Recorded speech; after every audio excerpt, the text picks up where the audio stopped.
farming in the dungeon, reincarnated in a game world and exiled to live and cultivate in a hidden dungeon. Is it wrong to pick up vegetables in a dungeon? Volume 1, by Suzuki Ryuichi. Translated by SHM. Audiobook by Masquerade at Masquerade Audiobooks. Chapter 1, Divine Granting Appraisal Ceremony. It is a traditional event held in the Kingdom of Krentz, where those who have reached the age of 15 are bestowed with an item by the gods. The venue for the Divine Granting Appraisal Ceremony is the San Vedica Cathedral, located in the royal capital of the Kingdom of Krentz. Many young people and their families from all over the country come to participate in the Divine Granting Appraisal Ceremony, making the capital city very lively. This Divine Granting Appraisal Ceremony is one of the 3 major events held in the Kingdom of Krentz, and it is a national festival. No wonder, because if you are given a powerful item here, you can rise to the top regardless of your family background. The opposite is also true. Even if you come from a prestigious family, you may have to beg on the streets the next day. In other words, this ceremony is a very important event that can affect the rest of a person's life. The cathedral where the Divine Granting Appraisal Ceremony is being held is now silent. The cause was me. A few minutes ago, Bail Orlando stepped forward. Called by the priest, I stepped up to the platform and stood before the large crystal as instructed. Then, as the priest began to chant, the color of the crystal gradually changed, and before I knew it, a flash of light appeared before my eyes. I reached out my hand to the ball of light that floated before me, like a leaf drifting on the waves. Inside this ball of light was an item. I tried to grab it and pull it out, but at that moment, a shock ran through my head. Ayere. I couldn't help but stop my hand. I know this. This ceremony, the name of the country, of course I know it, since I was born and raised in this world. But that's not it. It's from before that. I knew it before I was born. It is from the memory of my past life. It's a memory from when I was a lowly salaryman in a small island country called Japan. As time goes on, the memories from that time become more and more vivid. Is something wrong, Bail Orlando? Bail Orlando. The next person is waiting, hurry up. Why yes. Prompted by the priest, I grabbed the weapon inside the ball of light that I had once let go of. There's no doubt about it. This is the world of the PC browser game Fantasy Farm Story, commonly known as FFS, that I played to death in my previous life. When I realized that, I couldn't help but smile. That's because I've been addicted to this game for almost 10 years, and I have a good understanding of this world. The Divine Granting Appraisal Ceremony that I'm doing now is the opening event of the game. The randomly awarded weapon will determine the outcome of the story. The memories of restarting the game over and over again come vividly to mind. I was confident that I could use any weapon that came my way. However, there is one thing that I really wanted, the one that is considered taboo in this game. Please. I closed my eyes and prayed desperately. And the item I pulled out was the one I had been hoping for. Dragon Tree Sword. The sword is made from the dragon tree, a tree that is said to grow by wrapping itself around the corpse of a dragon.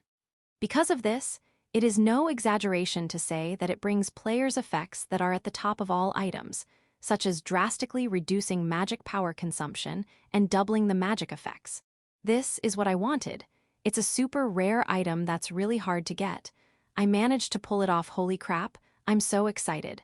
Come to think of it, the game became much easier after I got this. It's useful in many ways, and I'm sure it will come in handy in the future. Proudly, I held the dragon tree sword aloft and showed it to the people gathered in the cathedral. With an item that has such an effect, I was sure it would cause a great uproar. However, the only thing that came back was silence. I was confused by the unexpected reaction. Gradually, I could hear voices from around me. What is that sword? Is that even a sword? To me, it just looks like a wooden stick that's been carved into the shape of a sword. Me too. To think he would hold it up so proudly, foo-foo. Why, you shouldn't laugh. But the murmurs gradually turned into laughter. That's when I realized it. The game I was playing, Fantasy Farm Story, was a story about enjoying a slow life, sometimes adventuring in a world of swords and magic, but basically growing crops and raising livestock on a farm. In that game, this dragon tree sword is the perfect item to cover the skills needed for farming. but I'm not a farmer. I am the only son of the Orlando family, which has supported the Kingdom of Krentz for generations as knights and has deep ties with the royal family. I hesitantly turned my gaze to my father, who was sitting in the special guest seat. His face was red and he was shaking. It was clear that he was angry. That's when it finally hit me. The only son of the Orlando family, who is close to the royal family, is proudly holding up a weapon that is favored by farmers. What a surreal sight. That's right. In the game, I may be a winner, but now that I'm not a farmer but a member of a prestigious knight family, this item is actually the one I should avoid the most. Ugh. I've done it, as I was filled with regret. Can you please move aside? In the midst of the growing laughter, a blond boy called out to me in a calm voice. His name is Dirk. He is the son of my father's younger brother, which means he is my cousin. Didn't you hear me? I understand that you want to show off your splendid weapon, but we're running behind schedule, so could you please step aside? I quickly put away the sword and let Dirk take my place. The cathedral was still in a state of commotion, but when Dirk's result came out, it was filled with cheers. Oh, that's the holy sword. No doubt about it. That's the holy sword that only the Savior is allowed to possess. Dirk had drawn the holy sword that my father had wanted me to draw. The holy sword, which gave off a divine light. Looking at it now, my dragon tree sword was indeed shabby in appearance, even though its effects were amazing. But the effects are real. I wanted to prove it. However, my plea was drowned out by the cheers. Later, my father officially announced that he would be officially taking Dirk in as his son. I protested to my father. It is true that the dragon tree sword is less impressive than the flashy holy sword, but that is only an appearance. In terms of performance, it is not inferior. It is true that this is a sword for farmers, but with some ingenuity, it can be transformed. I wanted to say that, but shut up, you've embarrassed me in front of the crowd. I never want to see your face again, you piece of trash. Get out of this house right now. I was yelled at and forced out of my father's study. Then, I was given a small amount of money by my father's butler, who said this is from the master. In a cold way. I was kicked out of the mansion that same day. Well, I wasn't really cut out to be a noble anyway. If I'm being thrown away because I'm no longer needed, then I'll just accept their decision. On the contrary, it works out well for me. Now I can enjoy this world to the fullest. Chapter 2, Exile and Into the Dungeon. Having left the territory of the Orlando family's mansion, I arrived in a small town called Harem located in the mountains. This town also appears in Fantasy Farm Story and is sometimes nicknamed Cripple Town by players. The name comes from the dungeon located nearby. That was the biggest reason I decided to make this my destination. After returning to my room from the shared bath at the inn, I took a deep breath and started to formulate a new plan for the future. The power that I now possess is the Dragon Tree Sword. In the browser game Fantasy Farm Story, it is an item that makes the Cripple Dungeon much easier to capture. But that is only within the game. In Fantasy Farm Story, players live in this world of swords and magic as a farmer. Therefore, the skills and abilities that can be obtained are mainly focused on farming, and most of them are not useful for combat. The same is true for the Dragon Tree Sword. Honestly speaking, it is shaped like a sword, but it is more of an item specialized in farming skills than something to be used in combat. It is a 100-point item for players of the game, but it is a 0-point item for someone from the Orlando family, a renowned knight's family. Thinking about it, even if I had explained the characteristics of the Dragon Tree Sword at that time, the situation would not have improved. Well, I didn't like the rigid lifestyle of a noble anyway, and I just got my hands on an ultra-rare item. I'll leave the piece of the world to Dirk and use this as an opportunity to start my life over as a farmer. Now that I've made up my mind, next, it's time to learn about the true nature of this game. Fantasy Farm Story. This game is set in a high-freedom open world and belongs to the so-called slow life genre. You can open a farm in various locations provided in the game, and crops will grow easier depending on the characteristics of the land. This is the same specification as real farming. For example, vegetables grow faster in warm areas that are suitable for accelerated cultivation, while there are also places where the temperature is low and suitable for controlled cultivation. In addition to that, Each region has various characteristics. In addition to simply running a farm, there are also many events such as going into dungeons with adventurers and defeating pests, monsters that threaten the fields at the request of the townspeople. There are also seasonal events too. Among them, as I said earlier, I chose the area near the town of Rheem. There are two main reasons for this. First, it is a dungeon that can be explored relatively early, and the level of monsters that appear is low. Thanks to the rigorous training I have received since I was a child in preparation for becoming a knight, I can easily defeat monsters of the level that inhabit that dungeon. The other reason is that you can go to a hidden area by going through a special route. This is also located in an extraordinary place. The developer probably intended it to be a hidden element or a service, but to be honest, it can't be denied that it's too much of an overkill. However, if you actually live in this world, there's nothing more reliable than that place. To begin with, I think it's natural to have a fundamental question: why open a farm in a dungeon? However, I would like to talk about that later. Well, I should probably go to sleep soon. I, the son of the Orlando family who had lived a comfortable life, am going to spend the night on a crappy bed in a cheap inn. If I didn't have my memories from my previous life, this would be incredibly humiliating. However, right now, I am filled with excitement and anticipation. When was the last time I couldn't wait for morning? Thinking about that, I quietly closed my eyelids. Scene. Morning. I woke up to the chirping of birds, quickly got dressed, and left the inn in a hurry. My destination was the dungeon located south of here. As I walked down the rough road, I could see the entrance to the dungeon, my destination, in the distance. There it is. There were no adventurers around, and it was so deserted that I wondered, is this really safe? But the scenery around me was exactly the same as what I saw in the game, so it should be fine. But still, it feels strange. For me, who has been playing for more than 10 years and has become known as a veteran, this is a very familiar place. It's like I'm standing in a scene from a game that I've seen so many times before. It's a strange feeling of excitement and nostalgia.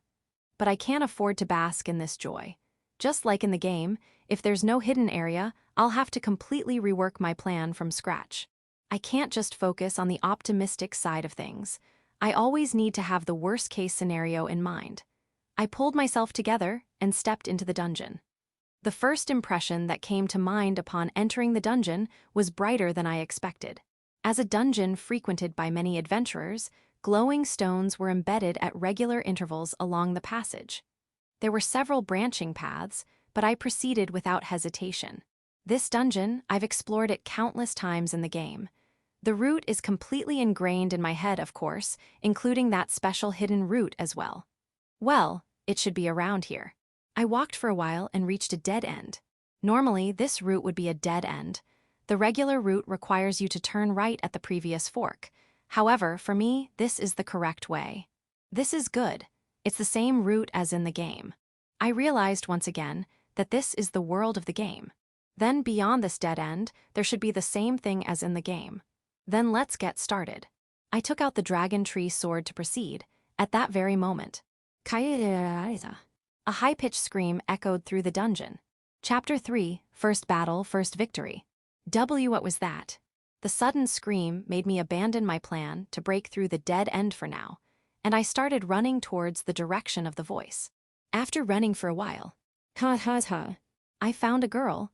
She was carrying a large backpack and trying to catch her breath desperately. She looked about my age. She had reddish-orange hair that grew down to her shoulders and sharp features.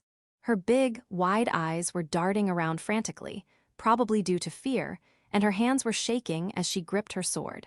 But I didn't have time to analyze the situation calmly.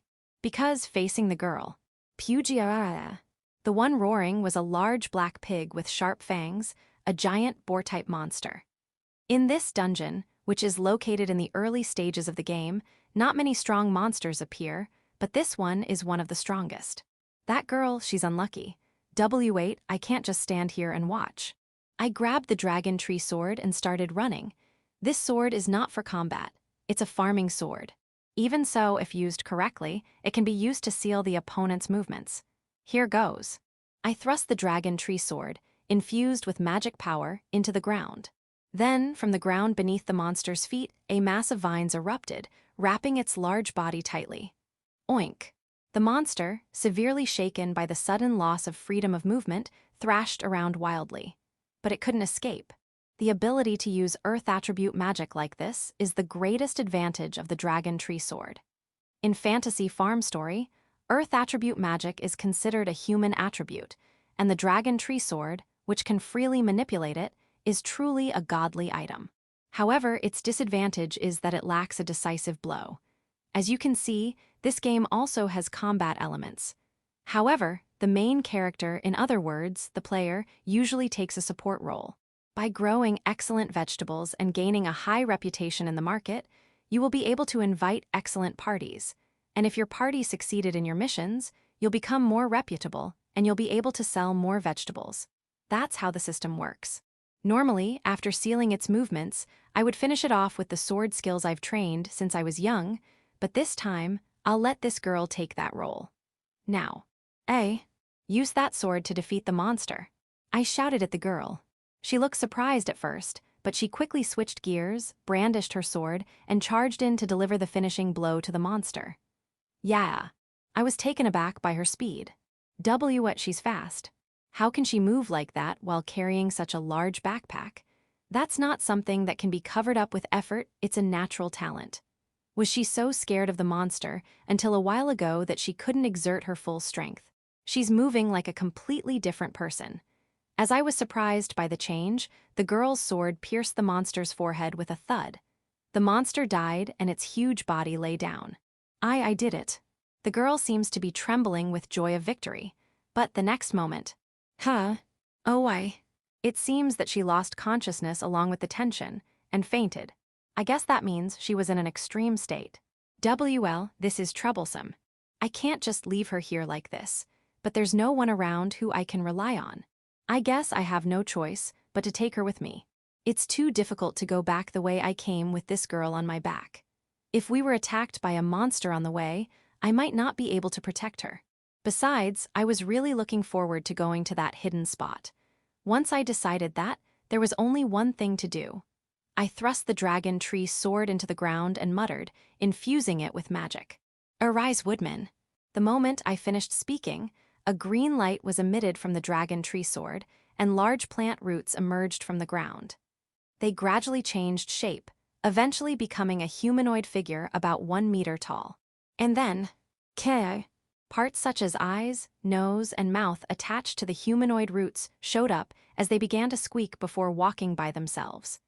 These are woodmen, familiars that can be summoned by the dragon tree sword. In the world of Fantasy Farm Story, the difficulty of the game changes drastically depending on how many woodmen you can summon. For now, I summoned 5 woodmen. I gave them names: George, Stephen, Aaron, Will, and Todd. I asked them to carry the unconscious girl. Now that I have many reliable companions, let's head to the hidden spot that was my original destination. Chapter 4. What lies beyond the hidden route? I return to the dead end to proceed through the hidden route. At first glance, it seems to lead nowhere, but there is a little trick here. I think it was around here in the game. Found it. I discovered a small magic circle hidden in the shadow of a large nearby rock. It is unknown who set it up, and it has not even been mentioned in the official story of the game. But anyway, this is the biggest secret hidden in this dungeon. I pour my magic into the magic circle. Then the wall that was supposed to be a dead end crumbled and a path was created beyond it. The hidden route, that's what it was called in the game. All right, everyone, let's go. Along with the 5 woodman familiars and the unconscious adventurer girl, I continued to advance through the dungeon. It was an indescribable feeling to actually walk through the scenes I had seen in the game. After a while, we arrived at our destination. Whoa! I couldn't help but exclaim in admiration. The beautiful sight that spread out before my eyes was beyond words. What caught my eye the most was, that is, the underground lake. The underground lake located at the end of the hidden route is a familiar sight in the game Fantasy Farm Story. Since you need to have a specific item to find the magic circle just now, it is a truly rare place, and it is a place full of benefits that befit its rarity. By the way, I have that specific item, the dragon tree sword, which is why I was able to locate the magic circle. Probably those who do not have such an item, like in the game, will not be able to find the magic circle even if they search the same place. But the real thing is simply breathtaking. It was a scene that I could have watched forever. The underground lake was very clear, and you could see the bottom. Furthermore, there were no rock walls on the ceiling, and a large hole opened up, revealing a beautiful blue sky that rivaled the underground lake. Moreover, the sunlight shining through the hole illuminated the surface of the lake, creating a sparkling brilliance. The fantastic scene reminded me of a painting. I can't even put it into words. If I had my PC here, I would set it as my desktop wallpaper right away. But I can't afford to be overcome with emotion forever. When I found a rock of the right size, I instructed the woodmen to lay the adventurer girl down there. I'll need them to do other things from now on, so I need to keep them light. Listen, everyone, we're going to build a place to live here. Okay. As the name suggests, the main objective of the game Fantasy Farm Story is to build a farm in a world of swords and magic, grow crops there, sell them, and use the money earned to further develop the farm. Originally, I would have to do various things for the farm, but first of all, I need to build a house that will serve as our base of operations. And what will come in handy here is the Dragon Tree Sword. Well, let's get started. I once again poured my magic power into the Dragon Tree Sword. Immediately, the sword was enveloped in green magic power. With this, the preparations were complete. Now the house building is finally about to begin. Chapter 5, Divine Seed. For now, let's start by gathering wood for the house. In order to secure some, I'll first check the water quality of the underground lake. Let's see. When I put the Dragon Tree Sword on the ground, plant roots grow under my feet. They slowly entered the underground lake and gave me detailed information. As expected, this place was just like in the game. This space with the underground lake contains a large amount of magic stones containing magic power, in the surrounding rock walls, and so on. As a result, magic power has seeped into the underground lake as well, and drinking it can restore magic power. In other words, all the water in the underground lake is holy water. Such water containing magic power not only promotes crop growth, but also has a great effect on nutritional value. On top of that, this is a dungeon that appears early in the game, so the monsters are not that strong. To begin with, if we can grow a plant called barrier grass created by the Dragon Tree Sword in the passage leading to the underground lake, that alone will prevent monsters from entering this space with the underground lake. These are just some of the reasons why I am opening a farm in the dungeon. In fact, among the many dungeons, the only place where a farm can be opened is around the underground lake that can be accessed through this hidden route. That's right. In a way, it's a hidden feature. The Dragon Tree Sword, being an item that is perfect for a leisurely life, is once again proven. It's not an ability that the Orlando family would be happy with, but it's a power that I can't ask for more. I'm not sure how much trouble living as a noble would bring, so I prefer this way of life. Well, let's make a bed before it gets dark. I pour my magic power into the Dragon Tree Sword and awaken a new ability. Green magic power rises from the sword like steam, and it eventually gathers at the tip of the sword. The greatest feature of the Dragon Tree Sword is that it can produce divine seeds, which are said to be the seeds of vegetables and fruits that exist in heaven. The effect it brings is so great that it's almost a balance breaker. It grows in no time, and the fact that it can be created using magic power is the biggest thing. By the way, the one I just planted is a variety called Widley, which is rarely seen on the market above ground. There you go. I planted the divine seed in a location where I decided to build my house. Immediately, a bud sprouted, and in less than 5 minutes, it grew to a height of nearly 5 meters. At this rate, it will reach the open ceiling by tomorrow morning. I will use this as lumber and a residence. In other words, it's a treehouse. And it's incredibly big in terms of floors. It's equivalent to 5 floors. Perhaps because it is absorbing the holy water of the underground lake from its roots, it is growing quite fast, but even so, it will take several days for it to fully grow. However, even at its current size, it is perfectly fine to use as a temporary bed. This one. I used the Dragon Tree Sword to cut down branches as thick as logs. Everyone, let's use these to make some simple furniture. KK.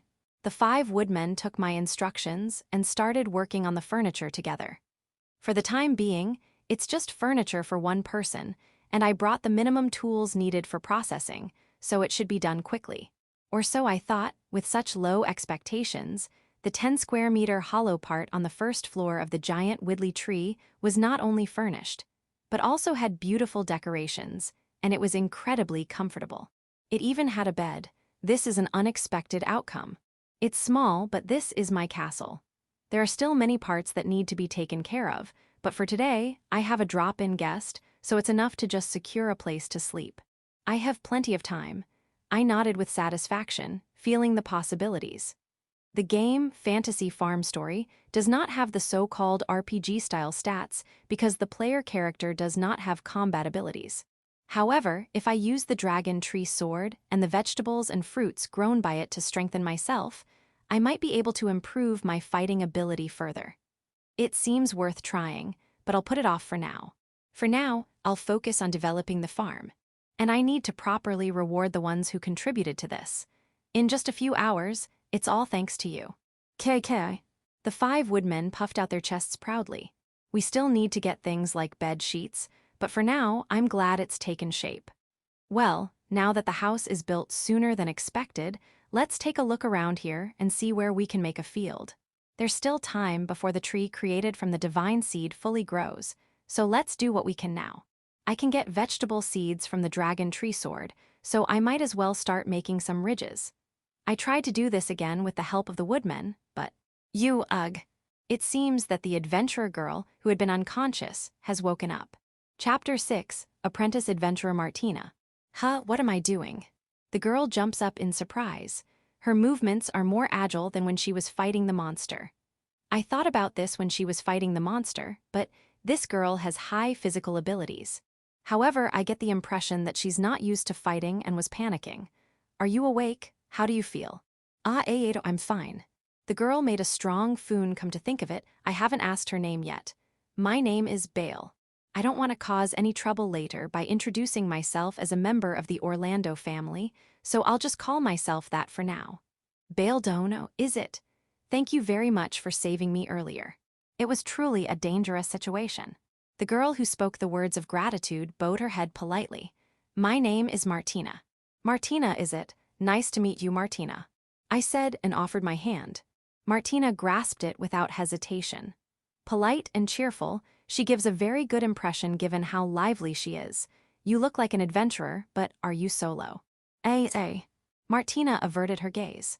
Did I ask something I shouldn't have? Well, she seems inexperienced, so if she's alone, then that means. You're still a beginner as an adventurer, aren't you? You're very perceptive. I wouldn't say perceptive. It's more like Martina is just that easy to read. And what are you doing here? Me? I'm planning to start a farm. A farm? Are you a farmer? Well, sort of. Why are you in a dungeon then? This is where I'll start a farm. It seems like our conversation isn't going anywhere well.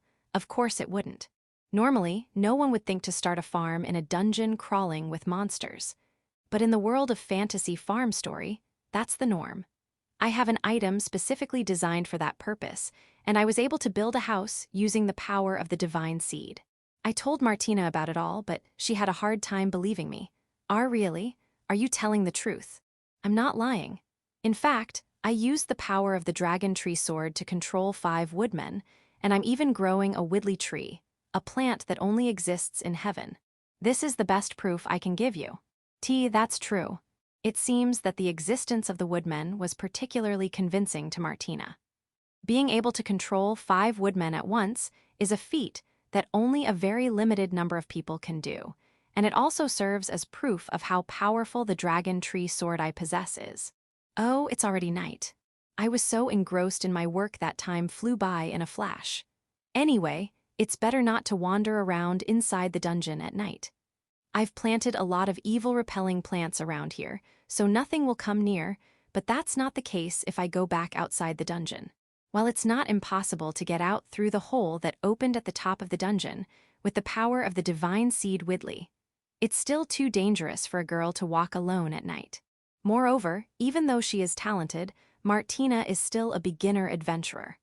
there are bound to be people who will try to take advantage of her. When I told Martina this, she seemed to understand the danger of the dungeon at night and accepted my offer without hesitation. Under these circumstances, she will be staying at my house tonight, but a 10-square-meter house is not enough. And so, a plan to build an additional guest room was hastily drawn up. I'm counting on you all.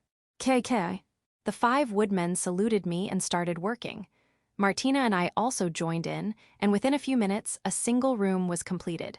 Fast, too fast. And yet, it has a solid structure and a spacious layout. The only furniture right now is a bed, but I'm sure a lot of things can still be installed. What a wonderful room. Martina's eyes sparkle with excitement. Anyway, I'm glad it's finished. For now, it was late in the day, so I and Martina went to our respective bedrooms and asked the woodmen to guard the perimeter in case of a monster attack. Also, even though the moonlight shines in, it gets dark at night. I need to hurry up and buy some luminous magic stones in town and install them, or I won't be able to do anything at night. There are so many things I don't know about Martina, so I'll try to ask her about them tomorrow. She's such a cute girl, but it seems like she has some circumstances. I'll try to find out more about that in a subtle but detailed way. And then, I need to make ridges to start vegetable cultivation in earnest. There are so many vegetables I want to cultivate. Vegetable cultivation with Martina. The two elements intertwine and excite me. As a result, I was a little sleep-deprived the next day. Chapter 7, After One Night. The first night spent in the dungeon has passed. Ugh. I stretched lightly before heading outside. The room has windows, but there's no glass yet. I'll need to buy some.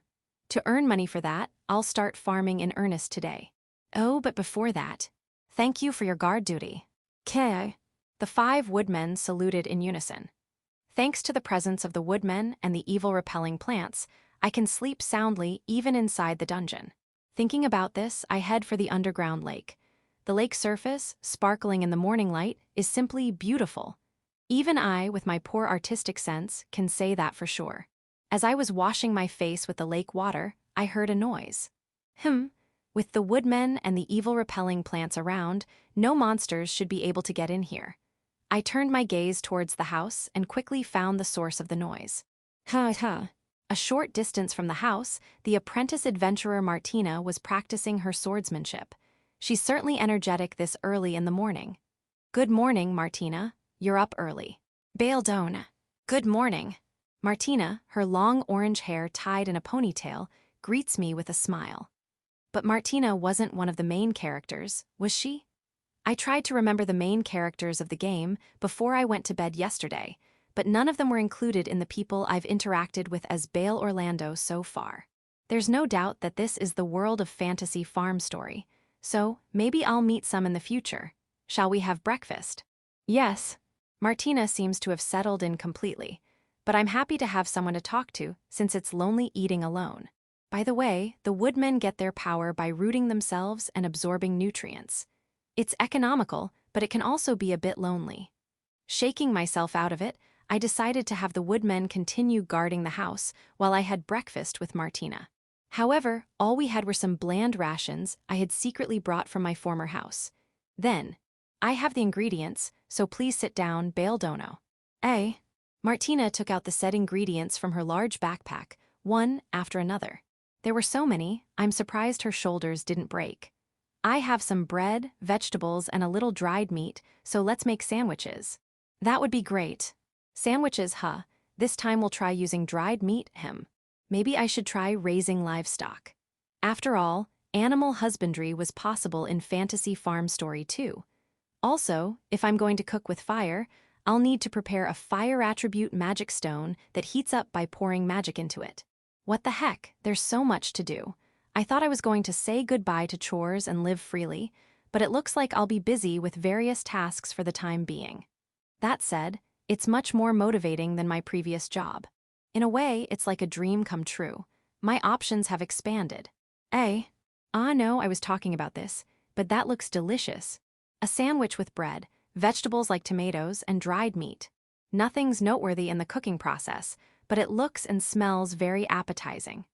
Speaking of which, the way she cut the vegetables and meat just now, and her cooking skills in general, She seemed very skilled. It's more than just being good at it. Maybe Martina had cooking training somewhere before. Anyway, let's put that aside for now. It looks delicious. It's simple, but that's why it's best to eat it this way, making the most of the flavors of the ingredients. I see. I grab one of the sandwiches on the plate and take a bite. Delicious. It was supposed to be a plain sandwich, but it had been transformed into a wonderful dish that could be the main course. This is incredible. This dried meat in particular is the best. Thank you. That dried meat is actually a recommended item that I bought myself after going to the royal capital. Martina puffs up her chest with a proud and excited expression. Well, it's definitely a dish delicious enough to overlook whatever attitude she wants to show. Now that my stomach is full, it's time to start working. Chapter 8, Farm Development. Now that our bellies are full, it's time to start dungeon farming. You're making a farm here of all places. Martina, who had heard my plan, was surprised enough to look at me as if I was crazy. That's exactly why it's a good place. Why is that? Normally, farms are made in wider, brighter places, right? That may be true, but this place is special. Sunlight shines from above, and the water in the underground lake is special. The water in that underground lake contains small amounts of magic power. It can not only speed up the growth of vegetables, but it also has the added benefit of restoring magic power. How is that possible? In this dungeon, only the area around this underground lake has walls made of magic stones that contain magic power. Martina takes a book out of her large backpack. She starts flipping through it and muttering to herself, What's wrong? No, such information isn't in the book, in fact. There's no information anywhere about this dungeon even having an underground lake. That's right. That was knowledge that no one in the game knew about. It was a secret place that was only revealed to players. I found it by chance while exploring. I see, you never know what you'll find in a dungeon. I'll follow your lead and keep exploring until the very end. It was a desperate excuse, but it worked surprisingly well on Martina. I've been thinking this for a while now, but is Martina the type of person who believes anything? Anyway, that's that, so let's get started. I think I'll start around here. I stood a short distance from the house and stabbed the dragon tree sword into the ground. Then, as I pour magic into it, roots sprout from the sword and burrow into the ground. That's good, keep going. The roots growing from the dragon tree sword loosen the hardened ground and remove any stones in the way. It also increases organic matter, transforming it into fertile soil suitable for open field cultivation. I think that's about it. I'm going to start with vegetables that are easy to grow as an experiment. In the world of fantasy farm story, there are 4 seasons. In the game, you start by cultivating vegetables that are easy to grow during that season. In other words, you grow seasonal vegetables. The types of vegetables are based on the same criteria as my previous world. For example, cabbage and asparagus in spring, and tomatoes and eggplant in summer. By the way, the vegetables are based on the vegetables of my previous world, but the names and appearances are slightly different. This is because of one of the features of this game, the special effects you get from eating vegetables. For example, the small seed that I just created with the dragon tree sword. This is a variety called flame tomato, and eating a certain amount of it will increase the power of fire magic and reduce the amount of magic power consumed.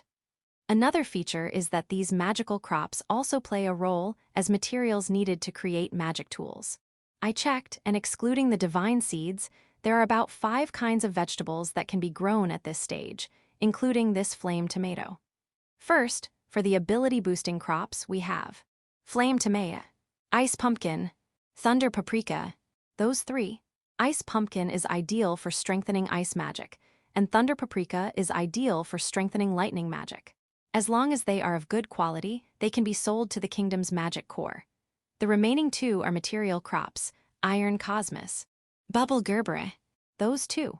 Iron cosmos is used as a material for weapons and armor to increase their strength. As for bubble gerbera, it grows quickly, and I will try to use it tonight. All of these are beginner-friendly crops that are easy to grow. This is because they are the seeds the dragon tree sword comes with from the beginning. In other words, they're tutorial crops. I can increase the number of crops I can grow by meeting certain conditions, so I want to actively challenge myself to do that in the future. While I was reconfirming the game system, the woodmen had worked hard and created the ridges. As for wild animals, or rather, monsters in this case, destroying my crops, but I'll build a fence out of wood to add atmosphere so I don't have to worry about them. There's holy water from the underground lake full of magic power nearby. And in my hand, I have the dragon tree sword, which has a great influence on the natural world. That's all I need. I can grow vegetables with excellent effects that increase my abilities whenever I want. For now, let's try cultivating all the vegetables I can currently plant. I immediately started sowing the seeds.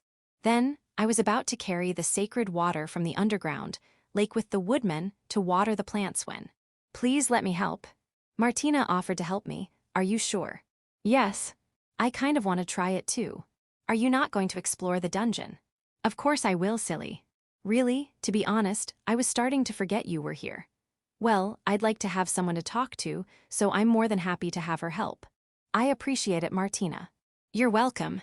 And so I, Martina, and the woodmen X5 divided up the work and watered the field. By the time the work was finished, Martina exclaimed, "Oh, look, the sprouts have already grown." In amazement, as it had only been a few tens of minutes. It was much faster than expected. If it's like this, soon this place will be full of vegetables. Starting from tomorrow, maybe we should expand a bit more. I can eat the vegetables I planted to strengthen myself, and I can sell the raw materials and use the money to buy various things. Yes, with more options, my motivation in farming increased rapidly. At this rate, I'm going to cultivate more and more vegetables. Chapter 9, The Town of Dreon. I had already finished everything I could do in the morning. So, in the afternoon, I planned to use the meager funds I was given when I left home to buy various things. For example, goats and chickens would be nice. Cows and pigs are difficult to keep here due to the limited space, but animals of that size would be no problem. In fact, I might even be able to build a chicken coop. I was also interested in the town itself. On the way here, I was so focused on the idea of opening a farm in the underground lake that I didn't have the chance to enjoy the scenery of the towns we passed through. Now that I have a general idea of things, I can finally take a closer look.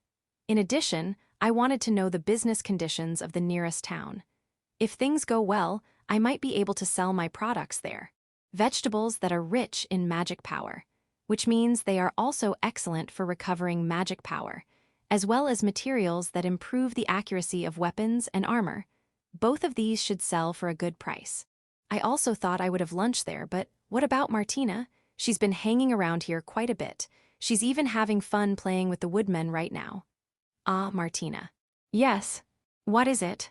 She's still energetic as ever, but seems to have completely forgotten her original purpose. I'm going to town. To town? Yeah, apparently, it's the biggest town closer than Reem. In that case, there's a town called Dreon to the west. Dreon, huh? I think I heard about that in the game too. All right, let's have lunch and do some shopping there. Lunch? The moment I mentioned that word, Martina's stomach made a loud coo sound. Poor girl, she must be embarrassed to have her stomach growl in front of me. Her face is flushed red and her eyes are darting around. Want to come with me? Eh? The vegetables aren't ready yet, and the woodmen don't need food as long as they have holy water. So I have to eat alone, but that would be boring. Bale Dono understood. Let's go to town, I'll show you around. All right, I'll be counting on you. Martina would know more about the town than I would, so I decided to ask her for help. After entrusting the woodmen with guarding the house, Martina and I returned through the secret route and emerged outside the dungeon. After walking for about 10 minutes, we reached the nearest town, Dreon. The town was peaceful in the afternoon. We bought some food from the stalls lining the central street of the town and sat down on a bench near a large fountain to eat. According to Martina, this town is located exactly halfway between the two large cities to the east and west, making it a stopover point for merchants. As a result, there are many inns and restaurants, and the morning market is also very lively. This seems to be the same world as in the game Fantasy Farm Story. On closer inspection, I recognize the surrounding landscape. A canal that divides the town in two, several windmills visible in the distance, an overall pastoral atmosphere. Ah, It would be nice to just sit on a bench and watch the scenery go by. That would be a good way to spend a day. While I was thinking about that, we finished eating and went back to the central street. Then, at Martina's suggestion, we visited an item shop.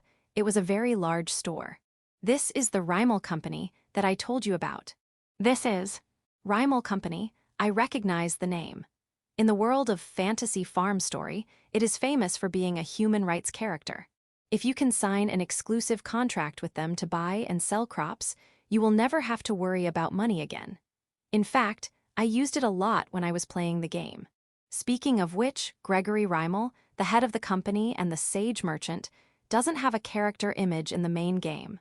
The player mainly negotiates with the messengers sent by the company. I wonder what kind of person he is. I'm curious, since we're going to the company's store to buy items, it would be better to say hello in anticipation of future activities.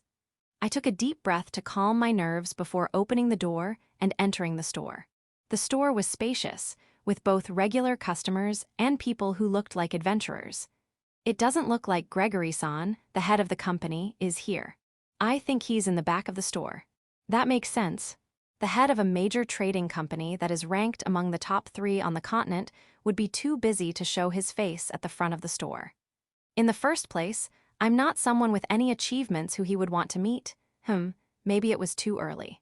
When I was about to give up, there comes Gregory Dono. What a stroke of luck. I turned around with the thought that I wanted to talk to him even for a little bit, but that thought disappeared the moment I saw Gregory-san. Chapter 10. Sage Merchant Gregory. Just from the title of his name, I had imagined him to be a person with an intellectual aura. But the Gregory-san who now stood before me was completely different from that image. My first impression was this. He's plain scary. No, that's not even enough. To be honest, the monster that Martina and I fought together looks cute compared to this guy's appearance. He's in his late 30s or early 40s. He has blonde, pompadour hair and a stern face. His left eye is covered with an eye patch, and a large scar can be seen underneath.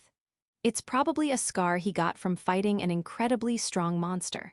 The thickness of his biceps peeking out of his tank top, I wonder what he eats and how he trains to get like that. I feel like I'm different from him at the cellular level. Sage Merchant Gregory emanated an extraordinary aura of power. Standing before him, I was unable to bring myself to speak. Normally, if someone were to ask me if I'm good at talking to people, I would answer without hesitation that I'm not so good.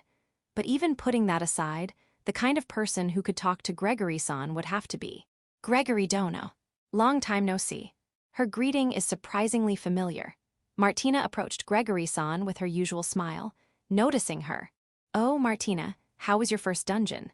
His tone was light and friendly, but his voice was much lower and heavier than I expected. It was an austere voice, but more than anything, it was plain scary. It's a shame to say, but I was terrified when I saw a monster, and I couldn't move. What happened? Are you hurt? The moment Martina started talking about her struggles in the dungeon, Gregory-san became visibly distraught. He's a good guy after all. Why yes, I'm fine. I was in a desperate situation, but Bale Dono here helped me. What? Gregory-san's sharp gaze turned towards me. At that moment, I remembered that I was a noble and a member of the well-known Orlando family on this continent. This is bad. I'm sure we've never met in person, but it's possible that Gregory knows about me through my father. Even though I've been disowned, my status as a noble would still change the way people treat me. I've heard that some people hate nobles just for being nobles. If Gregory-san was one of those people, I gulped down my breath and saliva and waited for Gregory-san's next words. "You're the one who helped this girl." Why yes. Even though I hadn't done anything wrong, I felt like I was being interrogated. "You did well, young man." And no, it's nothing. I just did what anyone would have done. You're modest. I like that. Gregory-san laughed as he bashed my shoulder with an arm as thick as a log. This feels like a good sign. Now might be my chance. Ano. What is it? Actually, I recently started farming. Farming? Why yes. I opened a farm, and I'm going to grow all sorts of crops. Who? Gregory-san seemed interested in my endeavor. These days, young people all want to be adventurers or knights, and they travel all over the place. I often hear complaints about there being a shortage of successors. So it's a good thing that a young man like you is willing to give it a try. I see, a shortage of successors, huh? There must be a lot of surplus farmland too. This is a serious problem. I want to do my part to help. With that future in mind, I moved on to the main topic. I was wondering if the crops grown there could be handled by the Rimal Company. In response to my offer, Gregory-san simply muttered "Fumu" and placed his hand on his chin, seemingly pondering something. Was it too sudden and presumptuous of me? Still, the future of my project depends on whether I can get this man's cooperation or not. After a while, he said, "Let's do this. I'll taste the vegetables you've grown. If I'm satisfied with the taste, we'll sign an exclusive contract and handle your vegetables at our trading company." Really? That was an unexpected response. Admittedly, I wasn't expecting him to unconditionally agree to handle my products just like that, especially since we had just met. But even this is a huge opportunity. However, I'm a somewhat well-known merchant around here. I won't compromise on taste. Just remember that. I understand, thank you very much. I bowed my head and thanked him. Then someone gently patted me on the shoulder. "That's great, Bale Dono." It was Martina. Yeah, I should thank you too. I didn't do anything. Rather, I'm the one who should be thanking you for saving my life. That's not true. You guided me here. I wouldn't have been able to move forward without you. We kept thanking each other until Gregory-san said, "That's enough." And so, as a farmer, I had a new goal. To grow vegetables that would satisfy Gregory-san. Let's get it on. Chapter 11. The Girl Who Fell. In order to sign an exclusive contract with Gregory-san, the strongest human rights character in fantasy farm story, I decided to wait for the harvest day. But it seems that day will come soon.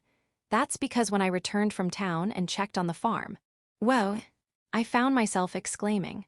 The sight that spread before me was breathtaking. It was the sight of the crops that had grown magnificently. So much growth in such a short time. The benefits of the underground lake is really greater than I expected. I had originally thought that the material crops, which grow quickly, could be harvested immediately. But the growth rate of the vegetables also exceeded my expectations. At this rate, I should be able to deliver all the crops by the day after tomorrow at the latest. They've grown so much already. Martina seemed to be surprised by the growth rate as well. Among these, I think I'll take the flame tomatoes and thunder paprika, which have grown especially fast, to Gregory-san. Both are magical power-boosting ingredients that would be a delight for any mage. I hear that there aren't many farmers who cultivate them, so I think they'd be quite valuable. The problem is the taste. The words that Gregory-san had said were burned into my mind. However, I'm a somewhat well-known merchant around here. I won't compromise on taste. Just remember that. Right. The effect of the vegetables is not the only thing that matters. They also need to taste good in order to be handled by the Rimer Company. So I decided to take another look at the cultivation conditions here. Sunlight is no problem. Even now, the sunlight is so bright that I have to squint my eyes. It shines through the hole that has opened in the upper part of the dungeon and illuminates the lake and the farm. There is also no damage from pests or insects. The nutrients in the soil, the magical power seeping out of the underground lake are also sufficient. There are no problems. Everything is going smoothly. If this is the case, I can expect the taste to be good as well. Let's harvest the flame tomatoes and thunder paprika tonight and see how they taste. Leave the cooking to me. I'm counting on you. Martina has completely settled down here. Well, she seems to be motivated herself, saying, "Foon and all, so I guess it's okay. Let's just organize the stuff I bought in town." Yes, you guys can help too. Kia. I carry the bags full of daily necessities that I bought at Gregory-san's store and head for the treehouse. Thanks to that, my funds are almost depleted. I have to get these crops handled by the Rimer Company no matter what. As I was thinking about this, someone tugged hard on my sleeve. I turned around and saw Woodman Aaron there. He seems to be trying to tell me something desperately, but is there something wrong with the underground lake? Screeching "K," Aaron points not to the underground lake but slightly above it. Above. I couldn't help but exclaim in surprise. That's because I saw someone falling from the hole in the ceiling. Judging by the length of her hair, she's a girl? The height is easily over 10 meters if this keeps up, she'll die at worst. Kai. I put down the bags I was carrying and ran towards the underground lake. Behind me, Martina is shouting bestow. What's wrong? But I don't have time to stop. I have to make it in time. To save the falling girl, I thrust the dragon tree sword into the ground. Immediately afterwards, the giant vine that appeared when I sealed the movement of the monster that attacked Martina earlier shoots out towards the girl. Soon, the vine takes the form of a large hand and gently wraps around the falling girl. She must have taken some damage, but it's better than being slammed into the lake surface. Bestow. It's okay, the girl is fine. It seems that she lost consciousness while falling. I pull the vine closer and check the girl's condition. There doesn't seem to be any noticeable injuries. But still, I am captivated by the girl. The girl with long lavender hair tied in twintails and wearing a black pointed hat is very cute. She looks like a doll. And then, one more thing. There is a staff near her as she lies down. Could she be a mage? Bestow. Sorry. I was so engrossed in her that I lost consciousness. For the time being, let's put this girl to bed. In that case, let's carry her to my room. No, Martina will be using that room, won't you? There are still spare rooms in the treehouse, so let's put her to bed there. I had the woodmen make the necessary furniture in anticipation of something like this. Unfortunately, we only have sheets for me and Martina, so I'll have to let her use mine first. It's still unused, so that's okay, right? I entrusted the fallen girl to the woodmen, and Martina and I focused on harvesting. That said, since it was just for a tasting before tomorrow, we limit ourselves to 2 of each and tasted them. Tomato and paprika. Let's eat them as they are first and marinate the rest. You can do that. Yes, I bought the necessary ingredients as well. Oh, you're well prepared. It's a menu I came up with when I saw the lineup of vegetables we're cultivating. It seems that Martina is really good at cooking, and she should have been doing it for a long time given how skilled she is. Could it be that she was aiming to be a chef before she became an adventurer? As I was wondering about Martina's past, it was time to taste the harvested vegetables. Chapter 12, Mage Kiara. Harvested vegetables from the dungeon farm. Flame tomatoes. Thunder paprika. Let's try these 2 vegetables as they are. Wow, so delicious. They're incredibly tasty, even if you eat them raw. Honestly, I'm not a big fan of raw vegetables due to their texture and grassy flavor, but these are surprisingly enjoyable. In fact, I can't stop eating them. Could this be the effect of the holy water? It seems to enhance growth and improve quality. Truly a wish come true. Now, while they're already delicious as is, I'm eagerly anticipating what Martina will cook with them. She mentioned making a marinade, coming right up. Martina, wearing an apron, says cheerfully, "Wait, did she also buy that apron from Gregory-san's shop? It looks good on her." As Martina happily prepares the dish, humming to herself, I sit on one of the wooden chairs crafted by the woodmen, observing her. Suddenly, I hear footsteps coming down the stairs. It seems someone has awakened. Descending from the 2nd floor, accompanied by the 5 woodmen, is the girl with pale purple hair and twin tails. She looks around anxiously, perhaps unsure of where she is. When our eyes meet, she speaks sharply. Who are you? Gripping her staff tightly with both hands, she begins to channel magic power to it. Oi, aren't you being quite too wary? Could it be that these woodmen are your familiars? Are they monitoring me, the one who lost consciousness? What are you planning? Calm down, I saved you. Saved me. I used this sword to rescue you, as you were falling toward the underground lake. With that, I reveal the dragon tree sword. What's that? The girl seemed a bit taken aback. Well, this weapon does suffer in the visual department, but considering its specialized farming abilities, it's hard to evaluate. I personally like it, though. Indeed, it may look a bit lackluster, but it's a bona fide item. Specifically, a magic tools used for enchanting magic power. Magic tools? Wait, are you a mage? Strictly speaking, not quite. I'm just a farmer. Huh? She gives me a skeptical look, as if she's about to retort, "What are you talking about?" Right, I haven't introduced myself yet. My name is Bale. And the girl over there, completely absorbed in cooking and oblivious to our presence, is Martina. She's an adventurer exploring this dungeon. The girl remains cautious. However, her memory of being rescued seems faintly intact, and she starts to introduce herself hesitantly. I'm Kiara, Kiara Fontainemayer. Fontainemayer. Oh, you've heard of it. Well, naturally. After all, my family is renowned as one of the world's foremost magic researchers. Kiara smiles heartily, and honestly, it makes perfect sense. I am familiar with the person named Fontainemayer. Why? Because they are one of the key characters in the game Fantasy Farm story. That person's name is Slafen Fontainemayer, a renowned magic researcher whose reputation echoes across the continent. In the game, Slafen Fontainemayer plays a role of helpful character, similar to Gregory-san, exchanging crops for useful items, magic tools, with players to assist them. And now, it seems that Kiara Fontainemayer, the girl before us, is Slafen's daughter. Of course, in this game world, which is currently my reality, families exist. Even if the game doesn't explicitly mention it, there's nothing strange about Slafen Fontainemayer having children here. After all, I have family in this world too, even though things are different now. Still, it feels a bit surreal. And then, "Anna, well," Kiara stammers, and her voice is barely audible. As I listen attentively, thank you for saving me, and sorry for being suspicious. I respond modestly with it's okay. I expect that making a big deal out of it would only complicate matters. At that moment, "All right, it's dawn, you're awake." Martina finally notices Kiara's presence. The self-introductions begin anew. "Nice to meet you, Kiara-chan." "And nice to meet you too, Martina." Martina, with her friendly demeanor, interacts with Kiara just as brightly as she does with me. Kiara, on the other hand, seems a bit shy. Although she accepts the handshake, she can't quite meet Martina's gaze directly. Despite their contrasting personalities, they surprisingly seem to get along well. "Oh, right. Kiara-chan, are you hungry?" "Oh, now that you mention it, I might be a little hungry." "In that case, try these."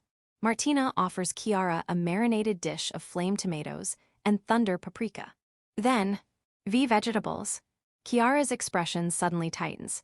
Chapter 13, Overcoming, could it be, you don't like vegetables? No, it's not that I don't like them, it's just that. Although she avoided giving a clear answer, it was apparent from her unease that she had an aversion to vegetables. Well, come on, try one. But. Although hesitant at first, Kiara's hunger got the best of her, and she picked a tomato and popped it into her mouth. "It's delicious." "Why is it so good?" Kiara exclaimed with a beaming smile brimming with praise. "This tastes totally different from any tomato I've ever eaten before. Why is that?" "I suppose it's the environment."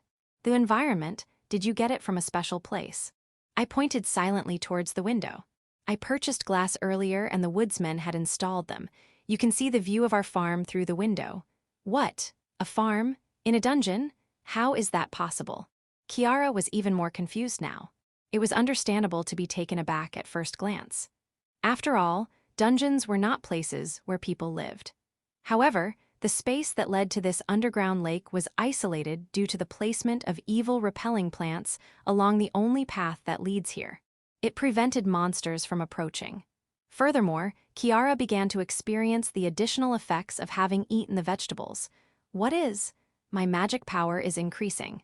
Kiara couldn't hide her surprise, as she felt the sensation emanate from the core of her body. The tomato you just ate is a flame tomato, which has the effect of increasing the amount of fire attribute magic power. I've heard of that before, but I've never actually eaten one. So that thing I ate earlier really had that effect. Wait, so all the vegetables in that farm have some effect? Yes, they're all vegetables with additional effects, much like the flame tomato. What? But Mother tried to source them from farmers all over the continent, and gave up because they were so difficult to obtain. In addition, the flower growing next to it is a material for magic tools. Even that too. Kiara's mother, Slafen Fontainemayer, a world-renowned authority in magical research. Certainly, from a research perspective, she would be clamoring for those vegetables. Who exactly are you? Just a farmer that runs this dungeon farm. Well, once the farm gets established, I have a desire to try out a few other things, such as exploring this dungeon.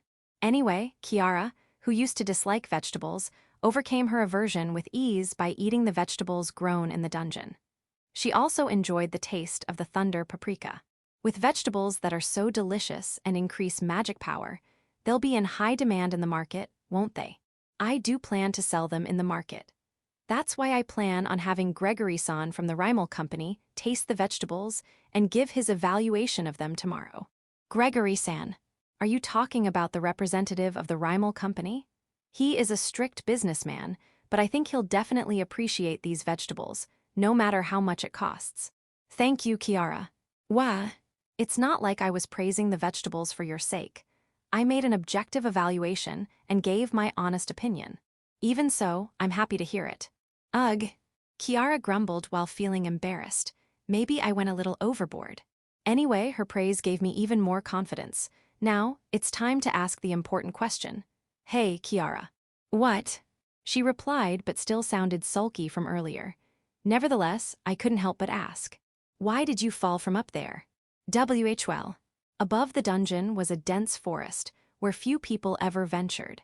If Kiara had fallen from there by accident, measures are needed to be taken, such as putting up fences around the area. However, this was just a hunch, but I suspected that Kiara had a purpose in being around that area. Were you searching for something in the forest above? Kiara's expression changed blatantly. She was so easy to read. I was searching for medicinal herbs that are necessary for making a new magic potion. Medicinal herbs? Yes, it was necessary for an assignment at the academy. Academy, that was also in the game, wasn't it? By academy you mean the Mainster Royal Academy. Yeah, do you know about it? I've heard the name before.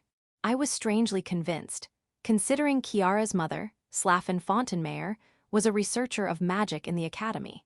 It was natural for her daughter to attend the academy. However, Kiara's behavior was somewhat strange. Her face was very tense. It seems like there was some urgent matter at hand. If she had fallen while searching for medicinal herbs, it could be a sign of distractibility. In other words, she must have been quite agitated. Kiara. What? What kind of herb is that you were searching for? It's called Ranaru. It has a unique aroma, often used as a type of spice. It's also well known as an herbal tea, right? Yes, it is. Personally, I like that aroma and drink it often. I like it too. Really? Yes. The two of us unexpectedly found common ground. This could be a chance to become good friends, but there was something more immediate that needed priority. When is the submission date for that assignment? It's 1 week away. 1 week, yeah, it should be fine. We might be able to make it. What do you mean? After delivering the vegetables to Gregory tomorrow, we'll start cultivating Ranaru in our farm.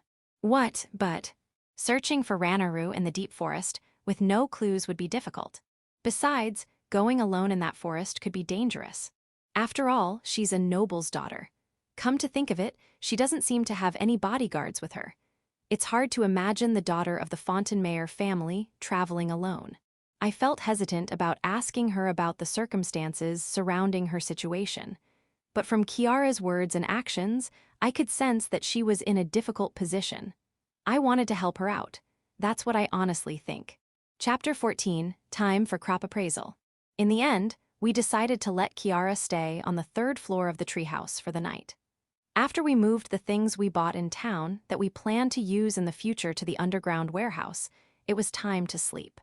As with yesterday, I asked the woodmen to secure the area and headed to my room on the 1st floor. By the way, the 1st floor was designed to be somewhat spacious, with a living room and a kitchen. Good night, both of you. Good night, Beldono, they replied. Yawn, good night. After exchanging greetings, I turned off all the lamps in the treehouse and drifted off to sleep. The next morning, after a quick breakfast, we prepared to head to the town of Dreon to meet Gregory-san. At first, we thought we would take the same dungeon route as yesterday, but we decided to go up the stairs to check the upper part of the treehouse as well. When we opened the door on the 6th floor, we were on the ground, so this is where it connects. The top floor of the treehouse protruded above the ground, with a room piercing through a hole in the ceiling of the dungeon. You could call this the rooftop. The sun was shining brightly, and we could easily reach the forest if we moved a little. It seems like it would be better to go this way to get outside. Yeah, I agree, we'd have to solve the puzzle over there. But it seems like it would be difficult to navigate this deep forest without getting lost. How did you guys get to that underground lake? From the dungeon. There was a route from the dungeon to this underground lake. We found it by chance. After all, it was a place that was normally difficult to find. More importantly, which way do we go to get to town from here? This way. Kiara walked without any hesitation. Right. Kiara had come into this forest to look for medicinal herbs. You know the way. I used a magic tool to put marks here and there so I wouldn't get lost. I think it's better than moving around inside the dungeon, don't you think? You're right. In that case, I'll leave the directions to you, Kiara. Leave it to me. Kiara puffed her chest out. Speaking of which, she's rather small compared to Martina, isn't she? Or is Martina just abnormally large? You look like you have something to say. And no, it's nothing. Let's get back on track. I thought again about Kiara's magic tool. There was certainly an item with that effect in the game as well. It was very useful in the early stages of the game. Led by Kiara, we made our way through the forest. Gradually, the trees began to thin out, and we came to a well-maintained path. If we follow this path, we'll see the town of Dreon. Kiara said proudly. We hadn't seen a single monster on our way here. Although there were more monsters in the dungeon, it was strange that there were none here at all. It was almost peaceful enough to have a picnic. Ah, I'm getting sidetracked. What lies ahead is a major turning point in my life. Gregory-san's crop appraisal. After arriving in Dreon, we headed straight to the Rimal Company's store. As soon as we stepped inside, "Oh, you're here." Gregory-san spotted us right away. He seemed to be in even higher spirits than when we first met. The basket of vegetables in your hand, it's the fruit of your hard work, isn't it? Yes, please take a look. I handed the vegetables I had brought to Gregory-san. Moo. Gregory-san's expression changed as soon as he saw them. It seemed that he had seen through to the fact that these vegetables were no ordinary ones. Let's see. Gregory-san took a flame tomato in his hand and put it in his mouth. Whoa. His eyes widened. Could there be a problem with the taste? What's wrong? And no, I'm just surprised. Surprised by what? When I asked cautiously, Gregory-san smiled. Vegetables like these, which are used for magic power enhancement, are incredibly effective, but their taste is usually bland and dry. In other words, they're terribly unpalatable. Now it was our turn to be surprised. Was this all due to the effects of the holy water? The crop appraisal ended before I could figure out the answer, and the results were, you pass. My company would definitely like to handle this. It was a perfect pass. Well, this is more than I expected, Bale. Thank you. What are you saying? I'm the one who should be thanking you. You've done a great job selling us such delicious vegetables with additional effects. This is the advance payment. Take it. With a heavy thud, Gregory-san placed a bag of money on the table. This is a considerable amount. This much. It's a cheap price to pay. Let's decide on the next steps. Yes. Along with Martina and Kiara, I discussed the future shipping schedule with Gregory-san. Then, I was given a contract for an exclusive contract, and after checking the terms, I signed it on the spot and returned it. According to Gregory-san, we will bring the first shipment here and reconfirm the taste before the contract is officially finalized. He's quite cautious, but that's probably why he's called the Sage Merchant. Anyway, I've managed to win an exclusive contract with the Rimal Company. I'll keep cultivating crops vigorously, and next, it's time for Kiara's assignment. Chapter 15, Cultivating Medicinal Herbs. Having secured an exclusive contract with the Rimal Company, we rode the wave of momentum and tackled the next problem, Kiara's assignment. The medicinal herb that Kiara needed to clear her academy assignment was called Ranaru. It was easy to obtain and inexpensive. In fact, the Rimal Company store where we had our crop appraisal sold the seeds, and we purchased a small quantity. With that, we had accomplished all of our goals for coming to Dreon. It was still early in the day, and I would have liked to explore more, but that would have to wait for another day. For now, we needed to fulfill Kiara's wish as soon as possible, and so we returned home to the treehouse in the dungeon. The dungeon farm is located near the underground lake. After leaving our luggage at the treehouse, we immediately headed to the field and took out the dragon tree sword. Martina, with the help of the two woodmen, Stefan and George, as assistants, had secluded herself in the kitchen to prepare dinner. Given the way she's acting, she's definitely trained as a chef.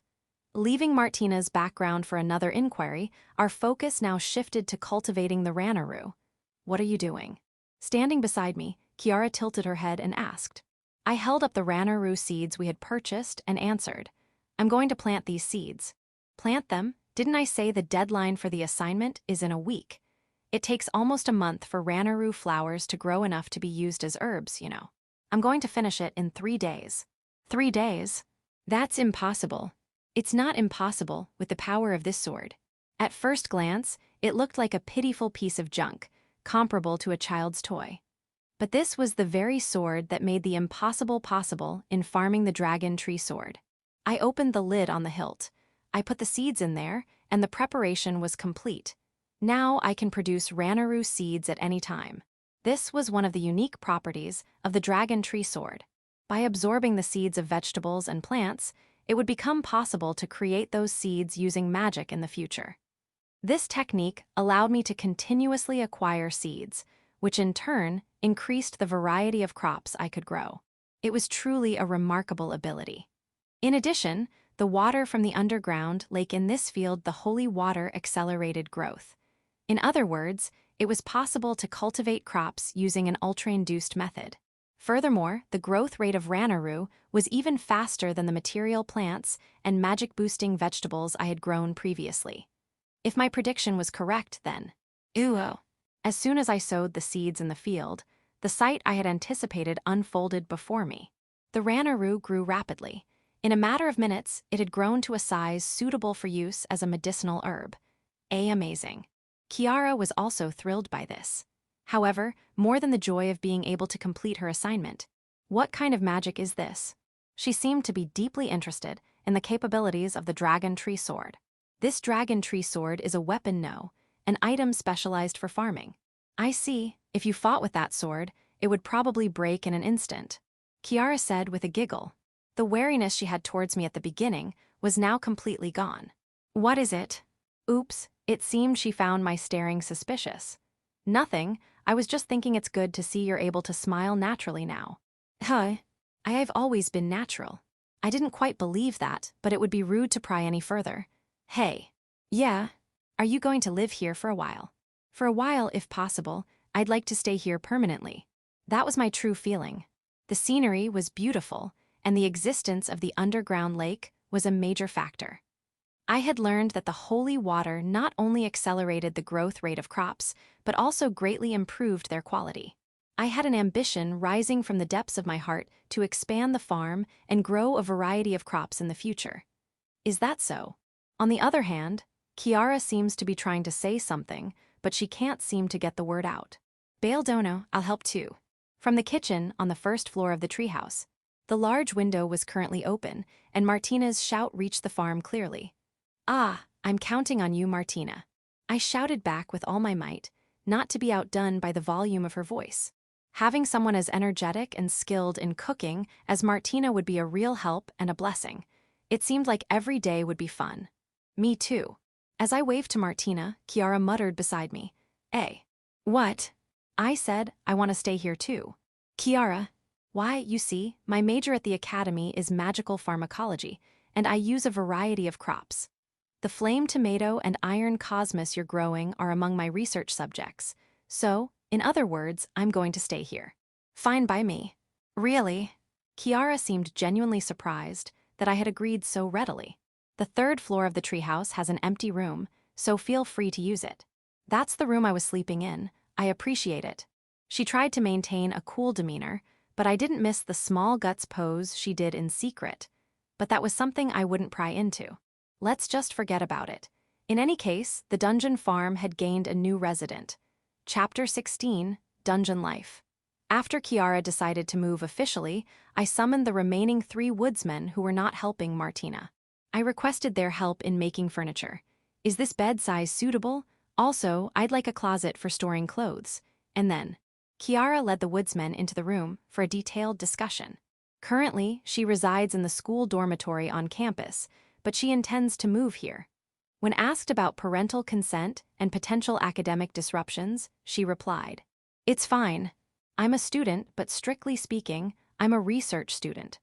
As long as I diligently complete the assigned tasks, even without attending classes, I'll receive the necessary credits for graduation. Although I'm unfamiliar with this world's education system, it's clear that Kiara receives some form of special treatment. Additionally, she seems dissatisfied with her own position. Furthermore, as for my parents, they're not a concern.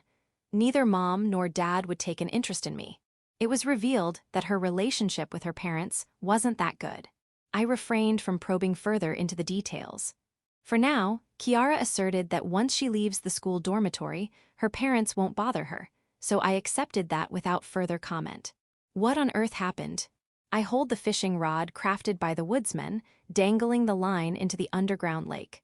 When contemplating complex matters, fishing is the best approach. It was one of my few hobbies from my previous life. Thanks to that, I can even make my own bait. A survival-oriented hobby is something worth having. While gazing at the float at the end of my fishing line, I recalled the content of the game fantasy farm story. In the game, Kiara's mother, Slafen, always wears a gentle smile and soothes players with her kind words. However, it seems there are some weighty family issues behind the scenes to be spoken to like that by her daughter. Perhaps it's due to being too busy to pay much attention to her. Given her personality in the game, that seems more likely. She tends to prioritize others over herself. I hope things work out somehow. Oh. As I pondered these thoughts, the float twitched. Gotcha. I lifted the rod and reeled in the line, revealing a fish securely hooked on the bait. Honestly, I wasn't even sure if there were any fish down there, so I'm relieved it worked. The size is about 40 centimeters, decent enough. Good. Now we've got something else for tonight's dinner. I need to catch at least 2 more. I want to ensure we have enough for everyone. With that in mind, I lowered the line back into the underground lake again. In the end, I caught 3 fish, 1 for each person. It's good that we secured the minimum amount. Setting traps might be a good idea. Since I haven't spotted any aquatic monsters I feared, maybe occasionally relaxing by fishing would be nice. And so, with my harvest in hand, I returned to the treehouse. Those are impressively big. Can you cook them? If not, we can just grill it. Oh no, given their size, filleting them would be great. Saying those, Martina took out a small bottle. Inside was something resembling a red sauce. What's that? It's flame tomato sauce. Let's simmer the fish in this. Oh. Well done, Martina. By the way, can Martina cook fish too? The theory that she was a former chef is becoming more plausible. Just then, Fuff finally finished. Wait, that smells amazing. Kiara, who had completed arranging her room on the 3rd floor, descended to the 1st floor kitchen. This smell is. It's Martina's special tomato sauce. Tomato sauce. We're using it to make a fish stew. When did you buy fish? We didn't buy it, I caught it. There's a lake nearby. There were fish there. Kiara and I sat down, engaging in casual conversation. As the dish neared completion, we set the tableware and made preparations. And finally, ta-da, it's ready. The dish was finally cooked. A tomato sauce simmered fish caught from the underground lake. Looks delicious. We gathered around the dining table and enjoyed our dinner. If possible, I hope days like this continue in the future. It was a day that made me feel that way. Chapter 17, Kiara's Dilemma. Martina and Kiara, my life together with them, had begun just a few days ago. Today was the day Kiara would finally submit her assignment at school. On the morning of the deadline, Kiara paced nervously between the treehouse and the underground lake. Kiara-chan, you seem tense this whole time. I feel like I can't make up my mind. While I'd think it'd be easy to just submit it immediately, it seemed there were underlying reasons making it more complicated. But there was nothing we could do about it. Suddenly an idea crossed my mind. Yeah, that might work. A way for Kiara to calm down and go to school. Let's propose it to her right away. Hey, Kiara. What? When I called out to Kiara, who had been caught in a deep whirlpool of thought, she turned to me in her usual tone of voice, her body stiffening with a jolt. I heard her usual confident tone, but the uncertainty in her eyes contrasted it. Aren't you going to school? The deadline for that report is today, right? Kiara stumbled over her words. She wanted to go, but taking that first step seemed impossible, just as Martina and I had feared. In that case, my suggestion might be a perfect fit. If you're worried, how about Martina and I go with you? Clearly surprised by the unexpected proposal, Kiara just stood there with mouth wide open. Since we started living together in this treehouse, I've learned something about Kiara. She wasn't particularly good at socializing. In a way, you could say she was a bit awkward. But deep down, she was a good kid. Lately, she'd even been accompanying Martina on dungeon explorations, becoming more proactive and positive. There is no doubt that our life here had a positive impact on the girl named Kiara Fontenmayer. But Kiara herself still lacks confidence. That's precisely why. Is that okay? Kiara accepted my proposal. No problem. Besides, I'm thinking of raising new livestock, so I plan to discuss it with Gregory-san. But that's not the main reason, right? It is. Despite the intense pressure in her expression, this was my sincere intention. Martina and I will do what we can to help Kiara. Now that it's settled, let's prepare for departure. If we head to town now, rent a carriage and hurry, we should arrive before noon. Sounds good. Kiara regained her energy and said, "I'll going to pass my assignment," as she returned to the treehouse. Meanwhile, I signaled Martina through the window, silently conveying the success of our plan. Scene. We headed toward the town of Dreon and asked Gregory-san to arrange a carriage for us. Martina, who said she had experience driving, volunteered to be the coachman. Thus, we set off toward the Bestow Royal Academy. During the journey, I raised my voice while sitting on the carriage bed, arms crossed. Kiara, looking puzzled, asked, "What's wrong? Why are you suddenly making strange sound?" "No, I'm thinking of raising livestock, but I'm not sure what to choose. For now, chickens were a given. But we also needed dairy cows, goats, pigs, and maybe horses. Considering the characteristics of the dragon tree sword, I didn't want to expand too much. We'd focus mainly on crop cultivation, aiming for self-sufficiency. Taking care of animals, I've never done it, but I'm interested. We'll raise them and let them multiply, won't we?" Surprisingly, Kiara was enthusiastic. It was a pleasant surprise for me. I had expected her to casually decline with an "I'll pass." As we chatted about livestock, Martina, our driver, called out, "Both of you, I can already see the royal capital." Turning our gaze forward, we saw the grand city surrounded by high walls. The royal capital of the Kingdom of Krentz, it's always impressively grand. Near the large clock tower in the eastern part of the capital lies the Bestow Royal Academy, the very place we're headed. Kiara clenched her clothes tightly. Her whole body is overflowing with tension. I gently patted her shoulder. "Just relax. Bale, if you're too tense, even things that should go smoothly might fail." "True, I agree." Kiara's expression softened. It seemed she had recovered from her worst state. Thanks to Kiara's student ID, we were able to enter the academy. "Thank you for coming with me all the way here." Martina and I responded with "Don't mind it." As Kiara ran off toward the research building to submit her assignment, we watched her go. I'm glad she regained her energy. What should we do now? Let's take a look around. Sure.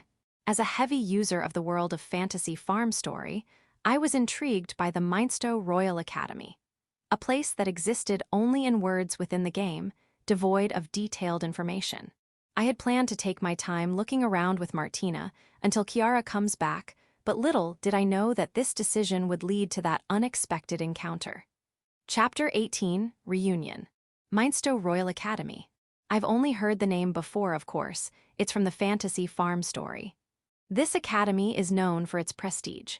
It boasts exceptional talent, including the foremost magic researcher Slafen, who supports players in the game, and others. As an academy, it also serves as a facility to nurture successors among these talented individuals. However, in the game, one cannot enter this academy. To meet Slafen, you must visit the tower where her research lab is located at a designated time. Is that the tower? A tall tower visible from the academy. In the game, that's where you go, I see. The spatial relationship of the academy is becoming clear. It's truly beautiful here. Martina, just as curious as I am, remarks. Is this your first time at the academy, Martina? Yes, well, my father's work often brings us to the capital, so I've only observed from a distance. Martina smiles wryly as she speaks. Her tone is unexpectedly lacking in enthusiasm. And there's a word that catches my attention, her father's occupation. Martina's father frequently visits the capital for work. Does that mean he travels around while working? Is something wrong? No, what does Martina's father do? Oh, well, he's like a merchant.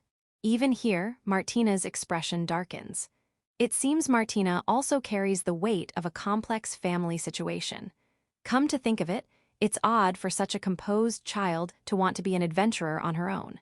Well, speaking of family-related struggles, I've had my share too. Oya, could it be Bailsan? From behind, I heard a familiar voice. When I turn around, there stands the person I expected. Dirk. It's my cousin Dirk, who received a holy sword during the Divine Granting Appraisal Ceremony. So he's attending this academy. Why are you here? Business. I see. Dirk, clad in a school uniform, is accompanied by a mix of male and female students. His expression exudes confidence, and the way he looks at me is quite different from before. Well, I can tell he's thoroughly enjoying his student life. I heard you left home. Where are you now and what are you doing? I'm tending to a farm and living a leisurely life. A farm? Does that mean you're a farmer? With a half smile, Dirk asks, and I simply reply, yes. The surrounding students chuckle and give me condescending glances. I'm relieved. I was worried you might be struggling somewhere, barely surviving. No need to worry. For now, I have no trouble with the basics of life. That's good to hear.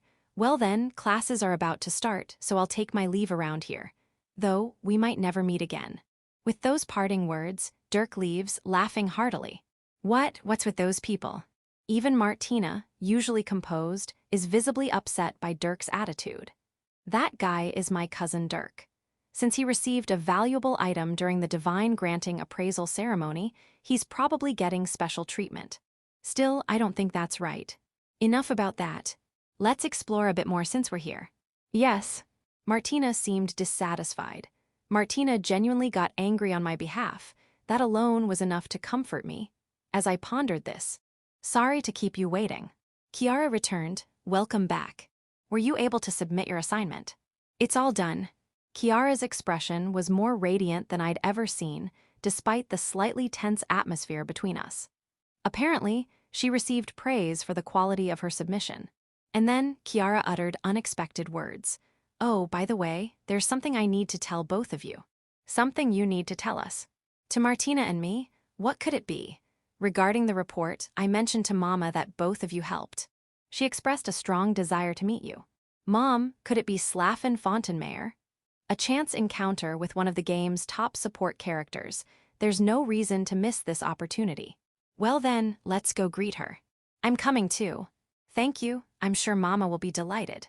And so we walked toward the Magic Research Tower, where Kiara's mother, Slafen, awaited. Chapter 19, The Helpful Character Slafen. A reunion with someone I'd rather not encounter. Martina's untold past. Just as the atmosphere was turning dark, Kiara informed me that Slafen Fontenmayer, her mother and a magic researcher at this academy, wished to meet. Naturally, I readily accepted this offer. In fantasy, farm story Slafen's presence is invaluable. To learn new magic, cooperation with Slafen Fontenmayer is essential.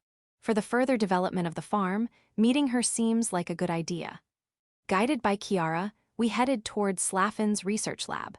Although she is said to be in the magical research building, it was a place where magic spells are being casted here and there. There are people conducting levitation and teleportation experiments, as well as those mastering elemental magic like fire and water. It was a vibrant scene. Amazing. It reminded me of the awe I felt when I first gazed upon the underground lake. Everyone is so engrossed in magic research. Yes, it looks fun. They have Bail Dono's expression when he's working in the fields. Ah, right, you're correct. Did I look like I was having that much fun? Well, you certainly seem to be having fun with the woodmen. Exactly. I hadn't been consciously aware of it, but if both of them say so, perhaps I unknowingly displayed that attitude. Still, it feels like that's so me. As the three of us conversed, we arrived at our destination, the research lab. Here it is. Kiara stepped forward and knocked on the door. Immediately, a voice from behind the door granted permission to enter. Please come in. That voice belonged to Slafen, a fresh experience since her voice wasn't implemented in the game. Excuse me. Following Kiara, Martina and I stepped into the research lab. The room was lined with tall bookshelves, neatly displaying thick books that seemed daunting to even touch. In the center of the room stood a large table, adorned with cups filled with mysterious liquids, presumably for research purposes. Tools for experimentation were scattered around. While the bookshelves were organized, the rest of the room could hardly be called tidy. It's a bit messy, but don't mind it. I've been busy lately, and there's no time for cleaning. The woman with purple hair, wearing glasses and speaking matter-of-factly, was unmistakably Slafen-san.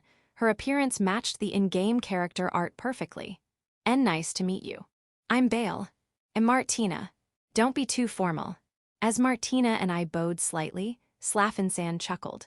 Her tone revealed that she wasn't comfortable with overly formal attitudes or atmospheres. I've heard about you from my daughter. Seems you've been quite helpful. The only reason she managed to complete her task was because of you. And no, it's not. Kiara-chan worked hard on the report. That was a heartfelt statement. We can assert it because we've been watching her. Kiara worked hard. While I provided the herbs for the report, Kiara herself diligently conducted the analysis and research. Martina and I passionately emphasized this point. Kiara went to such lengths. Slafen-san's expression softened as she listened to our conversation. Meanwhile, Kiara blushed and lowered her head. Did we overdo it? Reflecting on this, Slafen-san nodded approvingly beside us and then slowly spoke. The decision to let that girl live with you, it seems it wasn't a mistake. What do you mean? That girl desperately wanted to live with you. She expressed a fervent desire. So I thought, what if? But seeing that all of you are like that to each other, I guess I didn't predict it. So that was the situation. Kiara's face is now redder than ever, as if she's going to faint, but I suppose that can't be helped. Then, as if remembering something, Slafen-san clapped her hands and retrieved a small bag from a drawer. She handed it to me, saying, "Here you go." "No, what is this?" I asked, and Slafen-san smiled as she replied. "It's a token of gratitude for taking care of my daughter. A thank you gift." A thank you gift. I checked the contents of the small bag. This is plant seeds. Yes, they are Auron seeds. Chapter 20, The Seed of Auron. Auron. I know what that is. In the world of fantasy farm story, Auron is a forbidden level crop. Although we call it a crop, Auron is actually a living being. It possesses immense magical power, allowing it to manipulate plant abilities at will. However, its cultivation difficulty is quite high. Moreover, obtaining its seeds is challenging, making it an advanced crop within the game. Normally, you wouldn't obtain something like this so early in the game. Considering the game's progression, it would be impossible to cultivate even if acquired. However, I now possess the Dragon Tree Sword. Before that, though, there's something I'd like to ask. No. Yeah, what is it? Why did you give me this seed? It feels too valuable for a simple thank you gift. A straightforward question. Why would such a rare and precious seed be given to someone like me? It's understandable that you'd think that, but from my perspective, you've done something worthy of receiving it. Slafen-san said this, then shifted her gaze toward Kiara. Their eyes met briefly, but Kiara quickly looked away, perhaps feeling embarrassed. Moreover, I believe you're capable of nurturing this child properly. Word has it that you've opened a farm in the dungeon. Due to my work, I've interacted with many people, but no one has surprised me as much as you have. Well, am I being praised or something? Furthermore, the crops you've grown on your farm even impressed the renowned merchant, Gregory Rimal. Because of your ability to achieve remarkable feats at such a young age, I felt comfortable entrusting this seed to you. She knew all that. Thanks to her, I effortlessly obtained one of the game's top-tier cheat items. I'm grateful to Kiara for this. Well then, I'll accept it. Very well, if you ever need advice, feel free to consult with me. We're likely to have a long association, you and I. Slafen-san conveyed this with a wink. Rather, it's something I'd like to request, but it seems to have other implications. Slafen-san. Yeah, right. In other words, would you be willing to let my daughter live with you from now on? I understand now. It seems that it was also included. Well, I think being there will improve my research, and above all, I want to continue studying this Auron, so it works out perfectly. Yay. I'm so happy. Martina was already in a welcoming mood. Naturally, I felt the same. Of course, Kiara. With you around, things become lively and bright. Do you think so? You found some good companions, Kiara. As we observed each other, Slafen-san smiled contentedly. At that moment, a knock came from the laboratory door. Professor, the meeting is about to start. Oh, right. It seems the assistant had come to fetch Slafen-san. I apologize, I would have liked to chat more leisurely. No, I feel the same. Let's arrange another meeting soon. Perhaps I'll treat you to some delicious herbal tea. I'm looking forward to it. I firmly shook hands with Slafen-san. Not only did I establish a reliable relationship with her, but I also managed to obtain the ultra-rare item, the Auron seed. Talk about lucky, but I can't stay elated forever. Kiara. What is it? Let's continue working well together. I feel the same. Ah, me too. Martina placed her hand on top of ours as we shook hands. It was an unusual scene, and smiles naturally appeared. Now, let's head back to the dungeon and start nurturing this seed. Chapter 21, from now on. I received Auron seeds from Slafen-san. Additionally, Slafen-san invited me to transfer to the academy.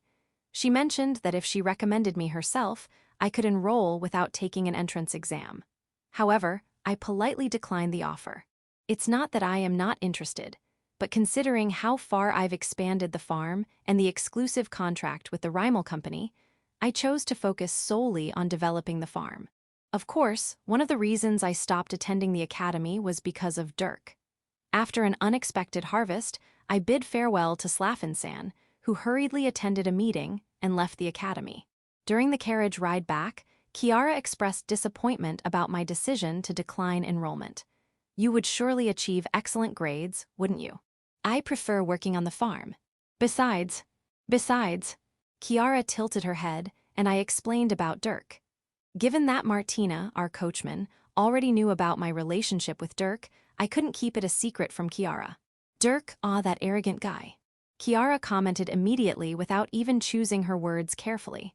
That's how disgusted she was, or rather, how little she had good feelings toward Dirk.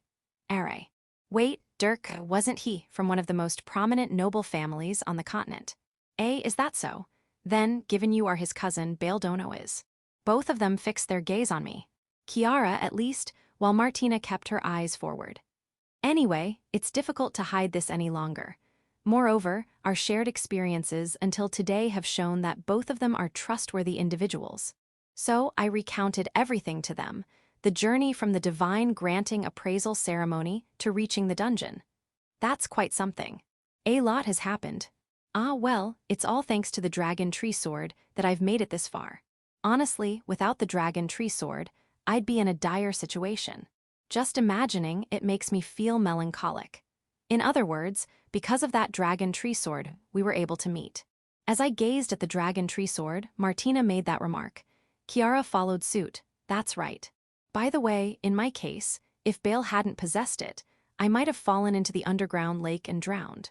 So Beldona is your savior. That's right. Oh, you're exaggerating. No, it's not an exaggeration. Thank you, Bale. Kiara looked straight at me and expressed her gratitude. But I can't just leave it at that. I'm grateful to both of you too. Surely, no matter how many woodmen I command, there are things that only you two can fill. It's hard to put into words, but that's how it feels. Beldona. Despite the slightly melancholic atmosphere, we reaffirmed the importance of each other's presence. Near the vicinity of the dungeon at the underground lake, people rarely approach. As a precaution, the area is protected by specialized barrier magic to prevent anyone from intruding into the house. By the way, this is another security item I purchased from the Rimal Company. We deactivated it and entered the house. After quickly organizing our belongings and changing clothes, we three headed to the farm. Our purpose, of course, was to plant the Auron seeds given by Slafen-san. But how long will they take to grow? I have no idea. In the world of fantasy farm story, it takes at least a year for it to reach the juvenile stage. Becoming an adult requires 10 years. However, this is purely game time, and under certain conditions, we can accelerate its growth. The key to its growth speed lies in the holy water of the underground lake. This water, rich in magic power, will undoubtedly influence its growth. I'm looking forward to it. In the end, that day, we created a dedicated area on the farm and planted the seeds. The next morning, I woke up with an unusual heaviness in my body. What's this? Is something on top of me? Did the woodmen come to wake me up? As I thought that. How long will you keep sleeping? Wake up and play with me already. An unfamiliar voice reached my ears. Chapter 22, her name is I exclaimed in surprise as I opened my eyes to find a cute girl straddling me while I was sleeping. What in the world are you screaming about? And no. Who are you? I asked in return, trying to compose myself. I took a moment to check out the girl's appearance. She looked to be around 10 years old, with long green hair that had a slight wave to it. Her large eyes were sparkling as she gazed back at me. What was even more surprising was that she wasn't wearing anything, she was completely naked. Considering the fact that we were in a dungeon, it was highly unlikely for such a young child to have made it to this treehouse. Even if she had come from the forest above, it was hard to imagine that she could have wandered through the forest in the middle of the night and ended up here. And given that she's naked, it was even more puzzling. In that case, there's only one possibility. Are you Auron? You're just realizing that now. The girl says so with a scowling face. Auron. Looking at her closely, she looks exactly as an Auron in fantasy farm story.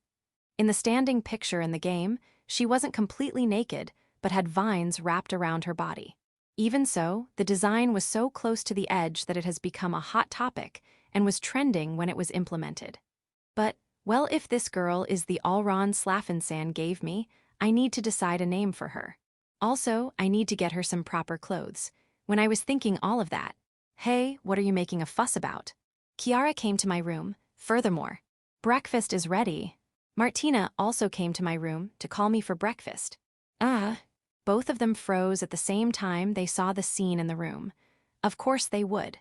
With a glance, it would look like I was sleeping with a naked girl. If it continues like this, I will be identified as a pedophile who brought a young girl into his room. Wait a minute, you two have got it all wrong. I desperately tried to stop them from backing away with a trembling voice. However, as if mocking them. Who are you? Are you father's friends? Father.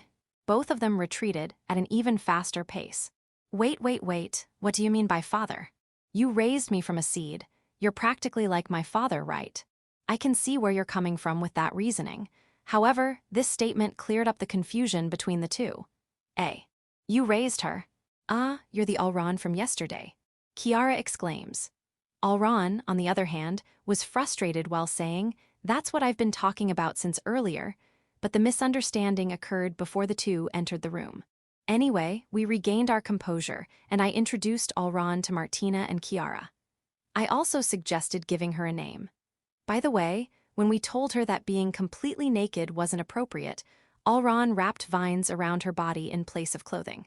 For the time being, it would suffice as a temporary solution. We could go to Rival Company's shop and buy some children's clothing for her during lunchtime. We still have some money from before, after all. A name, it's true that Auron is just a species name. What kind of name would be good for her? As soon as we finished breakfast, the three of us held a naming conference. By the way, Auron was an economically friendly eater who simply rooted herself in the ground and absorbed the holy water from the underground lake. The conference lasted about an hour, but eventually a name was proposed. So shall we name her Hanan? No objections. Thus, Auron was officially named Hanan. We decided to ask her to help manage the farm with the woodmen. When I told her that, Kakakaka, leave it to me. Hanan accepted with a hearty laugh. Now that it's decided, let's get to work right away. Follow me, woodmen. Kikia. The woodmen obediently followed Hanan, and together they headed towards the farm. She's a lively child. She seems like a well-behaved child. Well, she's technically a monster, but for now, she seems to regard me as her father, and shows no signs of harming anyone. And so, Hanan, the Auron, became the newest member of our treehouse. Chapter 23, Everyone Goes Out Together. In the afternoon, we decided to take the Auron Hanan with us to Dreon town for shopping. Our goal was to deliver the harvested crops to the Rival Company and procure necessary supplies, mainly clothing for Hanan's daily life. Ooh, amazing. As soon as we arrived in town, Hanan was excitedly observing everything, seemingly ready to dash off at any moment. By the way, she's currently wearing Martina's spare clothes, though they're a bit loose due to the size difference. Especially around the chest area, I think Kiara's size might be a closer match, actually. Were you thinking something very impolite just now? And no, not at all. I see. Kiara's intuition is sharp. I'll need to be more careful from now on. Anyway, Hanan, What? Make sure you stick close and don't get separated. Understood. However, Hanon's gaze isn't on us at all. She seems completely enamored with the bustling town.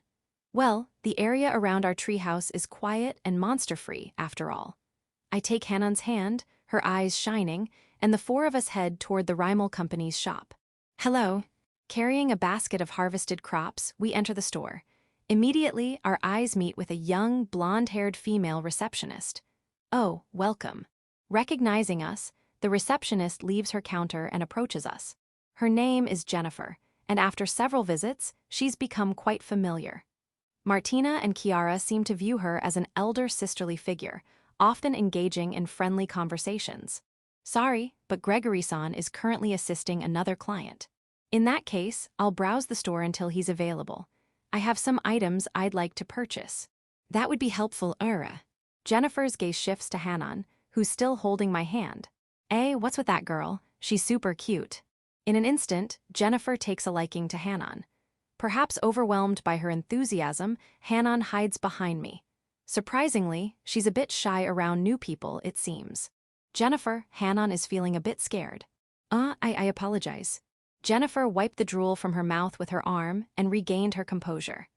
Aside from her excessive fondness for cute things, she's a stunning beauty. Anyway, while we waited for Gregory-san to become available, we started by helping Hanon choose her clothes. What about this one? It looks easy to move in, and the color seems perfect for Hanon-chan. Not a bad choice. But I'm also drawn to this skirt with frills. Wah, cute, Hanon-chan, which one do you like? As for the quality of the clothes, I can't really tell. Whatever you two choose is fine. Martina and Kiara are more passionate about this discussion than Hanon herself. Also, in situations like this, men are usually left out. Well, I wouldn't know what kind of clothes a girl Hanon's age, in human terms, prefers anyway. As we explored the store to pass the time, a loud voice echoed from the back. What the heck? Undoubtedly Gregory-san's voice. The tension in the room escalated instantly. After a moment, a middle-aged man emerged from the depths of the store. Apparently, he was here before us.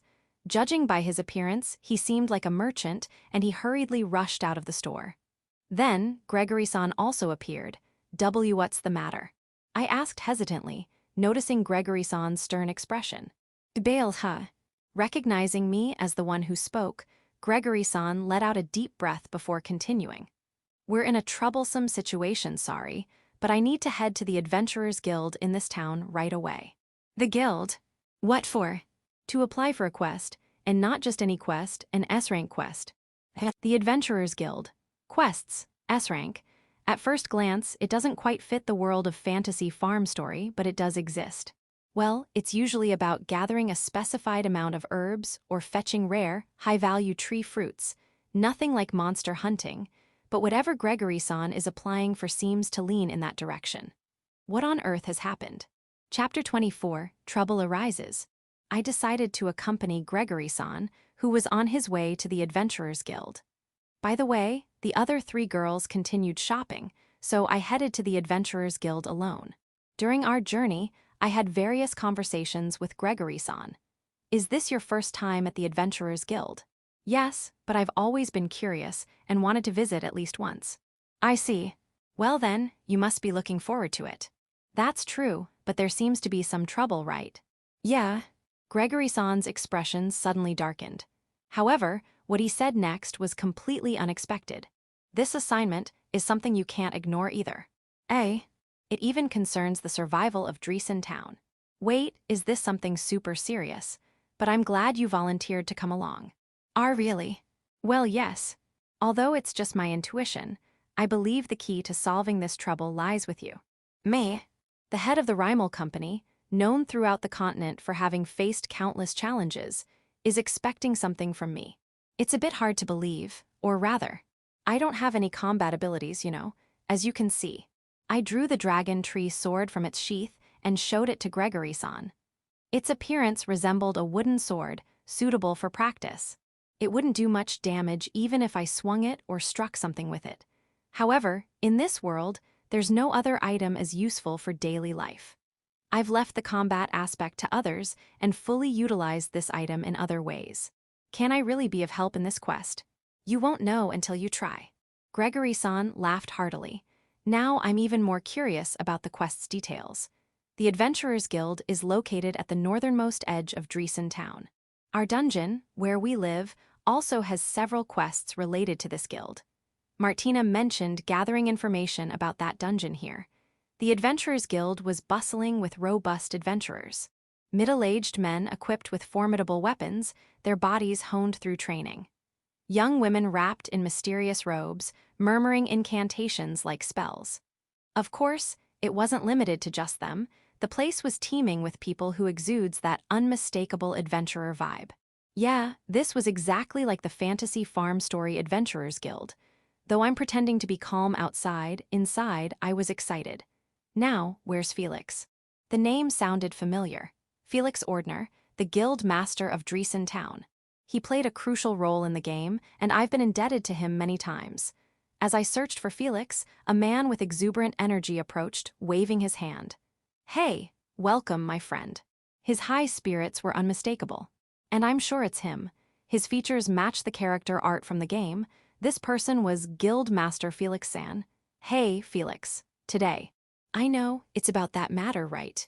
Exactly. I knew it, don't worry. I've already prepared several skilled adventurers. Felix-san gestured, and there they were, about 10 incredibly powerful adventurers. They should be able to handle that quest splendidly. That's promising, but this time I want to add one more person. What? You mean that young lad over there? Felix looked surprised as he glanced at me. Well, compared to the adventurers standing there, I did lack imposing presence. See, can this boy really measure up? You won't know until you try. True, but are you seriously considering making him slay a dragon? What did Felix-san just say? I see potential in him, this youngster named Bale. Perhaps he can even slay a dragon. It seems my hearing wasn't mistaken after all. Chapter 25, An Unexpected Opportunity. Me a dragon slayer. Gregory-san had come to the Adventurers Guild with a purpose, to apply for a certain quest. However, I never expected it would involve dragon extermination. Moreover, Gregory-san seems to believe that I can defeat that dragon. Certainly, that's impossible. My dragon tree sword does indeed possess remarkable power. Furthermore, it's made from the wood that grows on the remains of dragons, so I'm not entirely unfamiliar with dragons, though that's more related to the creation of items. But when it comes to combat, I honestly don't think I'd be of much use. Especially if the opponent is a dragon with extraordinary combat abilities, you'd need considerable strength to face it.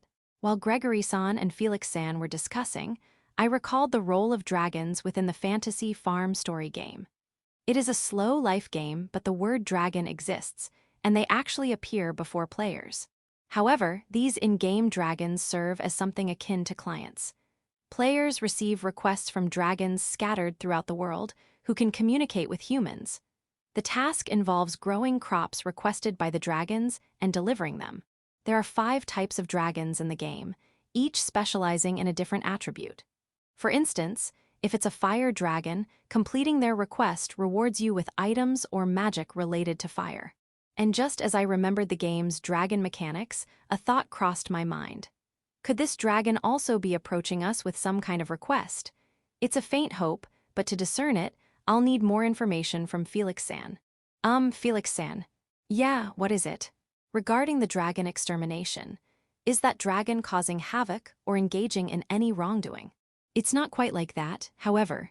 Felix-san proceeded to explain the events leading up to the dragon hunt. According to the information, the dragon was sitting on a forest road north from here. It remains stationary, not moving an inch.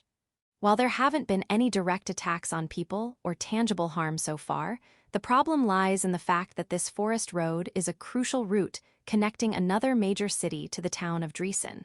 Naturally, no one would dare pass through a forest road where a live dragon lies. While alternative routes are possible for round trips, they involve significant detours. If the dragon continues to remain immobile, the number of traders doing business in Dreon will steadily decline, ultimately leading to economic stagnation in the town. This is likely what Gregory-san meant by "you're not entirely unaffected." For us, it's a matter of life and death. Indeed, I'd like to take care of it promptly, but How about trying to persuade it? Persuade. Gregory-san and Felix-san exchange glances. Although the idea seems unexpected, the real question is, can persuasion work, or more importantly, can a dragon understand our words? That's the crux of the matter. In the game, dragons appear randomly, and there are spots near Dreon where dragons interact with humans. However, it's unclear whether those spots correspond to the forest road in question, and there's no guarantee that it's the same dragon. In any case, the conclusion is that we won't know until we see the dragon in person. For now, I'll inform Gregory-san that I'll accompany him on the dragon hunt. Very well, please come back to the guild tomorrow morning. Understood. So we'll be facing the dragon tomorrow. This is another opportunity. If this dragon follows the same pattern as the in-game dragons, it should be intelligent and friendly toward humans rather than aggressive. I'm getting a little excited to find out what kind of dragon it is. But before that, I need to have a thorough conversation with Gregory-san. Attacking without proper understanding is out of the question. All right, things are getting interesting. Chapter 26, Dragon Slaying. Dragon Slaying. Upon returning to the shop from the guild, I conveyed the proposal suggested by Gregory-san to everyone. Their reactions are all as expected. Except for one. That's quite interesting, isn't it? Hanan, the Auron who impeccably pulls off the clothes chosen by Martina and Kiara, had a different response. What's interesting about that? That's a dragon, you know. That's right. They are dangerous. Not all dragons are hostile to humans. I think so too. That's why I decided to wait and see what they would do first, even if it meant we have to fight against a dragon. Wait and see. Martina and Kiara exchanged glances, puzzled by my words. It's understandable. I'm aware that this world exists within the framework of the fantasy farm story, so not all dragons are inherently hostile toward humans, as Hanan rightly pointed out. Some dragons even exhibit friendliness toward humans. However, considering that Martina and Kiara have never seen a real dragon and rely on biased information, they likely perceive my plan as nothing short of suicidal. Still, I believe I should meet the dragon. It has the potential to significantly alter our lives, and I can't simply overlook that opportunity. Yet, I hesitated to force these two frightened individuals to accompany me. So I informed them that only Hanan, who fears no dragons, and I would venture forth. I didn't say I won't go. I'm in too. While there are various considerations, we've decided to head toward the dragon in question together. Thank you both. Well, let's consider this valuable experience. It might even benefit my next report. To become stronger adventurers, we can't cower at the mere thought of a dragon. Dragons, aren't they considered high-level monsters? Then again, labeling them as mere monsters seems odd. In games, they're sometimes deified entities.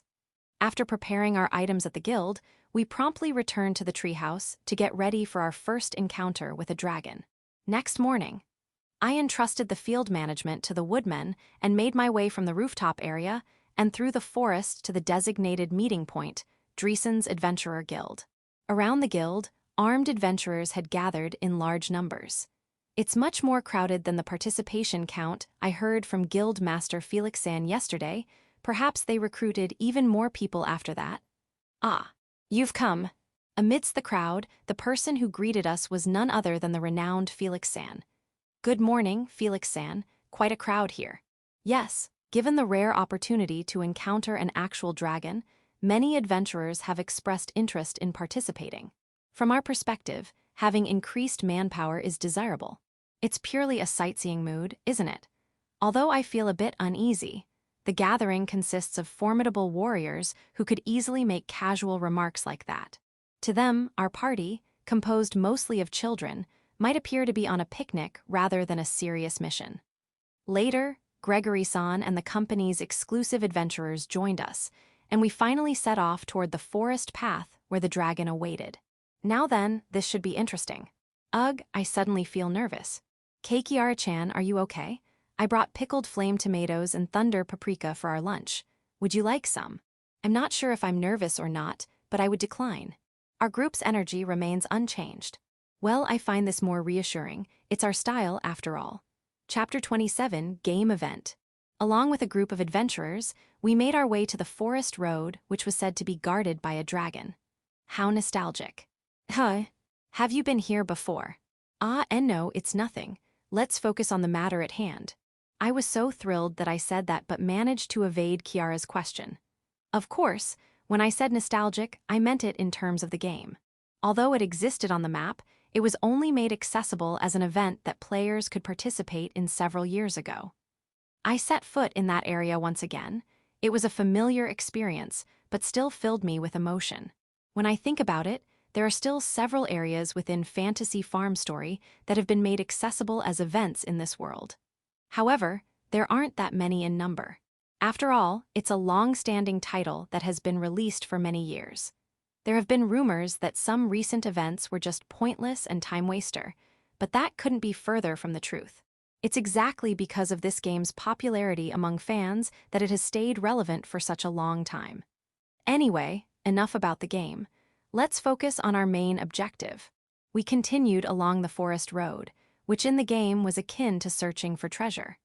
There were fallen giant trees, peculiar-shaped boulders, and other obstacles on the map that made it difficult to progress.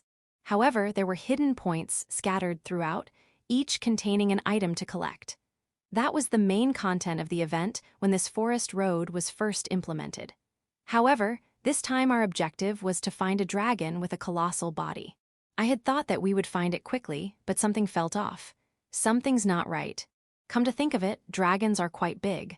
Despite that, we didn't even sense its presence. That's strange, it's nowhere to be seen. Perhaps it's further ahead. It seemed that both Kiara and Martina had also sensed that something was amiss. Naturally, even Gregory-san, who was at the front of the group, noticed. What's going on? Why isn't the dragon here?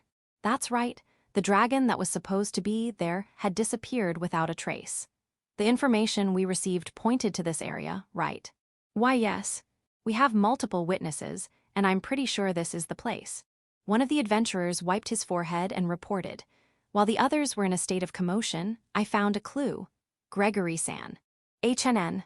What's up, Bale? The way the trees and grass are knocked down only in this location is unnatural.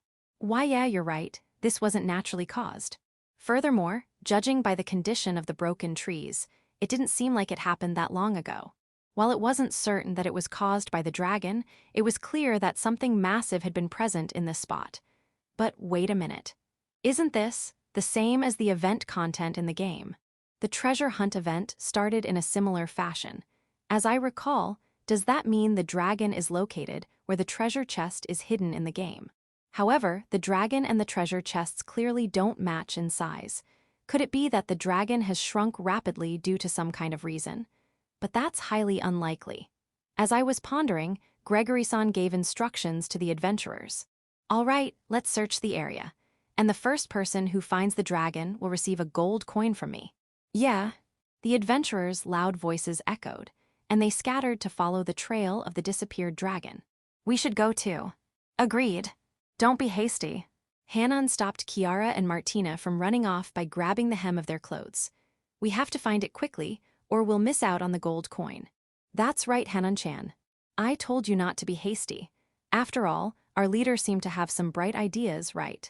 Then, out of the blue, Hanan threw a killer pass. Perhaps she thought I was considering something from my expression. This Auron was surprisingly sharp. I can't say for certain that it's here, but I have a slight idea. I informed the trio and explained the search points. For now, let's follow the game event and see if it leads us to the missing dragon. That way, we may be able to unravel the mystery of the vanished dragon. Chapter 28, The Mystery of the Vanished Dragon. We entered the forest to search for the missing dragon. I quickly hit a spot where the dragon's massive body could be concealed, but it turned out to be a miss. What should we do? Should we split up and search? This forest is too large for that. It's not a good idea. Hanan was right. We didn't want to widen the search area recklessly and end up with more things to find. So, the four of us decided to move together. However, I had completed the event related to this forest in Fantasy Farm Story. I knew the location of the hidden treasure chest, but what we're searching for now is the missing dragon with confirmed sightings. From its enormous size, it should be easy to find if it hadn't gone too far. Maybe it's not around here anymore. But where could it have gone then? Well, I couldn't answer Kiara's question. The only possible answer was that it had flown into the blue sky with its large wings. However, even if it did, there should have been some trace of it. If a dragon that massive were to take off, it could easily cause trees to fly from the wind caused by flapping its wings, but there was no such sign anywhere. Wait a minute. Massive, the word massive stuck in my head. A dragon's body is massive. That's common sense. Every dragon I'd encountered in the game was easily over 10 meters long. That common knowledge had dulled my thinking. What's wrong, Beldona? Martina, I think I might have a lead on the dragon's whereabouts. Really? Martina, Kiara, and Hanan were astonished by my words. You seem pretty confident. Well, I'm not exactly sure about it. What's your basis for that? My basis is. And I found myself tongue-tied. I couldn't possibly let out that I was relying on my knowledge from the game. Everyone might not understand that. So, I fell back on the only thing I could. My intuition. Your intuition. Hearing that, the three of them stopped moving completely. I messed up. I should have thought of a better excuse. Your intuition, huh? But I have a feeling that Beldonno's intuition is correct.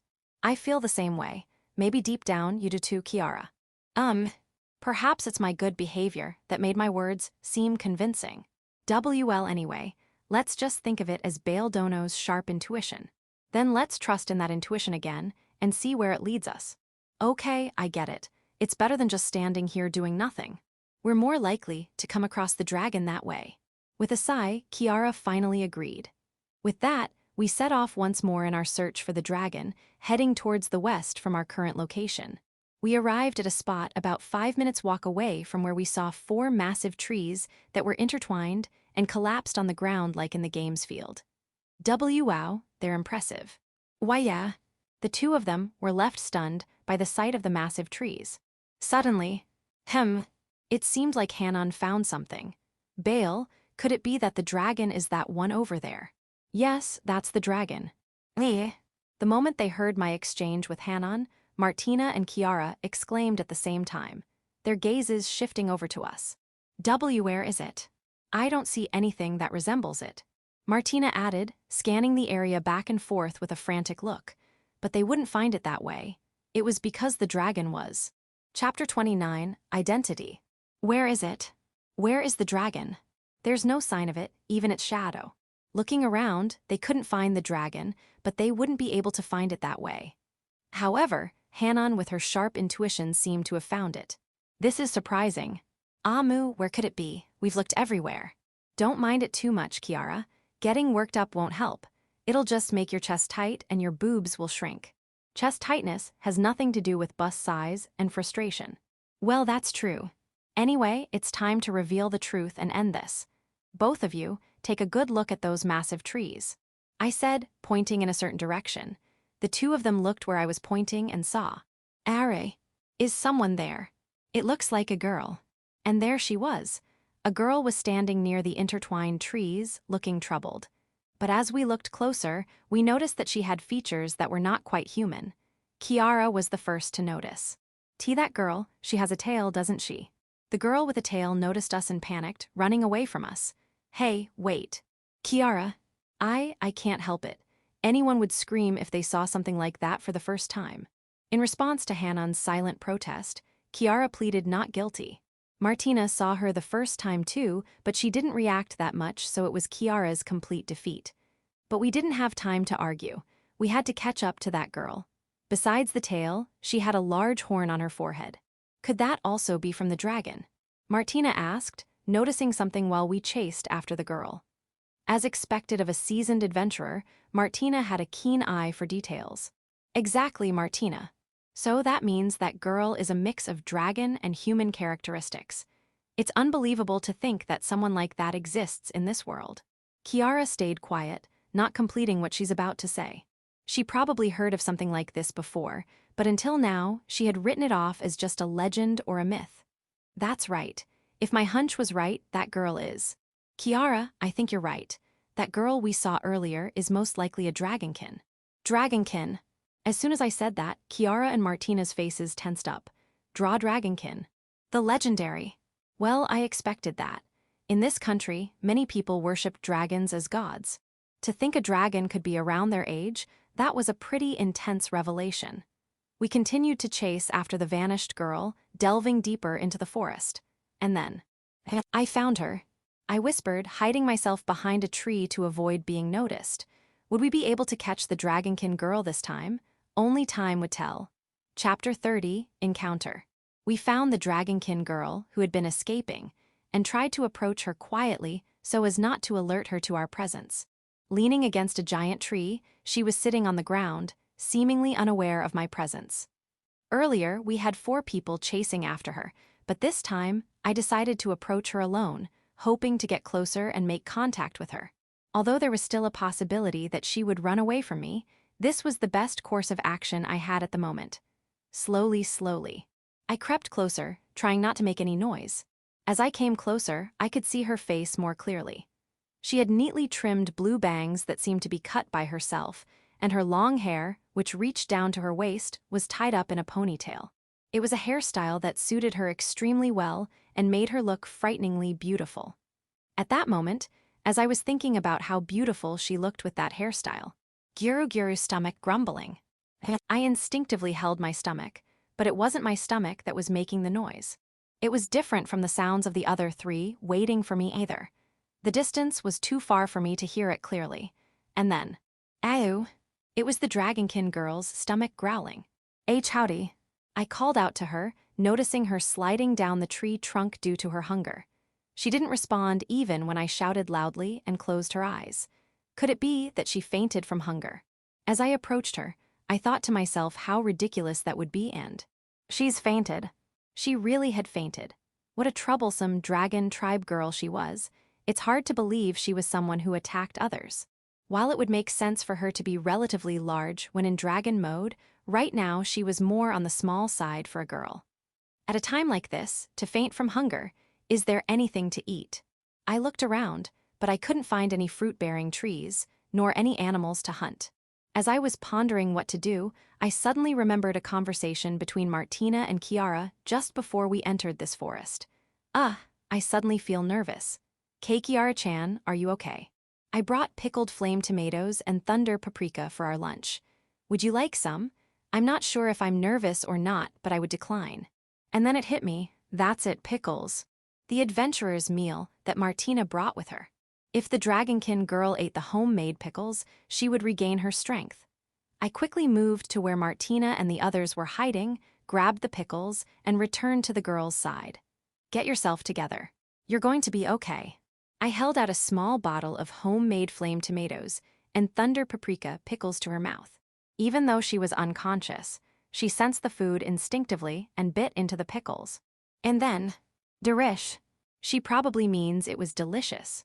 The girl desperately moved her hands, searching for more pickles to satisfy her hunger while still unconscious. I gently placed the small bottle in her hand. As soon as she had a hold of it, she practically devoured the pickles with fervor, making loud, crunching sounds as she ate. She must have been really hungry. Yeah, and she's eating so quickly. Can't she at least share some with Bale, who's nearby? Surely that wouldn't happen, wouldn't it? Somehow, the 3 of us had surrounded the girl. We had formed a coordinated formation that made it impossible for her to slip away, but I was glad that we were all starting to get along. Wafu. As I was admiring the situation, the girl finished eating all the pickles. As expected of a dragon, even though it was a small bottle, it seemed like it was a lot, but it disappeared in an instant. Now that she was full and had caught her breath, the girl finally noticed our presence. But as soon as she realized that she had nowhere to run, she started trembling violently. See, calm down. We're not trying to harm you. Really? Of course. Oh, I forgot to introduce myself. I'm Bale, and you are. My name is Simone. Water Dragon Simone. A water dragon, so that's what her elemental affinity is. But she's so terribly frightened. What on earth could have happened to her? I feel like I need to ask her more about her situation and try to understand. Chapter 31, The Timid Dragon. The Dragonkin girl's name was Simone, and she was a water dragon. I asked her if she was the dragon that was seen on the forest path. That was me. Simone said, looking very apologetic. As expected, but at the same time, I was relieved that it was a dragon like her. Some dragons attack others without question. I didn't feel such dangerous vibes from her from the first impression, but I didn't think she was this timid. Moreover, she ended up being there because she was so hungry that she couldn't move. She was quite a troublesome dragon. What's going to happen to me? Simone asked, still looking anxious. For now, it seemed like she understood that we didn't have any malicious intentions towards her. But Gregory-san and the others were still actively searching for dragons. I didn't want to imagine what would happen if we suddenly introduced Simone as a dragon. Simone. Why yes. For now, what about your current state? Can you stay in your human form? That's not a problem. If that's the case, then it should be fine. If she were to suddenly transform back into a dragon, it would cause a huge panic. I told Simone that many adventurers were wandering around the area to defeat dragons. Phewie. Simone began to tear up at the news. If she wanted to, she could probably defeat them all with her strength, but it seems that she's not good at fighting in general. We'll tell Gregory-san, the leader of the adventurers, about you. Thank you so much. Simone thanked us and bowed deeply. She seemed to struggle with interpersonal interactions, but it appeared that she trusted us. Later on, I met up with Gregory-san and the others. I explained Simone's true identity, and they fully understood the situation before we introduced them to each other. I'm sorry to have troubled you. Well, if there's no problem, then that's all the better. Gregory-san and the adventurers had a strong impression of dragons being ferocious and dangerous, which made them surprised by the contrast with Simone's timid demeanor, leaving them speechless for a while. Thus, the dragon incident was resolved for the time being, just when we thought that everything had been settled. Ayano. What is it? Do you know if there's a spring around here with clear water? A spring. Preferably one that's big enough for me to soak in, even in my dragon form. When we asked Simone for more details, she told us that the reason she was here in the first place was because the spring where she originally lived had dried up, and she was in the process of looking for a new place to live. She asked if there was a fitting spring nearby. I wonder if there's one around here. I said, trying to remember. Of course, I had the map information for Fantasy Farm Story, but there wasn't one close by. A spring. There is. It's not a spring, but it's bigger than that, and most importantly, it's a comfortable place for her, a water dragon, to live. Hey, Simone. What is it? I have a proposal. Would you like to come to our house? I want to show you something. That's how I proposed the idea to Simone. Chapter 32, The Water Dragon and the Underground Lake. After explaining the situation to Gregory-san and receiving his permission, I took Simone with me and headed back to the treehouse in the dungeon. However, our destination was not the treehouse, it was the vast underground lake in front of it. Wow. Simone was immediately fascinated by the underground lake, all according to Keikaku. Note: Keikaku means plan. This isn't just normal water, is it? Oh, you're quite sharp. As expected of a water dragon who lived in the water. The water that filled this underground lake was what they called holy water, which absorbed the magical energy flowing from the surrounding magic stones. I didn't know that there was such a wonderful place here. Simone said so as her eyes shone while gazing at the underground lake, fixed on it even though her voice was directed towards us. That gleam told a story. She wanted to live here. Ayano, Bale-san, I have something to talk to you about. I agree, but I haven't said anything yet. You want to make this underground like your new home, don't you? How did you know? If he didn't, something's wrong with him. As Kiara said, Simone's intentions were easy to read. Are you sure? Of course. Simone remained silent for a moment before seemingly reaching a decision. She closed her eyes, and her body suddenly started glowing into a blinding flash of light. Caught off guard by the sudden flash, we watch as the radiant Simone transforms into her true form. Yes, her dragon form. Once the dazzling light fades, we find ourselves staring up at the colossal dragon Simone, her body now encased in shimmering blue scales. Our mouths hang agape in awe. Wow, she's huge. So, this is a dragon. Incredible. I never expected this, truly astonishing. Each of us shared our impressions. But there is one thing we had in common, that she was even more impressive than we could have imagined. However, Ayano, I feel embarrassed being stared at so much. Even though she had transformed into the form of a huge dragon, she was still herself inside. Sorry. Anyway, why don't you try going into the underground lake? If you insist. Simone slowly submerges herself into the underground lake.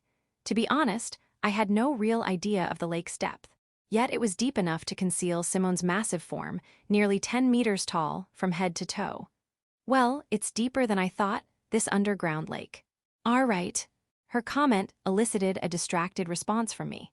In fantasy farm story, while the existence of the underground lake is mentioned, the depth of it was never discussed.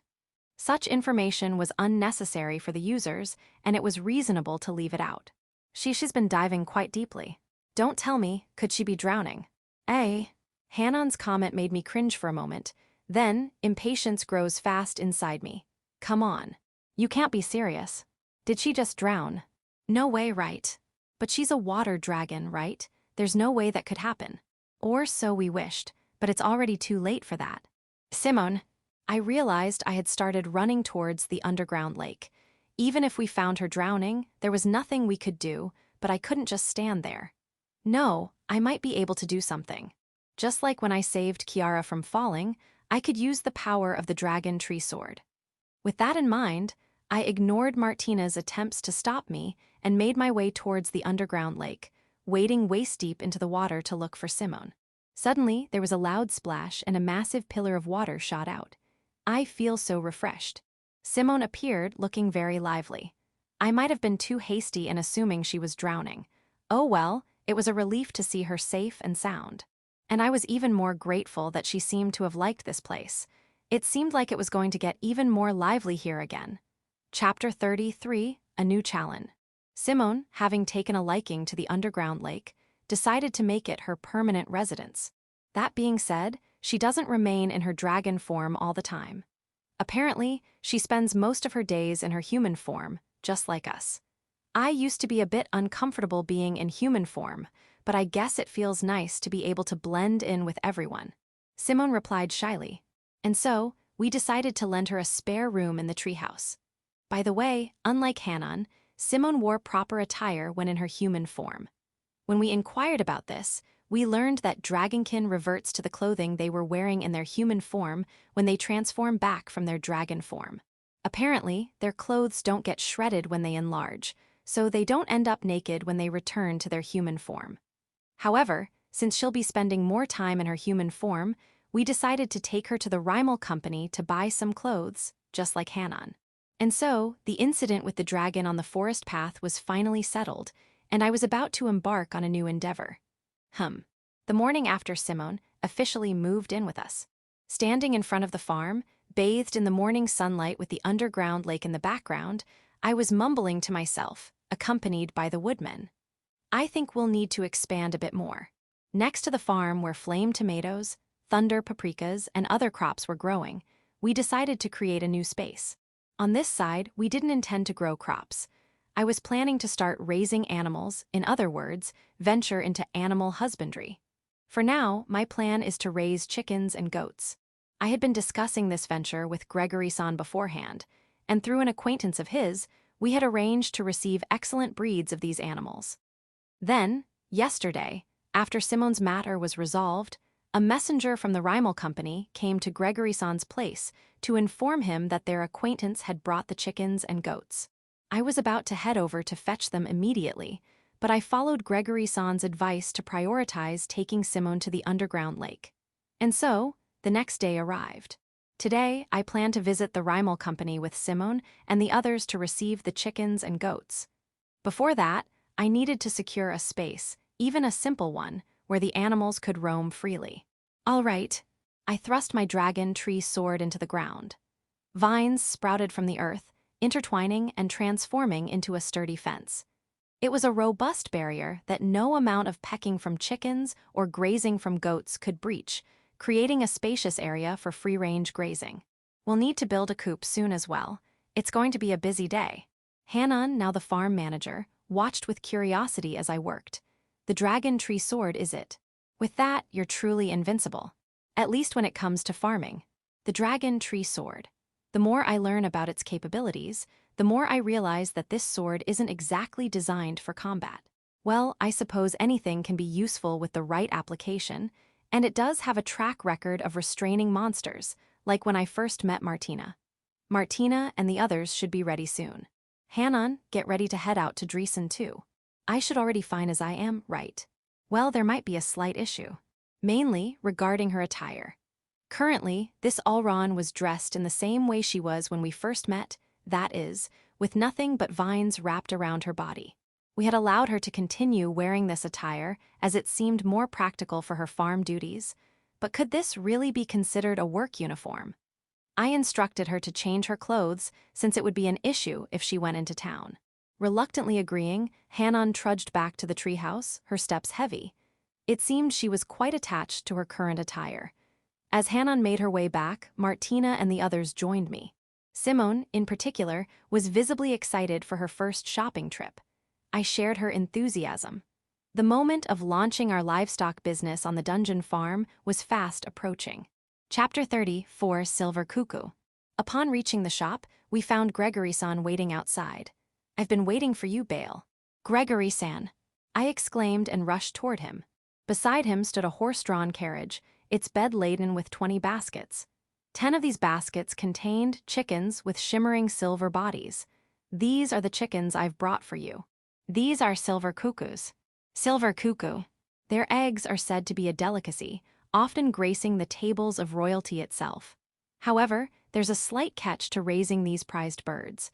But I'm sure I heard somewhere that silver cuckoos are. Oh, you seem to know a thing or two. What you are thinking is true. They are known for their extremely volatile temperaments. Right, silver cuckoos are known for being grumpy. Even the females are said to rampage incessantly, day and night. As a result, they often end up covered in wounds, eventually succumbing to their injuries. This is why it's said that raising silver cuckoos requires constant vigilance and can only be done on a large scale, with rotating shifts in a dedicated ranch. I'm aware that they're incredibly difficult to raise. Indeed, these birds were being raised at an acquaintance's ranch, but they've proven too much to handle. I was planning to take them off their hands and sell them to a larger ranch that specializes in these creatures, however. Considering your recent heroic deed in resolving the dragon issue, if you're confident in your ability to care for them, I'll gladly give them to you for free. If not, you're welcome to take some of our regular chickens instead. Silver cuckoos for free? This was an incredible offer. In the world of our fantasy farm story, these birds were not only rare and expensive, but also had strict purchasing requirements. The prospect of acquiring them without cost was simply too tempting to pass up. Our next challenge was to tame these ferocious chickens. Even now, they were wreaking havoc inside their iron cages, threatening to break them apart. They were also considerably larger than your average chicken, making the task seem even more daunting. Just as we were about to give up, a voice broke through our despair. "Waya, what adorable chickens!" Simone exclaimed, gazing at the silver cuckoos in their cages. I was about to warn her of the danger when the silver cuckoos, who had been raging just moments before, suddenly fell silent. Why? What is happening? I wonder. Kiara, Martina, and Hanon exchanged puzzled glances at the transformed silver cuckoo's behavior. Perhaps it was just my intuition, but I believed the silver cuckoos could sense, or perhaps their instincts were telling them, Simone's true form. Behind the adorable girl's facade, they saw the immense and terrifying figure of a water dragon. "Hey, Simone." "Yes. Would you be willing to take care of these chickens?" "Oh, I'd love to." The water dragon Simone eagerly accepted the task of tending to the chickens. After that, we also received some goats from Gregory-san, securing our livestock for the farm. Additionally, we made various preparations for Simone's new life in the treehouse, purchasing essential items and setting up her living space. Simone, a dragonkin who had spent most of her time in her dragon form, was fascinated by human life. She was thrilled to have a collection of items and a job as the caretaker of some farm animals. Chapter 35, Preparing for Breeding. We gathered Simone's belongings, as well as the chickens and goats we received from Gregory-san. We loaded them onto the wagon, then carried them piece by piece with everyone's help to the treehouse near the underground lake. "Well then, I'll go and return the wagon. I'm sorry for the trouble." "No worries." Martina said so before getting back on the wagon and setting off towards Dreon. It was nice to have a wagon, but it made me wish we had horses of our own. Unfortunately, it seemed difficult to acquire them, and even if we did, it would be hard to take care of them in the dungeon. I stomped my feet on the ground to test it out. Even though I had switched to adventurer's boots for easier movement in the dungeon, I still felt a slight pain from the rough sensation. It wouldn't be an ideal environment for horses to graze, even if we managed to get them. What if we remove all the rocks and turn this whole place into a lawn? It was possible in Fantasy Farm Story, but that's when it was just a game. In reality, creating a lawn on such a vast piece of land would require expertise and equipment that we didn't have. Even then, given the current state of the land, most professionals would probably decline the job. Well, I'll think about that later. For now, let's focus on what I can do. We didn't have enough space to let horses graze freely, but it was no problem for the chickens and goats. We put the silver cuckoos and goats in the open space next to the prepared field. By the way, Simone had already won the trust and obedience of both the chickens and the goats. Well, it's more like they submitted to her. As for the 3 female goats we had, they were all of the Nathan breed, mainly bred for dairy use. We hope to use their milk to make and sell our own original cheese. My dreams are getting bigger and bigger. That's a good thing. I was startled by a sudden voice from behind me, causing my body to tense up for a moment. Hanan, what's wrong? Hanan, who was in charge of the farm management, spoke with a dissatisfied tone. It seems like your attention has shifted from vegetables to livestock. And no, that's not my intention. What's wrong? I raised my voice when I saw something had appeared in the field. That attracted Hanan's attention too. The bubble gerbera flowers have bloomed. The bubble gerbera, which was next to the iron cosmos that could be used as material, had bloomed flowers. This is perfect. Let's collect the leaves right away. Leaves? Yeah. When you crush these leaves, they turn into bubbles. If you apply and rinse off the bubbles on your body, it turns into body soap. Surprising, isn't it? It even has shampoo effects, so it's a double benefit. Body soaps and shampoos in this world are expensive, so if we can cultivate them in the field, it will bring us a significant economic advantage. I plucked a little bit of the leaves with my fingers and crushed them, and bubbles immediately formed. It's a success. What are these bubbles exactly? You'll know by tonight. Hanan and Auron seemed to have trouble understanding, but at least Martina and Kiara would be delighted. Just then, hey, help me sort these out. We heard Kiara's voice calling out for help with organizing the luggage. All right, let's go and help her. I led Simone and Hanan back to the treehouse. Chapter 36, Morning Visitor. A rhythm had formed in our lives as we lived near the underground lake. Martina went out for dungeon exploration every morning, and Kiara occasionally accompanied her as part of her training. Hanan managed and tended for the crops on the farm, while Simone struggled to take care of the livestock. As for me, I was busy doing various things, such as delivering vegetables to the Rimal Company with the woodmen and shopping for supplies. I also worked on renovations for the treehouse. This is the basic rhythm of our days. Everything is progressing smoothly, and our lives here are starting to fall into a familiar routine. The vegetables in the fields are growing at an astonishing rate thanks to the combined effects of the dragon tree sword and the holy water. And not only that, they taste incredible too. According to Gregory-san, our vegetables are quite popular. Orders are pouring in, but with our current field size, we can't increase the shipping pace. Hearing this, the clients leave disappointed. So the next thing I should do is to expand the field and cultivate new crops. I focused on these 2 points. Now that I've decided, let's get to work. Just as I was about to level the area with the woodmen to expand the field, we heard a ringing bell. Clang, clang, clang. It was the sound of the doorbell. However, this doorbell was not for the entrance we normally used, which led to the underground lake. It was the entrance above, where there was no ceiling, and we could see the sky. The treehouse, which grew along the dungeon walls, extended to the forest visible from the top, and I had made a new entrance from that forest. In other words, entering the treehouse from there, it would structurally be a rooftop-level entrance despite being called a front door. The bell installed on the other side was ringing to notify us of a visitor. However, so far, there was only one person who knew about this place and would come to visit. Gregory-san. What could he want?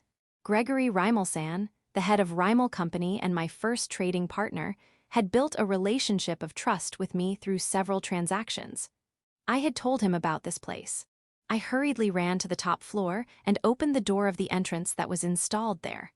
Hey, sorry to trouble you in the morning. It's no problem, but is something the matter? Well, I have something I'd like to discuss with you. I could sense from his facial expressions and tone of voice that the content of the discussion was not very favorable. Perhaps it was a good decision to have a reception room on the top floor, just in case we might need it. Though I should clarify that even though it is called the top floor, it is actually the first floor from the ground, in short, the ground floor. Putting that aside, we settled in with our special herbal tea to hear him out. Who? Gregory-san exclaimed as he took a sip of the tea. To be honest, I'm not a fan of these fancy drinks, but this is delicious. Thank you. Wait, could it be? Did you make this too? Yes, I grow it on the farm. What? Fufufu, you always surprise me. Although he smiled, there was still a shadow lingering over him. It seemed like quite a troublesome matter. Anyway, about the main topic. Oh, right. Clearing his throat, Gregory-san continued. Do you know about the Taver's family? Yes. I was well aware of that name. I had heard it repeatedly when I was in my previous house. It seemed like the matter at hand was related to the Taver's family. If I recall correctly, they were one of the top 3 noble families in the country. Although I have had no dealings with them since I left my home, I wondered what this could be about. Chapter 37, The Request. The Taver's family, one of the top noble families in the country. I can't believe a family like that is involved. What kind of business is this? I held my breath and waited for Gregory-san's words. The thing is, the Taver's family is holding a ball 2 weeks from now. A ball, is it? Yes, but it's not as flashy as the ones held at the royal palace. Still, a considerable number of nobles will be attending. Balls themselves weren't particularly unusual. In fact, the Orlando family, where I used to live, had held several in the past. However, I had no intention of attending or entering that place ever again. Well, food will also be served at the ball, but there was a slight problem with the vegetables used for food. I see. So that seems to be the core of the problem. So, what's the problem? Well, the Taver's family has a contract with some of their exclusive farmers and fishermen to provide all the ingredients for their cuisine. However, one of the contracted farms responsible for vegetables was hit by abnormal weather in the area, causing all of their crops to die. Is that so? In response, Gregory-san nodded quietly. The head of the Taver's family is currently searching for a replacement vegetable supplier. Apparently, they heard rumors about your farm. Are you suggesting that they want to use our vegetables? Exactly. A messenger came yesterday during the day. I wasn't sure what to do, so I decided to consult with you first. Technically, Gregory-san, who was my contractual partner, could have forced our contract for them through more aggressive means. Moreover, the other party was a noble family. It wouldn't be unusual to take such actions to get on their good side. However, Gregory-san consulted with me and listened to my opinion. I appreciated his consideration. Anyway, I wanted to know more details. Do you know what type of vegetables they're looking for? I have the list, here it is. Gregory-san said, handing me a piece of paper. There were 7 types of required vegetables. The Taver's family managed to obtain 3 of them, but the note indicated that they needed us to provide the remaining 4. Since one of the 4 was tomatoes, we could fill that role with our flame tomato. We would have to cultivate the other 3 types from scratch. Can we manage it? No problem. I replied immediately. Fortunately, I had stored the seeds of the remaining 3 vegetables in the dragon tree sword, which allowed me to retrieve them anytime just by using magic power. This is why I had been collecting various vegetable seeds into the dragon tree sword. Moreover, the 2-week deadline was not an issue for me. We had holy water that sped up vegetable growth. If we started right away, we had sufficient time to grow the exact amount the Taver's family needed. I know it's presumptuous coming from the mission requester, but are you sure? Leave it to me. I patted my chest and confidently assured Gregory-san. I see, I'll inform them accordingly. All right, see you again in 2 weeks. Gregory-san's face brightened, relieved that things had worked out. I had to make sure not to disappoint his expectations. All right then, let's get to work. After seeing Gregory-san off, I headed to the farm near the underground lake. I explained the situation to Hanan and proceeded to imbue the dragon tree sword with magic power. Chapter 38 New Crops.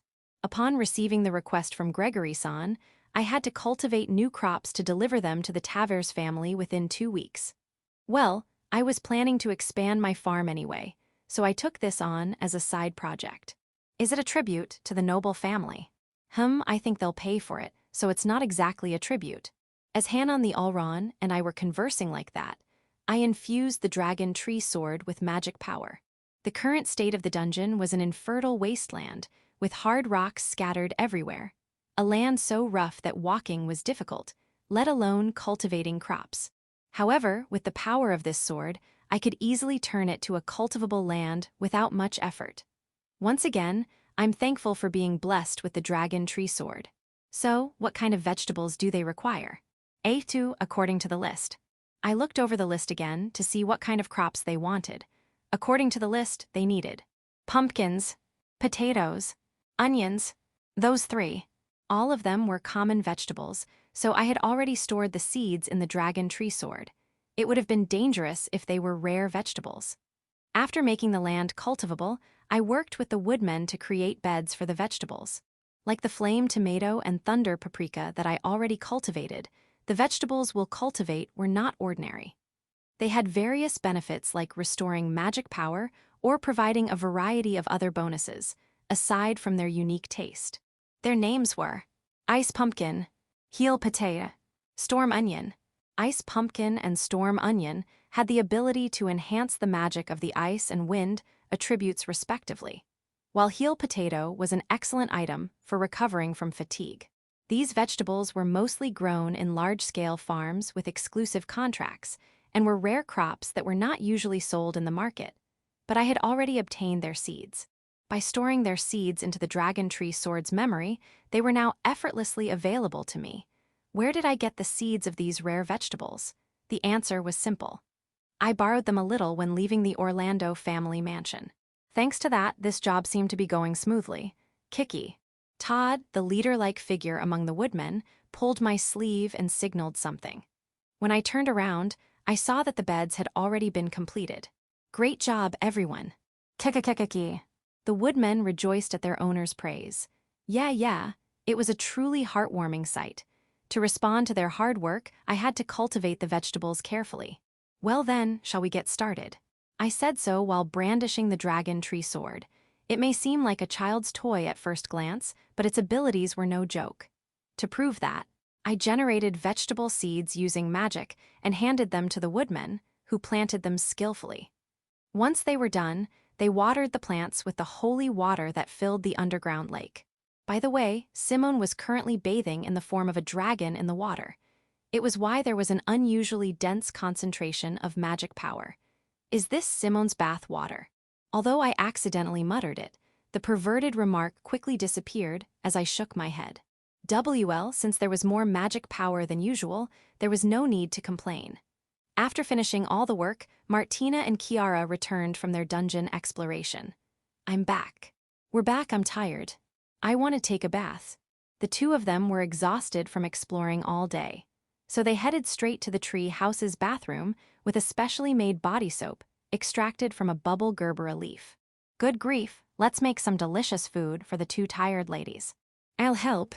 Me too. Me, Hanon, and Simone, who returned to her human form, went back inside the treehouse following Kiara and Martina. Now, what should we make for tonight's dinner? Chapter 39, Possibilities. 1 week had passed since we received the request. Well, it's going well. There was still a week until the scheduled day of delivery to the trading company, but everything was going smoothly. One of the advantages of being in a dungeon was that it was not affected by heavy rain or strong winds.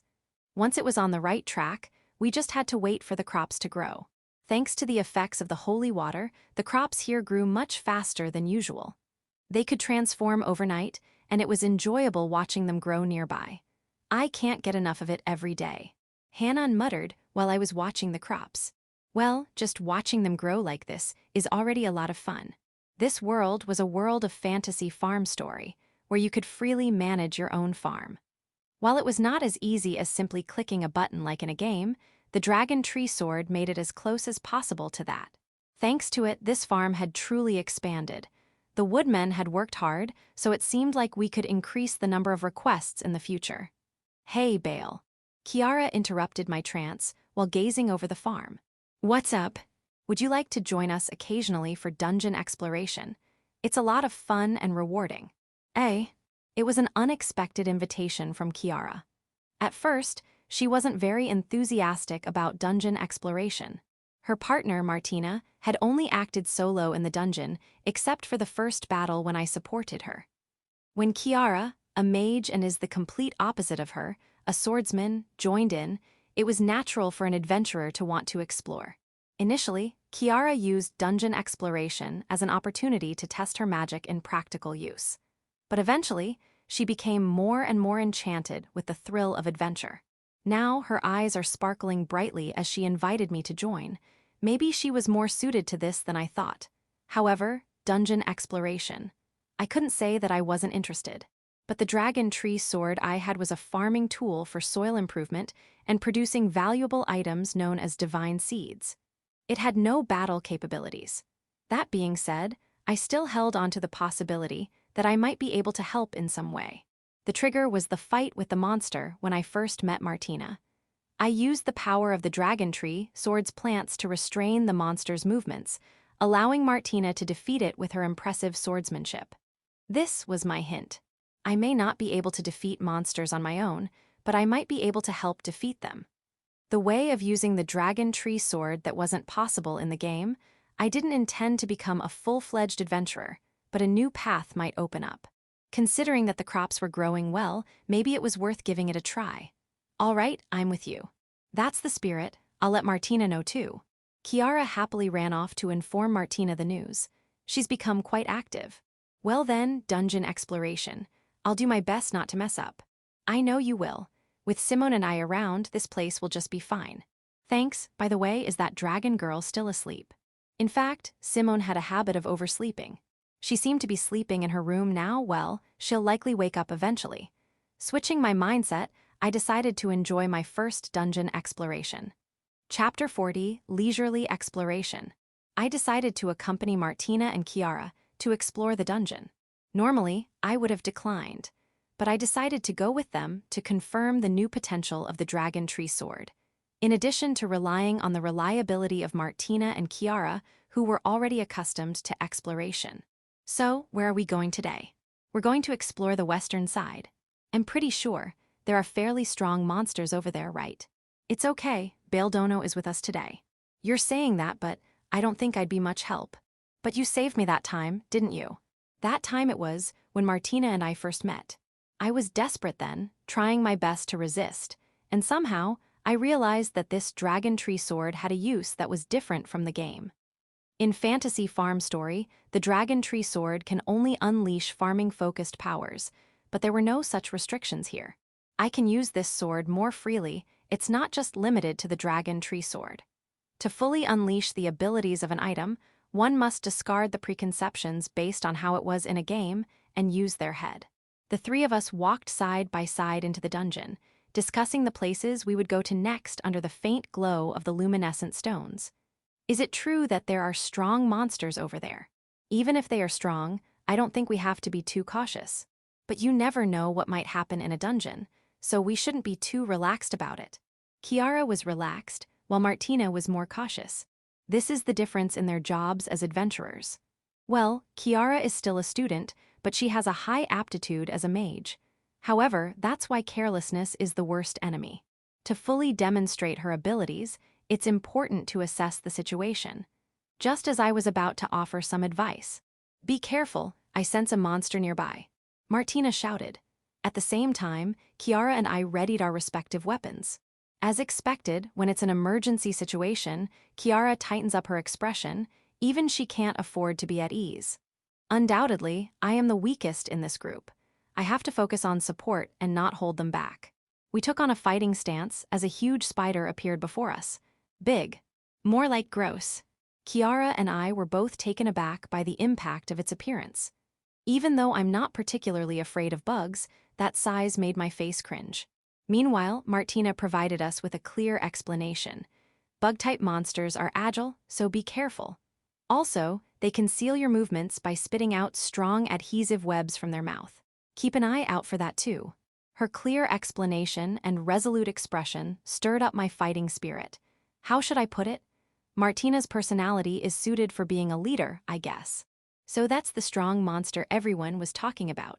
Foon, it's just a bug, so I'll turn it to ashes with my flames. Kiara said so, channeling her magical power into the staff she was holding. The attribute was fire. It seemed like she intended to end the battle as quickly as possible. Take this, she shouted as she unleashed her flame magic from the staff. However, it missed the monster as it darted quickly out of the way. What? Kiara exclaimed, looking at the monster with disbelief. It's not surprising. The monster's movements were faster than we had imagined. This is going to be a tough battle, that's for sure. Chapter 41, A Formidable Foe Appears. An enormous monster, as if it were the boss of this dungeon, stood in our way. This one, Kiara shouted, trying to launch another series of fire spells in anger. However, her previous spell had been rendered ineffective, and doing so would only consume more of her magic power. Calm down, Kiara. That's right, Kiara-chan. It's okay. I'll definitely hit it next time. Breathing heavily, Kiara tried another fire spell, but once again, it narrowly dodged her attack, causing it to fizzle out. This time, I'll get you. Stop it. As expected, I couldn't bear to watch any longer. I reached out and gently lowered the staff that Kiara was holding. There was no resistance at all. Perhaps Kiara understood deep down too. She was simply too caught up in her frustration to find the right moment to lower her raised hand. Kiara is not alone. Martina and I are with her. If she's no match to it alone, we can just fight it all together. In battle with monsters, there is no need to fight fair and square. While I was saying that, the monster attacked us again. This time, instead of web, it sent its body hair flying. Despite it being body hairs, each strand had a wire-like toughness, with pointy tips. Moreover, they were coated with deadly poison, so any contact would paralyze us, rendering us immobile. This opponent is much tougher than I had anticipated. Especially with its speed, we are struggling to keep up. Kiara's spells and Martina's swordsmanship are not hitting their mark. Although we need to step forward and close the distance if we want to land a hit, we have to be careful of its counterattacks. I'll block its movements. I readied the dragon tree sword and stepped forward. Like the first time I met Martina, I can immobilize the enemy's movements if I focus. I poured magic into the dragon tree sword, then thrust it into the ground and spread plant roots far and wide.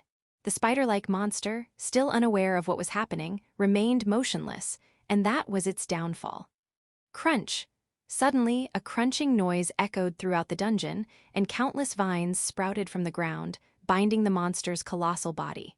The panicked monster tried to shake off the vines, but all of its attempts were in vain.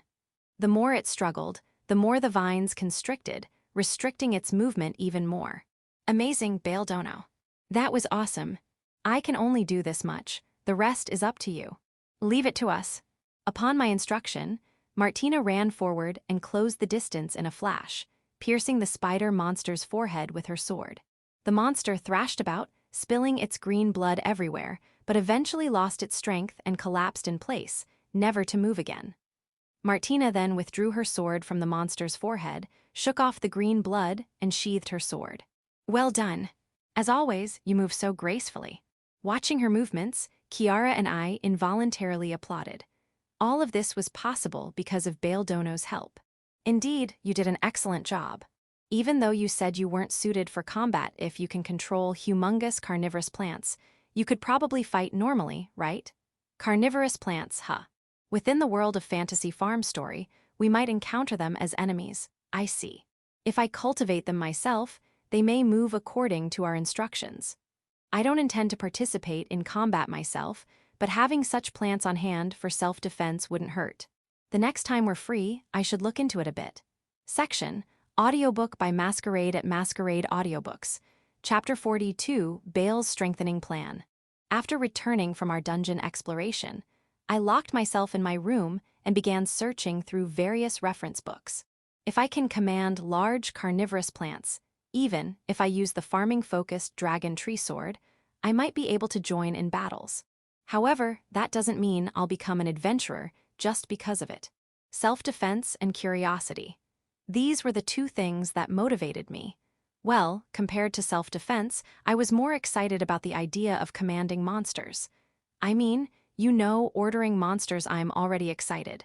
However, the reality seemed to be harsh. Well, normally, if you were thinking about controlling monsters, it would be mainly animal monsters. Nobody would think to use a sword with special abilities like the farming-focused dragon tree sword to control them. Besides, I probably wouldn't have even thought of it if Kiara hadn't mentioned it. On the other hand, you could say that's precisely what makes it rewarding. It's a challenge that no one has done before. Farming in the dungeon that we were doing right now is a perfect example of this. Anyway, I have to try first. There's no need to worry about it too much until after I fail. On that note, what kind of monster would be good? The top candidate was the Aurons, but we already had one, and she was not meant for combat but rather for managing the farm. Also, as a personal preference, I wanted a monster that looked more like a monster than anything else.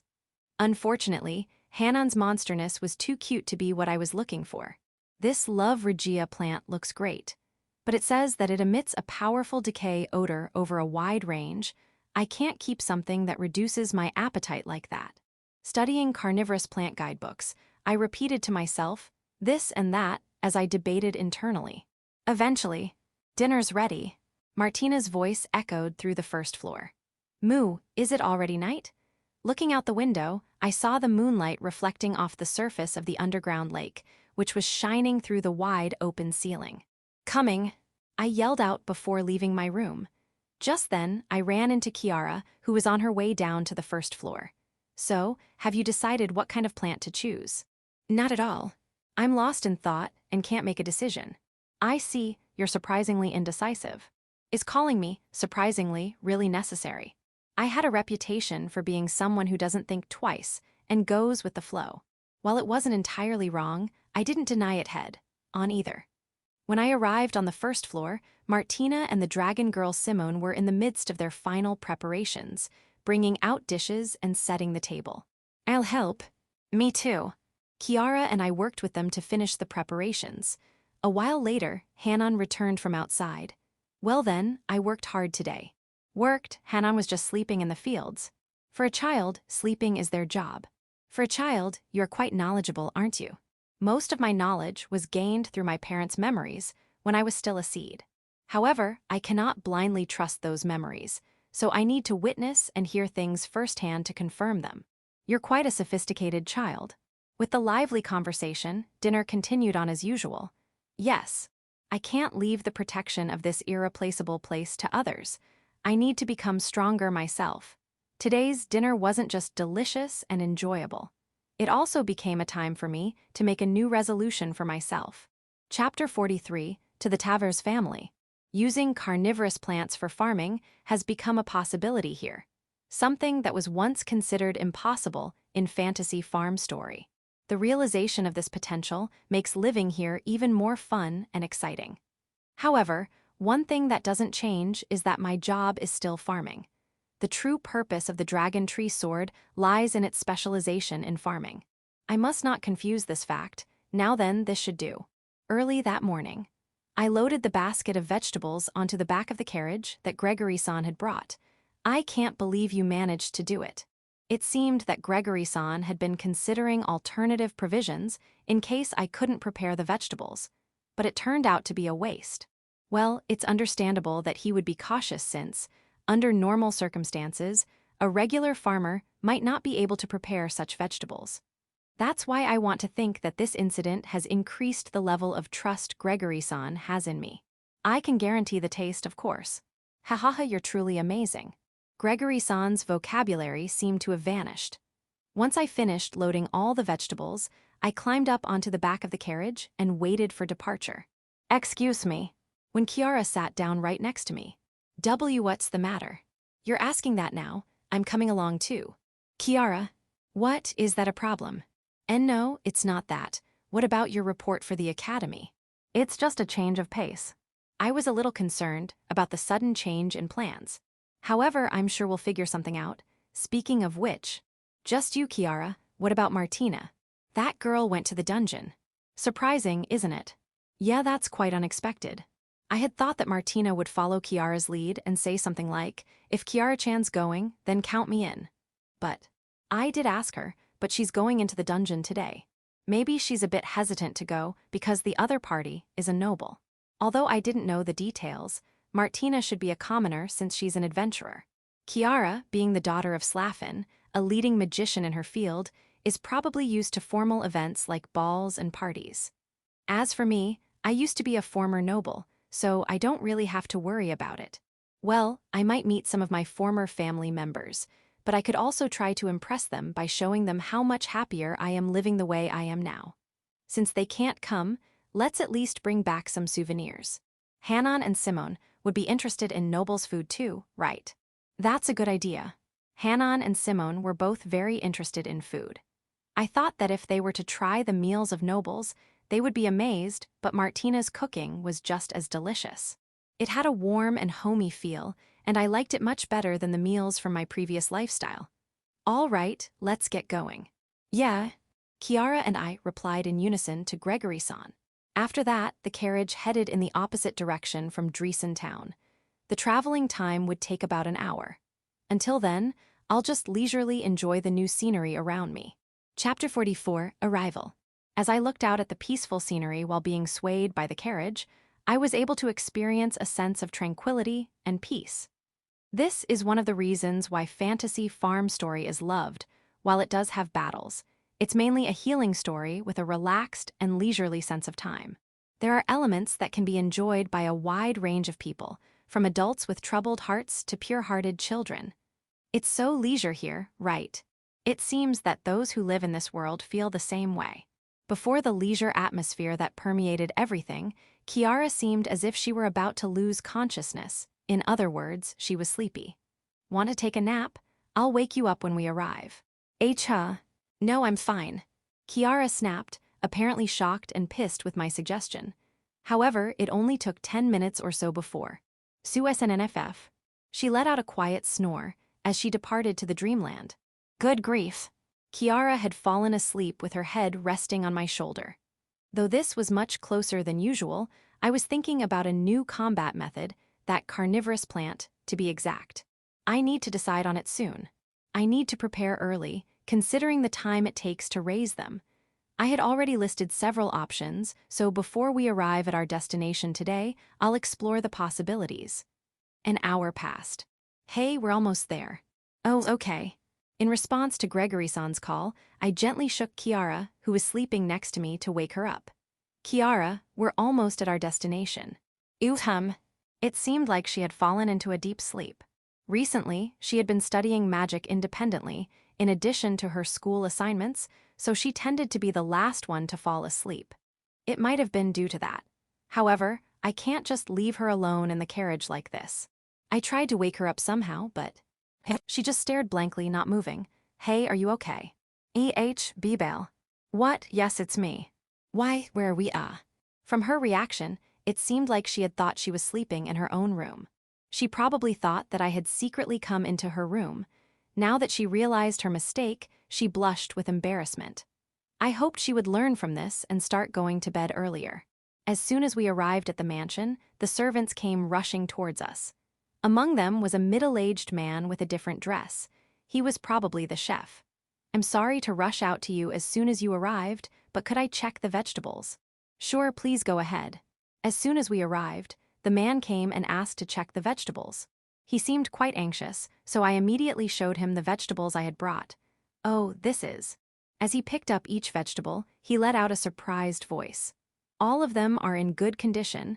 I can tell by touching them that they're delicious. Thank you very much.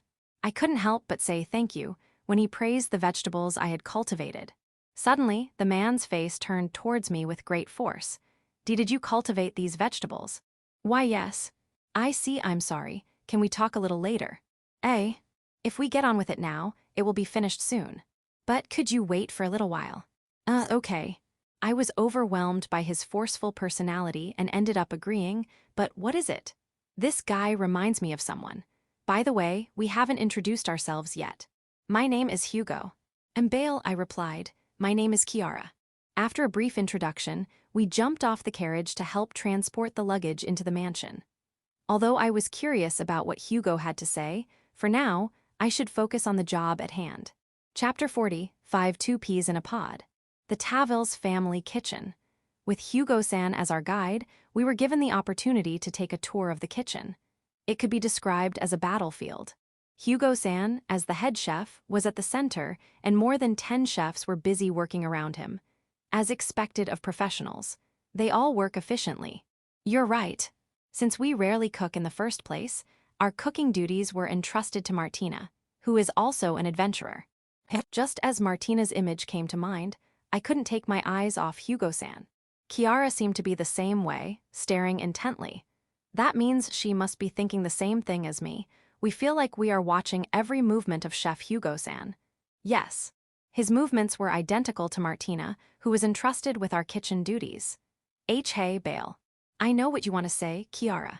Ah, really? Was Martina Chef Hugo-san's apprentice? Kiara asked. An apprentice, huh? But I didn't think that was quite right. In fact, the movements of Chef Hugo-san's apprentice chefs, who actually work in the kitchen together, were subtly different from his. There wasn't the same sense of unity that made me superimpose Martina's figure behind Chef Hugo-san. They can move so perfectly in sync. Perhaps it was because she had been watching Chef Hugo-san's work up close for a long time that their movements matched so closely. It was a synchronicity that could not be achieved overnight. My conclusion from there was, I think Martina and Chef Hugo-san are father and daughter. Father and daughter. Kiara was surprised to hear my theory, but I thought it was quite possible. Besides, that might be the reason Martina had not come here. Martina had even accompanied Kiara to school, but she had not come here. Even when refusing, she seemed hesitant. It is unlikely that the curious Martina would hesitate to approach nobles because of their status. If that's the case, it can be assumed that she refused to come here for a completely different reason. Well, first of all, we have to clarify Chef Hugo-san and Martina's relationship. But their faces don't really look alike, do they? Maybe she resembles her mother.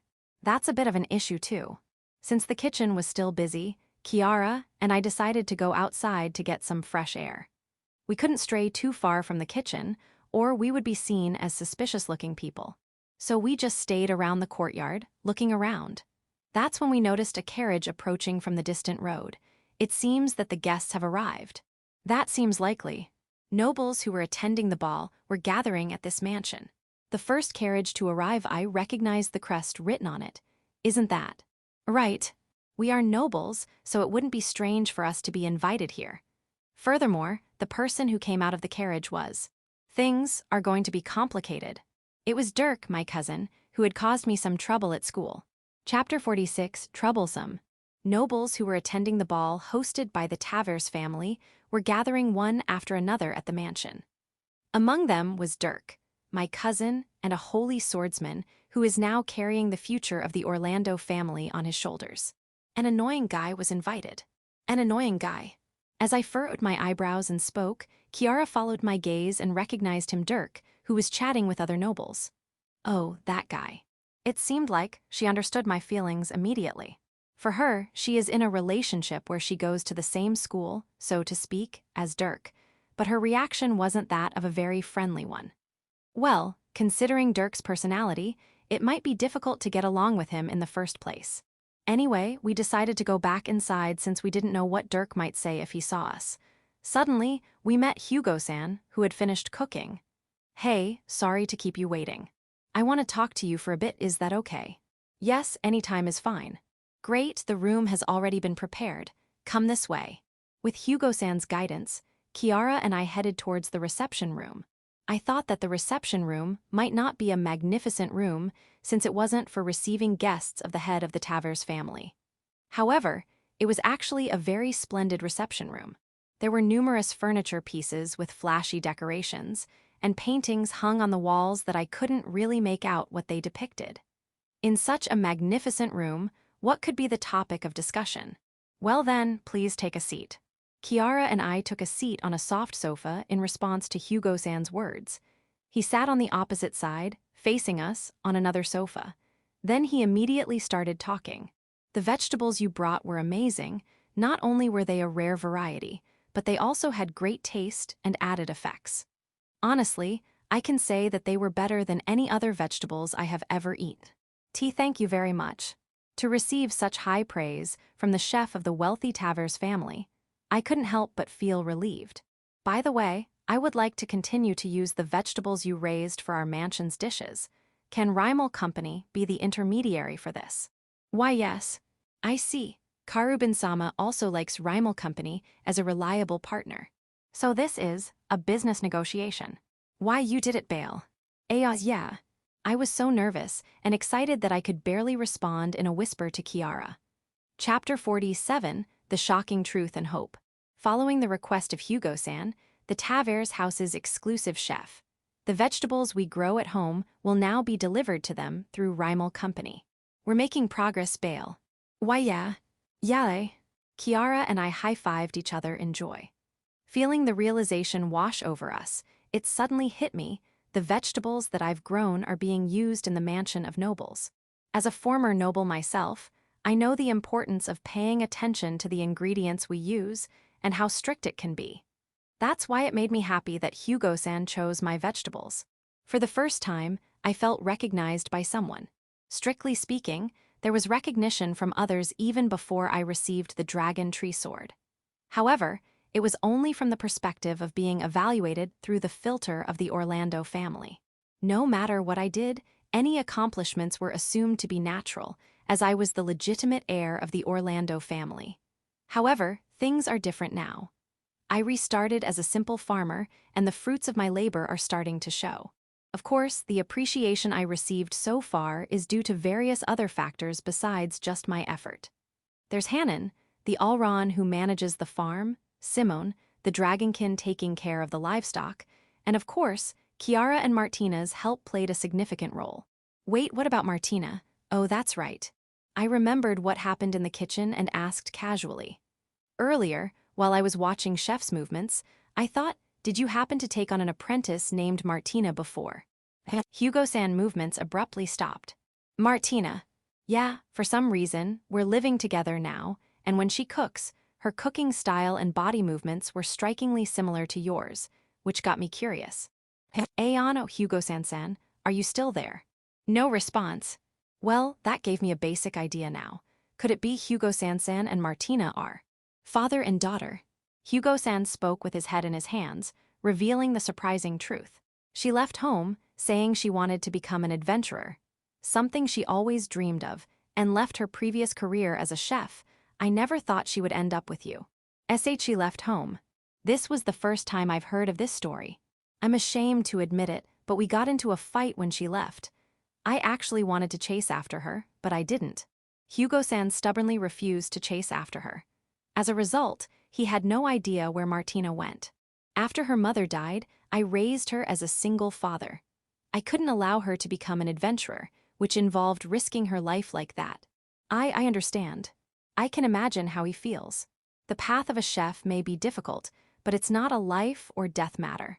On the other hand, being an adventurer carries the dream of striking it rich, but it can also lead to losing one's life.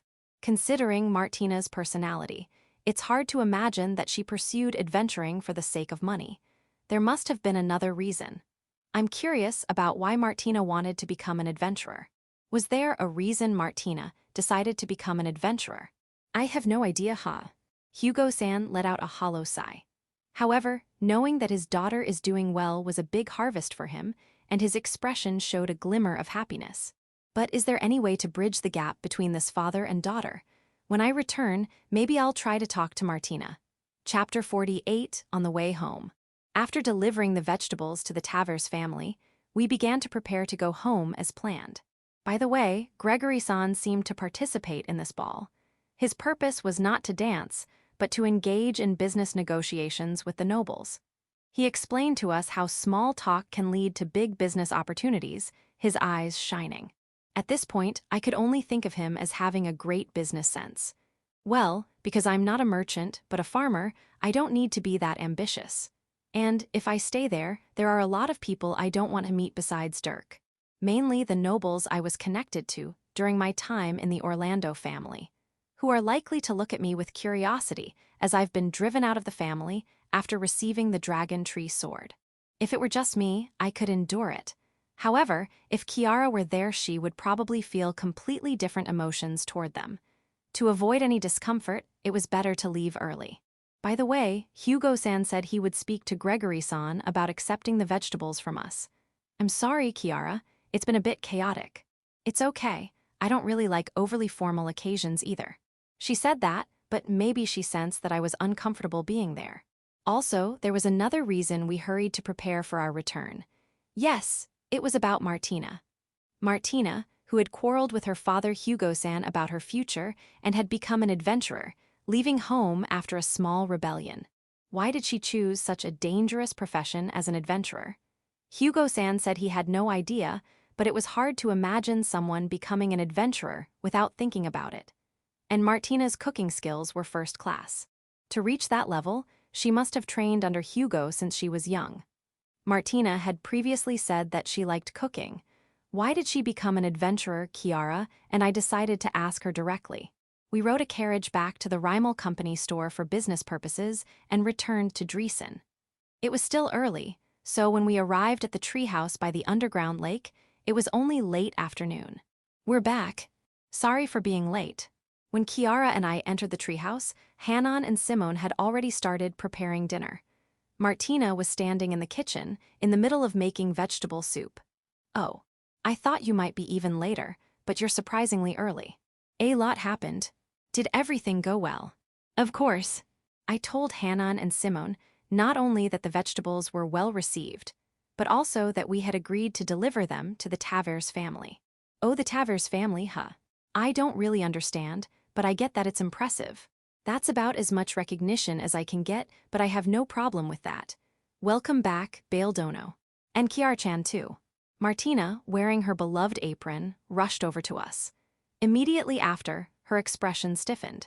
It seemed that she had sensed everything from the aura that Kiara and I emitted, as if saying, "You understand, don't you?" This is the first time I saw her being a little nervous.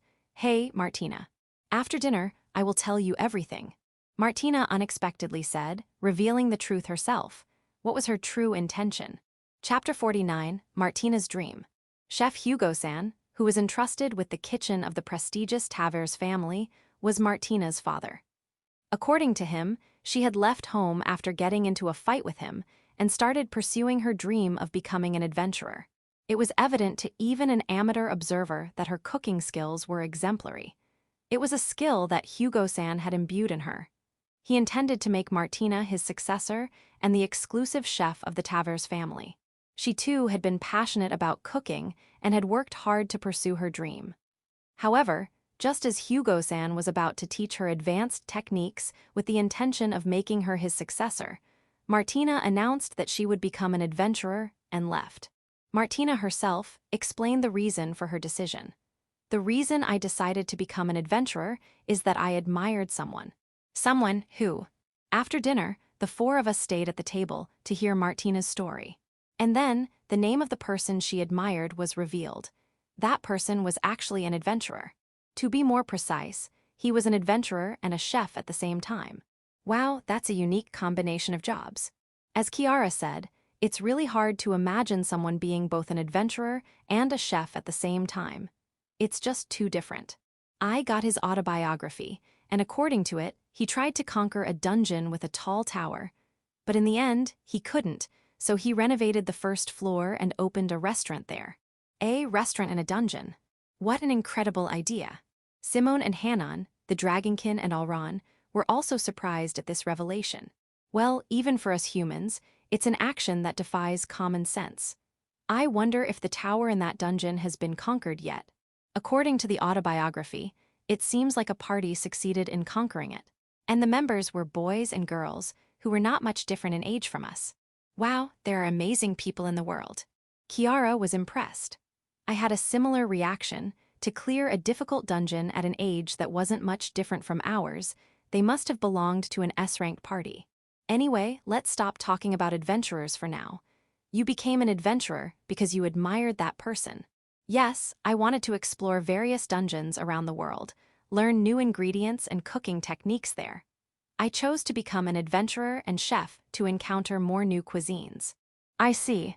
So, as a chef, she wasn't content with just inheriting conventional techniques, but wanted to explore new methods and ingredients. But if that's the case, you could have told us. I was a little embarrassed. So that's why she didn't want to travel with us. And besides, even though I'm an adventurer, I'm still a rookie. I want to get stronger and challenge more dungeons in the future. Martina said excitedly. It's great to have a goal like becoming an adventurer and chef like the one she admires. I should try something new too. Having learned about Martina's past, I began to entertain such vague thoughts. Chapter 50, Reconciliation, and a new problem. I see, so that's why Martina did such a thing. Several days after Martina talked about her dream. While delivering the vegetables, I told Hugo-san the truth about Martina. Of course, I had received permission from Martina. That child had more talent as a cook than I did. I thought she would fulfill my dream of becoming one of the best cooks in the continent that I couldn't fulfill, but before I knew it, I was forcing my dream onto her. Hugo-san admitted, realizing that he had burdened Martina with his dream and caused her suffering. By the way, your daughter seems to be quite fond of you. Do you think so? Well, I don't think our relationship is that bad. At least that's what I thought she felt after living together for some time. I want to support her dream. If it's not inconvenient for you, I would like you to continue taking care of Martina. Of course. I immediately replied. Martina had become an important companion to us. She is a precious existence to us. I can't imagine living without her now. I said, noting that she made delicious meals.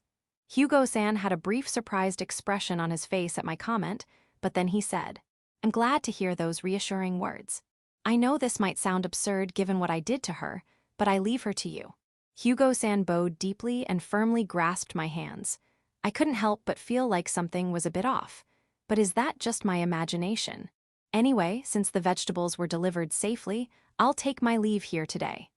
After returning to the town of Dreon, before heading back to the underground lake where the treehouse was located, I visited the Rimal Company store. Since Martina's case was also involved this time, I went there directly. But from now onwards, I plan to have someone from the company to deliver on my behalf. However, that's troublesome.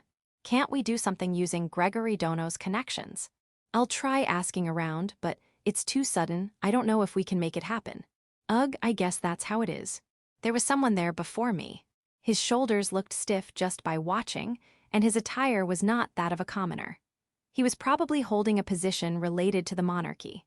The person apologized to Gregory-san for making an unreasonable request, then left the store with his shoulders slumped. Excuse me, Gregory-san. Oh, Bale, you're back. Yes, by the way, about that person earlier. He's a bureaucrat. He came to discuss a solution for some trouble, but I can't solve it. I couldn't help him. Gregory-san muttered with a disappointed expression. Then, wait a minute, maybe you can solve it. Me, are you asking me? Would he ask me if it's something related to crops? I want to talk about it in detail. Can you spare some time later? I don't have plans at the moment, so it's okay. Great, come back here and let's talk. Gregory-san's mood suddenly lifted. What kind of problem was it? Chapter 51, Possibilities. Gregory-san was wrestling with a difficult issue. It seemed that I held the key to solving it, but did a large-scale famine occur somewhere? For now, I was led to the usual room and offered coffee as we began talking. About what we were discussing earlier, currently, a large bridge connecting this country to a neighboring one is being constructed. For crossing the Bayan River. That's correct. I see, I thought. The Bayan River was one of the largest rivers on the continent and could cause floods if it rained heavily. However, if a bridge was built across the river, it would reduce travel time to the neighboring city by more than half. That's why the national project to construct a bridge had been underway for several years.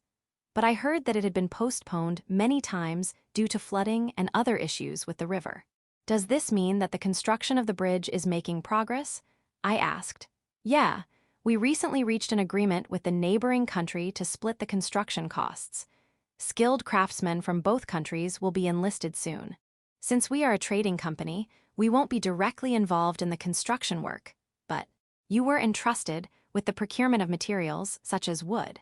That's right, but there are a few problems with the procurement. So, he was discussing that problem with the person in charge. But what was the problem exactly? So, what's the problem? It seems that the trees we were planning to fell and turn into timber have got diseases. Their strength has deteriorated significantly, and they're no longer usable. The situation seemed to be worse than I had initially thought. We requested help from a nearby village called Eva, where lumberjacks reside. They are now working to determine the cause and cure for the tree disease. But, according to the report, the progress is not satisfactory. Gregory-san shrugs his shoulders.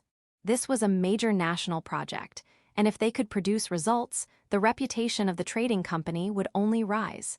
He must have been especially motivated for this reason. So, he came to ask for my dragon tree sword. Trees, huh? Since you were living in a magnificent treehouse, I thought you were skilled in that area as well, not just vegetables. To be honest, I can't confidently answer that. The treehouse where we lived was not created using the ability of the dragon tree sword. It was born from a divine seed. However, I could cure the diseases of the vegetables we grew. In fact, I could use that power in fantasy farm story. Since there was holy water nearby, I didn't need to demonstrate such power. If I could apply that ability to trees, it would be a significant discovery. This would also correspond to what I had been trying to do, which was something that couldn't be tried in the game world. It was worth trying. Gregory-san. Yeah. Where is that village located? What? You'll do it. I'm not sure if I can, but I'll give it a try. Thank you, Bale. It seemed that Gregory-san was relieved and grateful, clutching at straws for a solution. However, I hadn't done anything yet. There was no guarantee that the results he was hoping for would come to fruition. Although I had some concerns, well, let's give it a try. Then, I'll go pick you up tomorrow morning. Understood. And so, my new challenge had begun. Chapter 52, Dinner Meeting. So, tomorrow I'll be heading on a business trip to Eva Village. The night after we returned from the Rimal Company, I announced that to everyone during our tea time after dinner.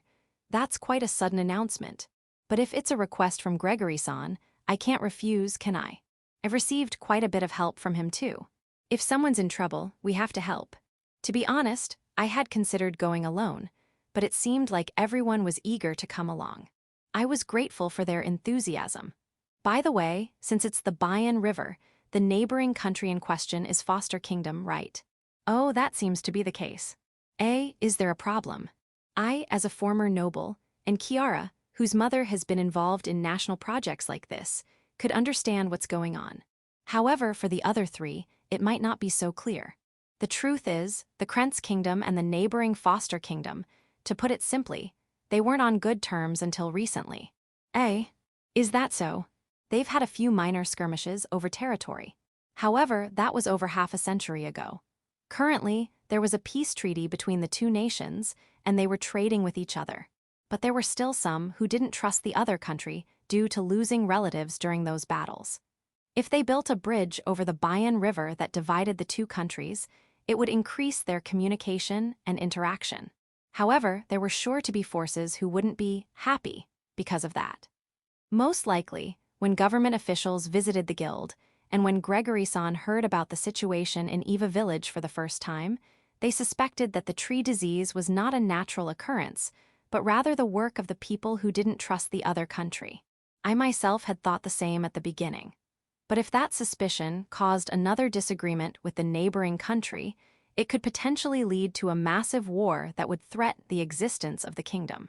Therefore, the construction of this bridge would be a project that would truly bridge peace. We must ensure that the bridge is built successfully. I agree, but first, we need to make sure we can secure enough lumber. That's true, but is it possible, Bale? When Hanan asked me that question, I couldn't answer right away. Anyway, we wouldn't know until we went to the site ourselves. I had never used something like this before in the game world. Thus, the 5 of us decided to formally head to Eva Village together. We decided to go to bed early today in preparation for tomorrow's journey. Section, the next morning. I'm here to pick you up, Bale. Gregory-san's deep voice echoed from the rooftop entrance of the treehouse. Is everyone ready? Yes.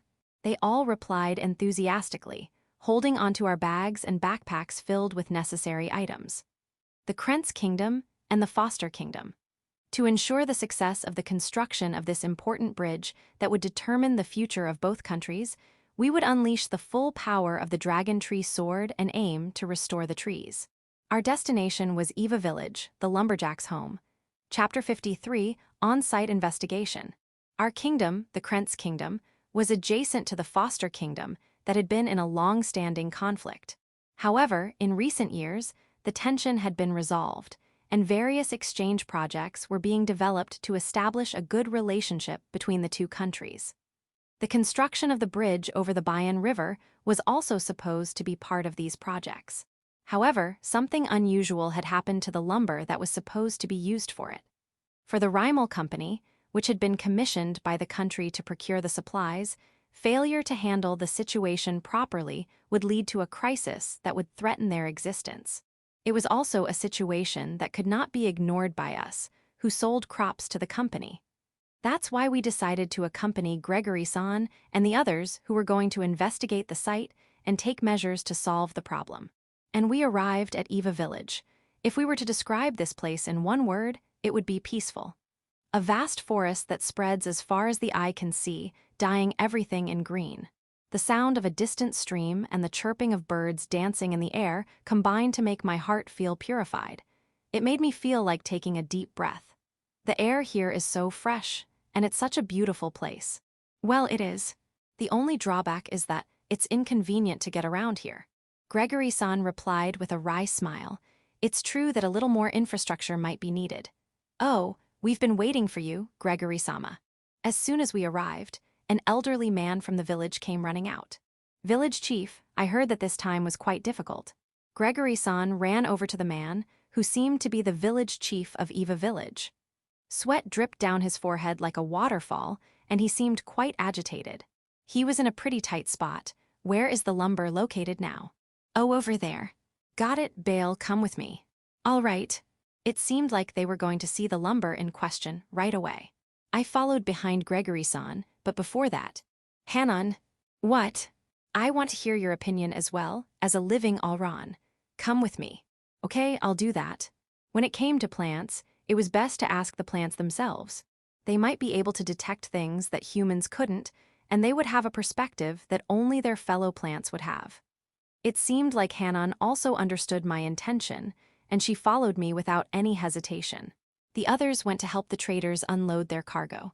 We arrived at the lumber warehouse in the village. The lumber, which had been cut down by the lumberjacks, was neatly stacked there. Some of them were cut into small pieces, and according to the village chief, they were cut to measure the strength of the wood.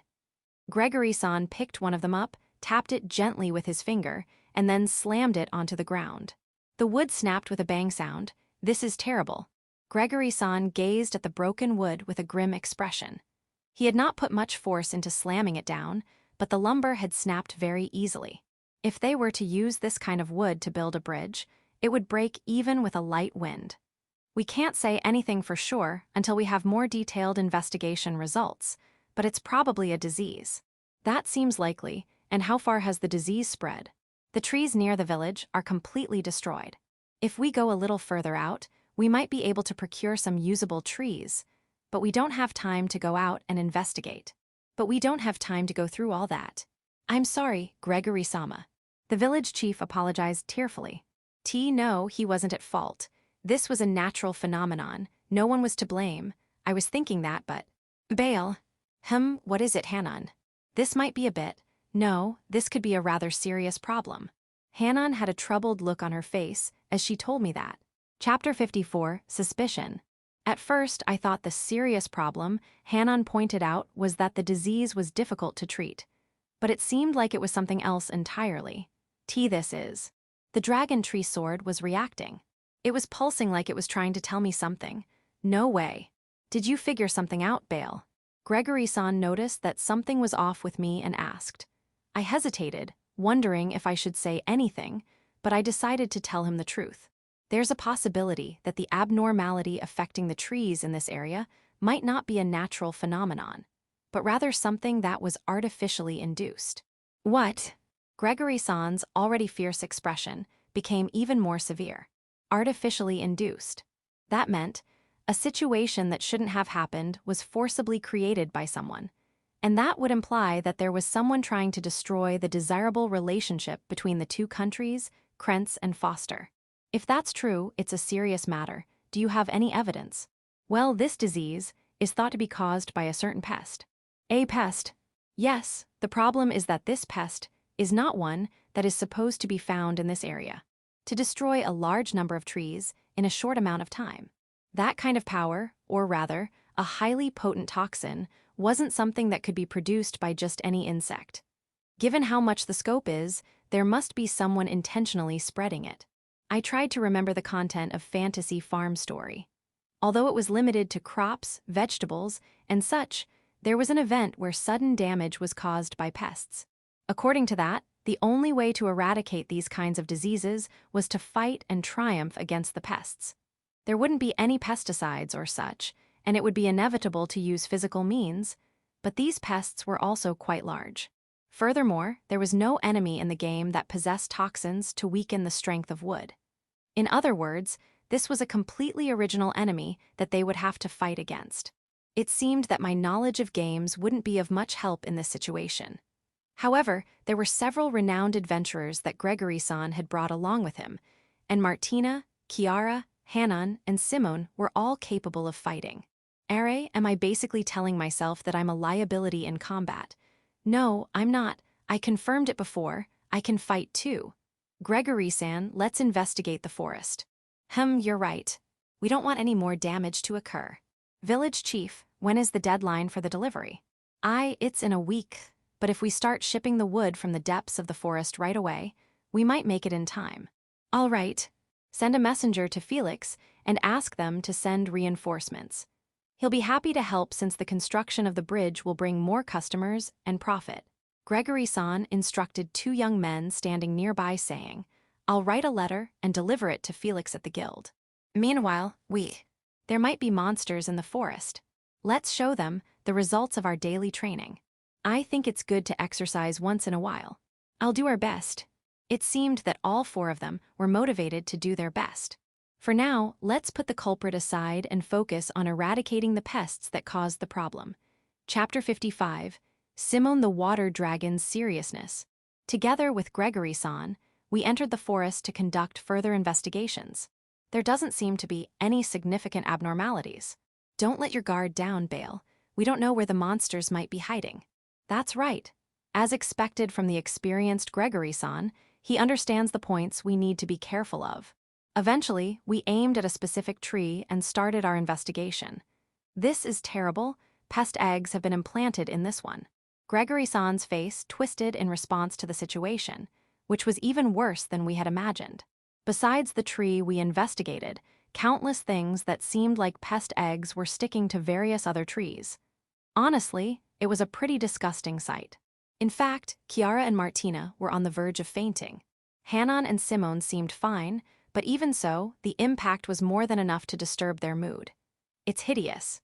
Well, yes. First things first, we need to remove it. Hanan and Simone grimaced. Next to them, Gregory-san, wielding a large knife, approached and began cutting away at the egg. Good. We should be able to manage this area for now. I'll help too. I'm in. Me too. Shall we go as well? Yes.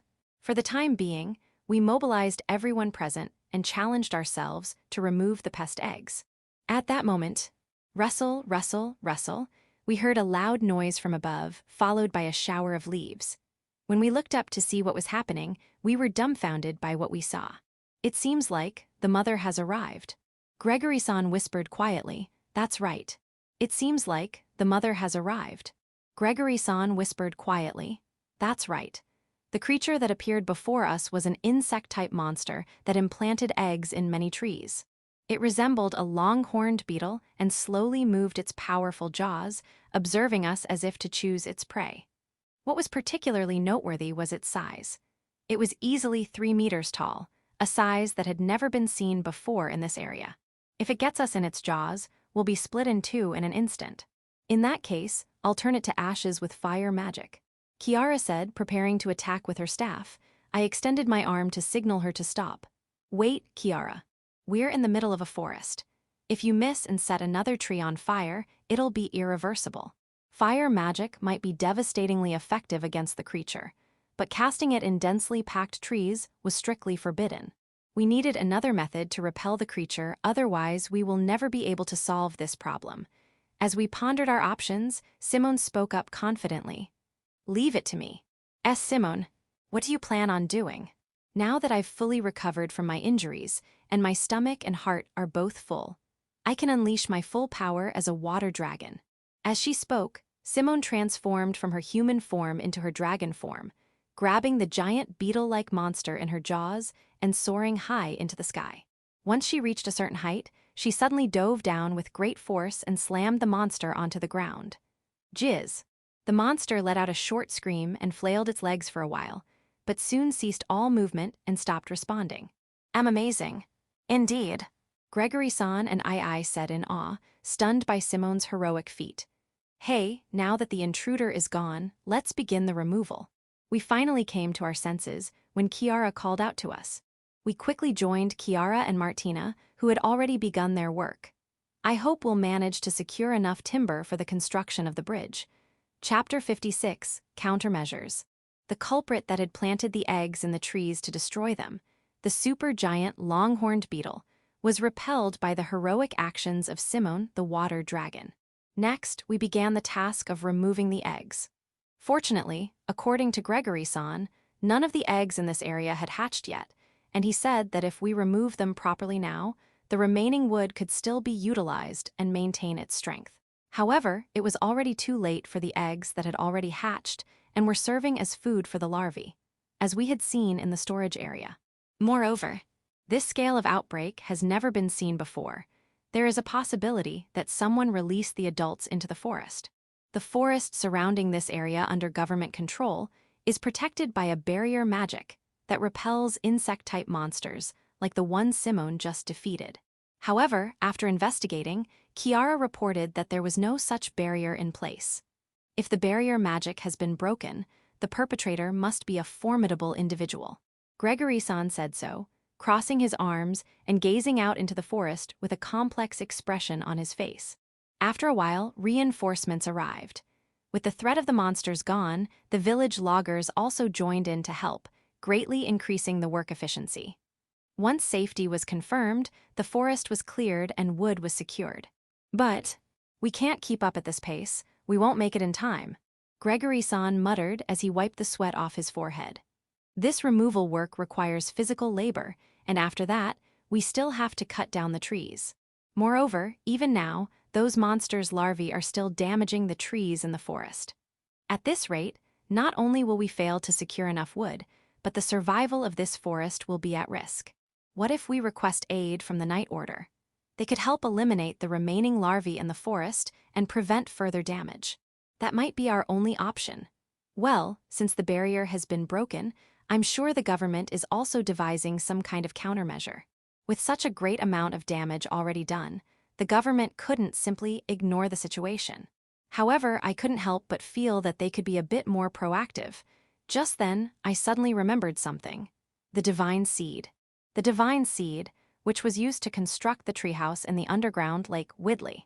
It had extraordinary effects in various areas. In the game, it was an overwhelming balance breaker, but that wasn't the only Divine Seed that can be used. There were other Divine Seeds with terrible effects. Darn. Why didn't I try this from the start? Gregory-san. What's wrong? I think this could potentially solve everything right now. What do you mean? Gregory-san exclaimed loudly at my sudden revelation. Ignoring his reaction, I readied my dragon tree sword, Healing Vine Bosch. As I chanted the incantation, the tip of the dragon tree sword was enveloped in light. The light eventually shrank and transformed into a single seed. This is a divine seed. Gregory-san was overwhelmed by the brilliance of the seed. On the other hand, my companions were no longer surprised by such things. Hanan, Simone, and Kiara seemed to have a feeling if he could do at least that much, even though this was their first time seeing it. They didn't react as strongly as Gregory-san did. Now then, let's see the effect of this seed. Chapter 57, Healing Vine. The divine seed created by the dragon tree sword, the plant from the heavens that specializes in healing, known as Bosch. With this, we should be able to revive the forest weakened by the monster's eggs. All right, I'm counting on you. I dropped the seed from the tip of the sword onto the ground.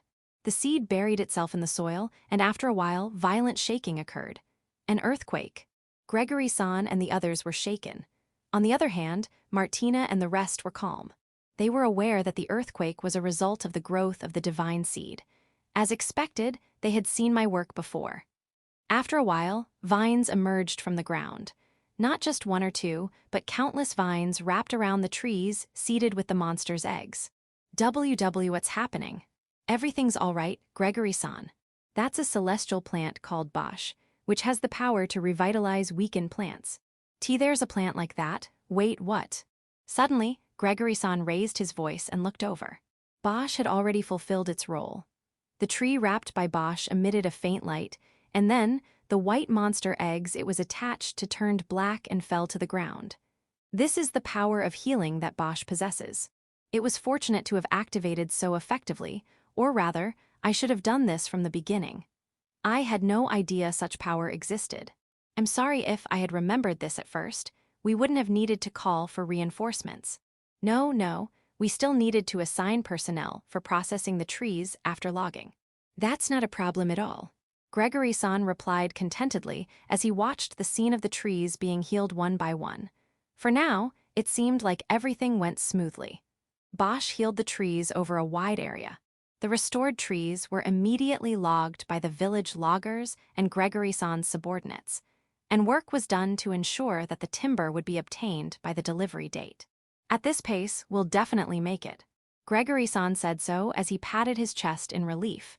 The timber would be delivered as scheduled. With this, we can report good news to the castle. That's good, isn't it? Yeah, once again, you've saved me. No, not at all. Following the foodstuff incident at the Taver's family, the securing of timber was also due to the benefit brought by the dragon tree's sword. It's the dragon tree sword that's amazing, and not me but Gregory-san doesn't seem to agree.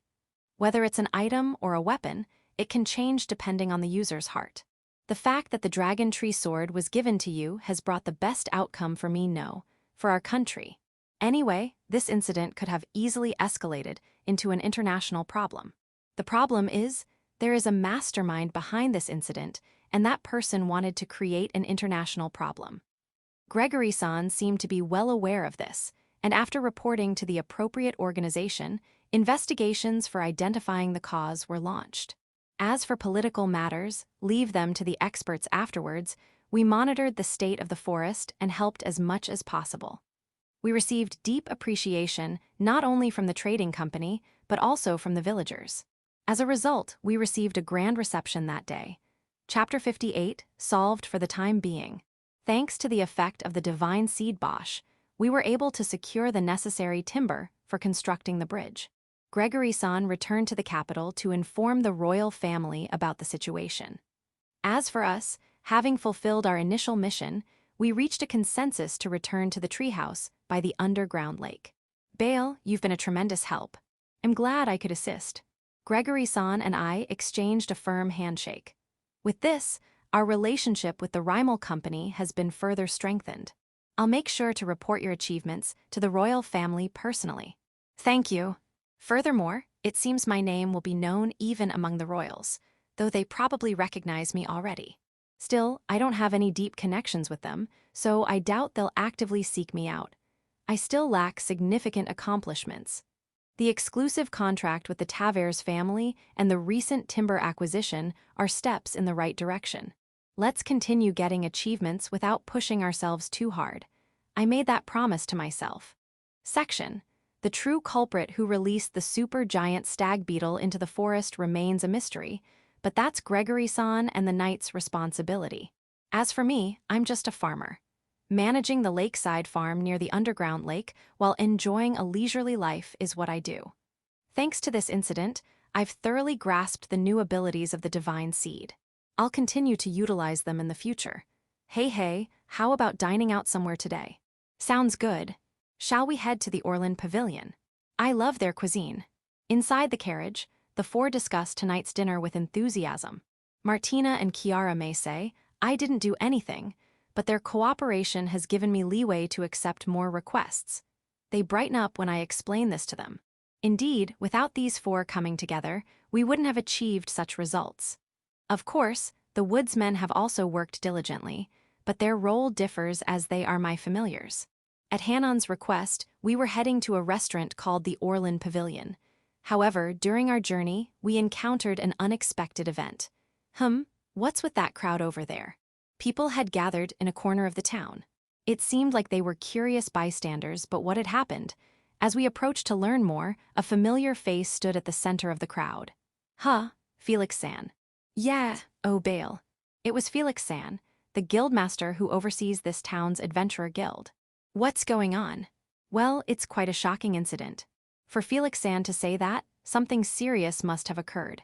Upon closer inspection, I noticed that the window glass of the building behind Felix San was shattered.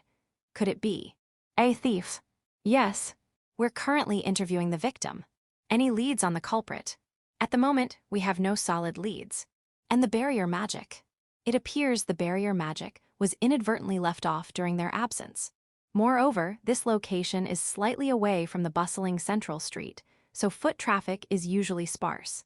Given the unfortunate combinations of bad conditions, I can only sympathize. I see.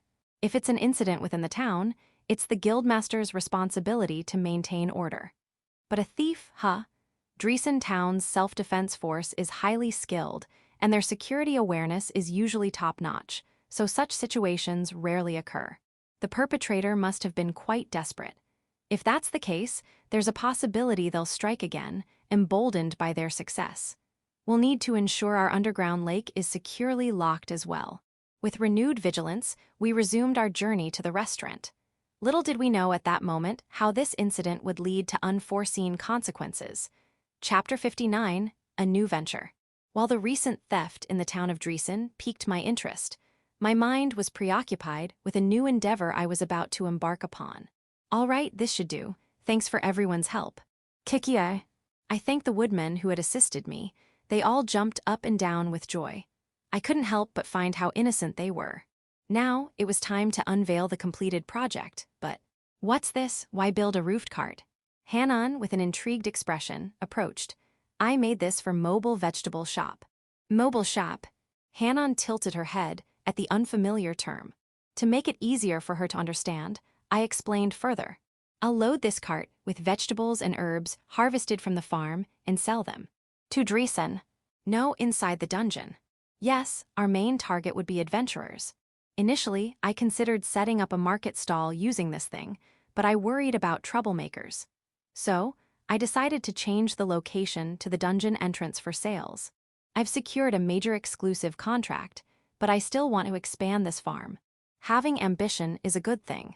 It's not that grand, let's call it a goal. You're quite modest. Hanon chuckled softly. After selecting produce likely to sell well, we loaded the cart. Then, using the vines that wrapped around our treehouse, we guided the cart out through a hole in the ceiling. As we finished, someone suddenly asked, Are you going out? Simone, who had finished taking care of the silver cuckoos, joined us. After explaining the situation, she expressed her interest and wanted to help, so we decided to work together. By the way, Martina and Kiara had already set out for an early morning adventure in the dungeon. I wondered if Kiara was managing her studies all right. Well, knowing Kiara, she'd probably find a way to balance everything. Once all the preparations were in place, the three of us began moving toward the dungeon entrance by pulling the cart.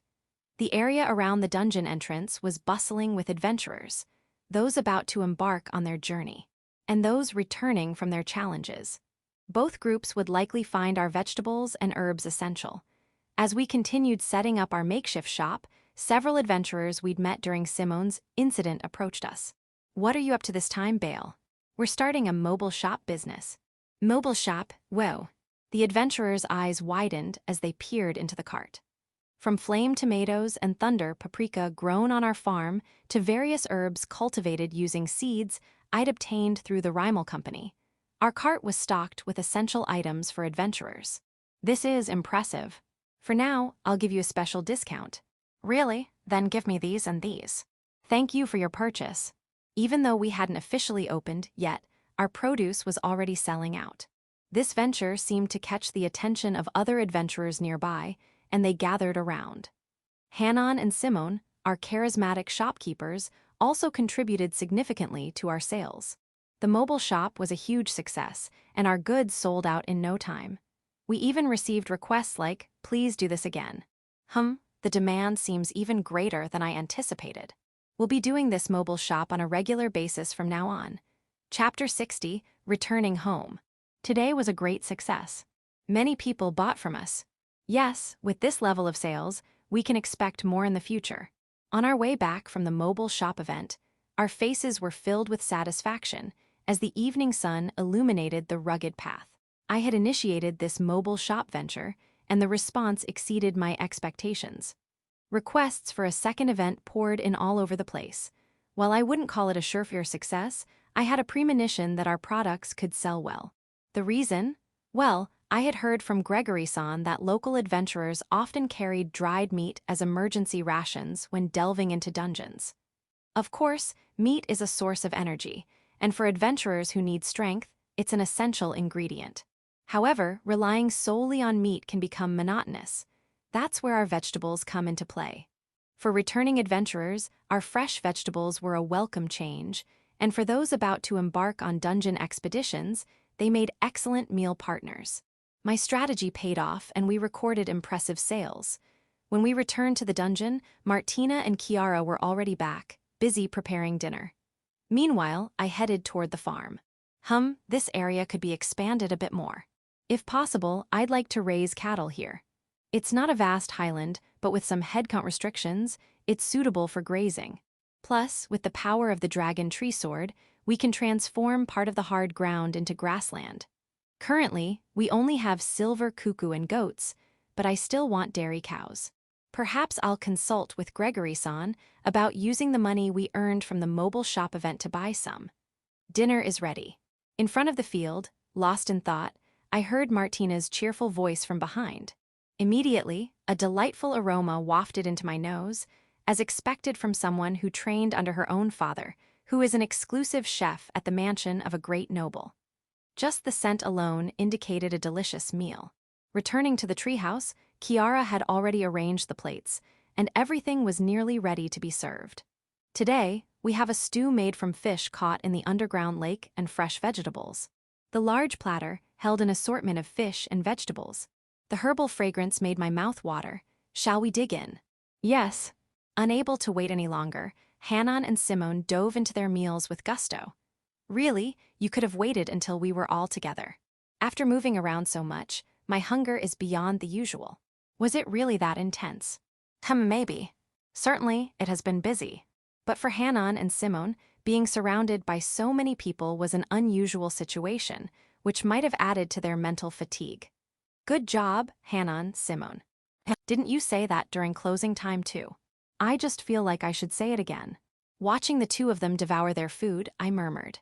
They had both performed admirably today, and thanks to them, we could further strengthen the farm. I needed to express my gratitude. Now, tomorrow, while attempting to expand the farm, I'd head to Dreesen town in the afternoon to inquire with Gregory-san about information on dairy cows. End of Volume 1.